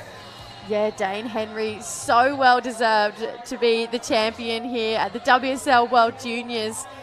Just flying that flag with so much pride, so much joy. You can see Lucas Skinner there as well, one of his best mates getting to cheer him up the beach. And it makes so much sense. Straight to the podium. Oh, absolutely. Don't want those feet getting sandy. Yeah, what a moment for Dano. You'd have to think maybe the moment. For sure. I mean, it just keeps rolling, right? When you win those events that he's won, that was then and this is now, and this is the latest sort of event that he had to conquer. And you're right, he did seem destined for this, and he certainly had some moments this week where I'm sure he's thought, okay, I could be doing a bit better, and then he's made the updates, he's made the board changes, and he's made the adjustments, and he's found himself come out on top. Now, that was a long way to win. Someone get some tissues for True, because I know that she's going to be starting to get a little bit emotional here. Boots, take it away. Oh my goodness, Jessie, I've already shed some tears because what an incredible performance. Dane Henry, World Junior Champion. That's how we do it! Oh my goodness, what an incredible week it's been, Dane. I mean, it's been full of emotions, full of so much going on, but you got there in the end. Oh, it's been a crazy week. The waves didn't show up, had a lot of, I don't even know. It's been a massive week. Feels like I've been here for about a month. I want to say a massive thanks to my coach, Adam Dufner. Been training with him for 10 years. Honestly, wouldn't be able to be here without him. It's been special sharing this moment with just us. And my beautiful mother, Kiri Henry, she's the best mum on the planet. True knows that. And my circle's so good right now, and I'm over the moon. I'm crying. I mean, Dane, it's been so incredible to watch your performances through the WSL, the ISA, and so much more. I mean, to be here is such an incredible achievement, and we know that there's more to come for you as well. Yeah, it's just the beginning. It's been a lot of big Aussie names to win this comp, and this is one to tick off for me. I've been dreaming of this for a long time, and watching Bronson win it last year, and draw inspiration from that, and just everything's kind of led to this moment. But I know it's just the beginning, and to make that changa, lift the weight off the shoulders for the last 2 Kiwis, and to share the final with Nadav. He's an absolute legend. Honestly, wouldn't want to share it with anyone else. We were just chatting out there, and it was like no other final I've been in. It was really special to share that moment with him, and super sick to see him do so well, coming from a super underdog to getting second in the event. It was mental to see that happen, and yeah, it's good to be on top though. Really glad. What was actually the chat out there? Because we were wondering what was going on. What were you guys talking about? It was just about everything. We were just I don't usually talk in heats, and Nadav kind of started talking to me. He's such a good bloke. I was just like, I can't bar him. And we were just kind of joking about the waves, and talking about the QS, all that kind of stuff, and momentum and everything, and super cool to share a heat with him. I know that you have a lot of people at home that you'd like to say thanks to. Take it away. Shout out to Dad at home, my biggest inspiration, my nan and pop. My pop's still surfing at 83 years old, and honestly, he's also a massive inspiration for me. My nan, she's one of the most important people in my whole entire world, and I'm really grateful that I could get this done for you guys. All my family in New Zealand, anyone watching around, my beautiful girlfriend Georgia, she's watching at work. I'm sure she's screaming the house down. My siblings, Mia and Guy, thank you so much for everything you guys do for me. The whole Kingscliff and Tweed Coast, Gold Coast community, the whole Australian community, you guys getting around me, it really brings me up, and you guys are just a part of this win as much as I am and my circle are. So massive thanks to everyone involved, WSL, all my sponsors. Shout out the boys at Sharp Eye. Had the best equipment under my feet the whole entire event. And I think that's everyone. So thanks everyone, much love, and stoked. Time to celebrate, Dane. Congratulations. It's been a big event, Jessie and Stace. It's all up to you now. Take it away. Let me cry. I almost cried doing that. It was quite a nice speech. Nan got a shout out too. Oh, he nailed it. It'd be so nerve-wracking, obviously enjoying that moment, but then, yeah, you got to make sure that you hit the thank you list. And I reckon he went 10 from 10. I don't think he missed a beat. Oh, he did well. Yeah. He nailed that. He absolutely nailed that. He has our World Junior Champion alongside Isla Hupperts. We've got a pretty cool highlight reel for you guys, and then we're going to come back and see our champions get crowned. So enjoy.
What a week, what a day, what an event. I just cannot believe everything we've kind of been through from that first day.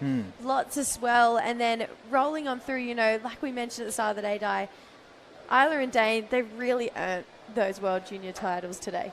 Definitely, you know, they've been through whole condition, just like you said, 3-4 foot on the first day, and a couple of good days, and today it was tough condition for everyone, but everyone, you know, had a put on the great show. So definitely, two champions deserve this win. So great performances. Yeah, it's been really exciting to see exactly what our juniors could bring to us this year, and it did not fall short of anything we expected. It went above our expectations. Dane Henry taking home the trophy along with Isla Hupperts back to Australia. We're going to say farewell from the booth. Thank you so much for watching. We also have the presentation coming up, so stay tuned to watch that. But that's a wrap from us here. Well, thank you so much for everyone. It was great to be part of the team, and I just enjoyed every moment pretty much. We're going to go to a quick ad break and come back with a presentation, but we'll see you guys next year for the World Juniors.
ang bonding na nabuo. Kasama ng tamang tamis sa asim sarap na Magnolia Real Mayonnaise. Magnolia, 100 taon na at hihigit pa. Sit, roll over. Your fur baby deserves delicious and nutritious treats. Give them Nutri-Chunks. Nutri-Chunks milk sticks or Nutri-Chunks beef sticks. Fortified with essential nutrients. Nutri-Chunks dog treats. Love in every meal.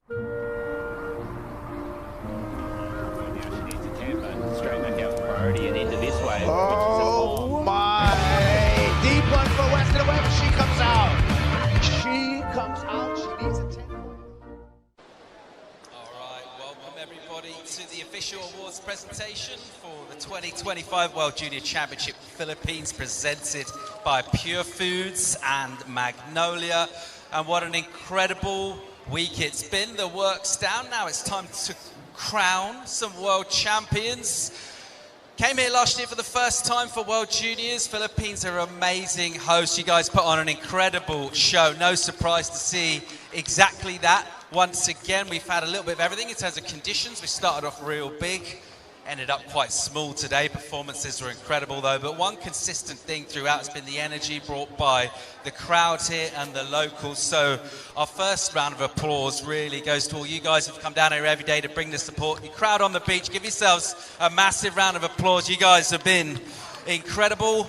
Other thanks need to go out to Purefoods and Magnolia Inc., our major partner and presenter sponsor for the event this year. We love it here in the Philippines. I'd also like to thank the provincial government of La Union and the San Juan local government Department of Tourism Region 1 for hosting our opening ceremony.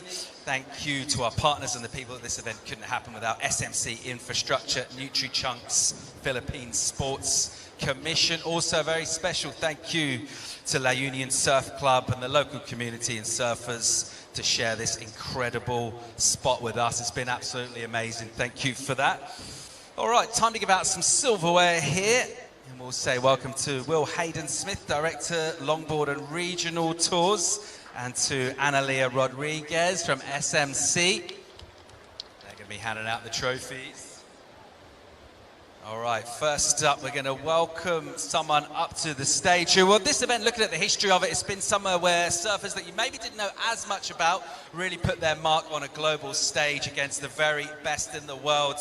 So let's welcome up a surfer who's been incredible throughout his read on the ocean, has been absolutely amazing. From Ismail, Nadav Attar, your men's runner-up.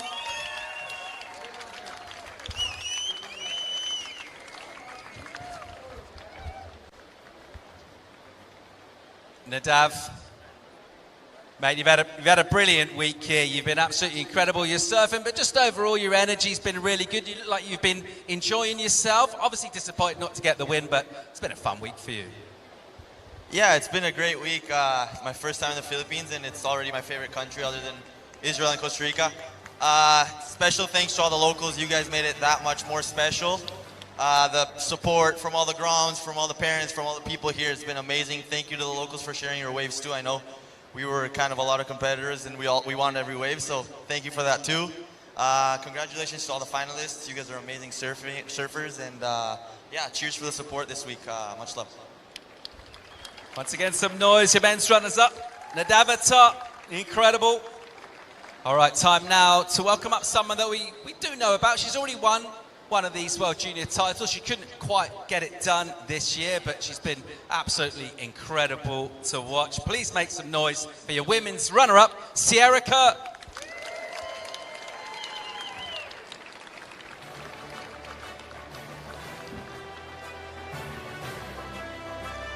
Sierra, you've had a bit of adversity here. You were dealing with a little bit of ill health early on, but your form was really honing in on today, and I think a lot of people were looking at you to take this one out. Couldn't get it done in the end, but you've competed incredibly. How was your week? Yeah, it was great. It's my first time competing properly, like first time doing 2 heats in a day since this comp last year, so yeah, just grateful to be here, and couldn't have picked anyone better to have the final with than Isla, and yeah, it was super fun, so stoked for her, and congrats everyone. Your women's runner-up, Sierra Kerr, ladies and gents.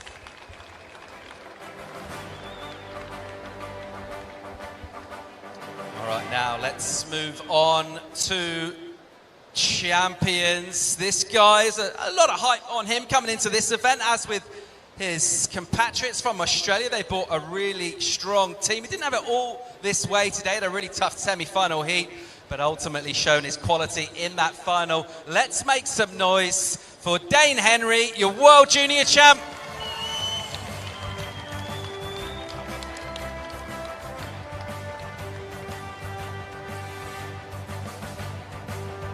All right, it's done a bit of paddling, but it's a heavy trophy. We're going to get that hoisted. Dane Henry, ladies and gents.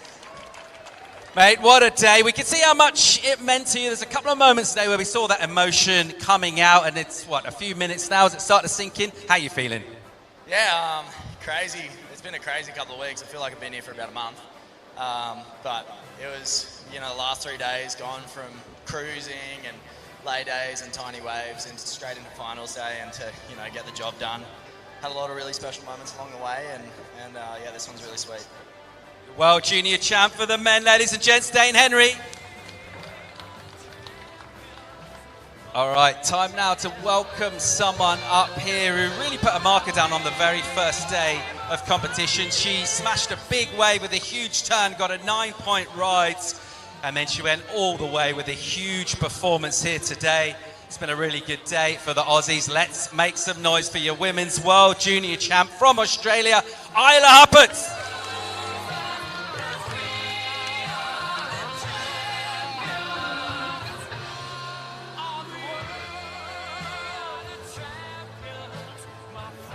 Isla, what an incredible day this has been for you. Obviously, all the preparation and hard work that goes in, and you dream about any comp about going all the way for the win, but how does it feel? What does it mean to you to have the world trophy in your arms right now here in the Philippines? It means so much. I don't even know what to say. I'm so happy. It was like, we had such great waves on the first day, and like I was pretty stoked to like have a good heat, and then it got a bit more grovelly, and I was kind of just taking it heat by heat, getting through, and then here we are on finals day, and I got it done. And you're the world champ. All right, once again, ladies and gents, make some noise for our champions and our runners-up. Woo!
This copyrighted event broadcast is produced by the World Surf League for broadcast around the world and may not be retransmitted, reproduced, rebroadcast, or otherwise distributed or used in any form without the written consent of the World Surf League.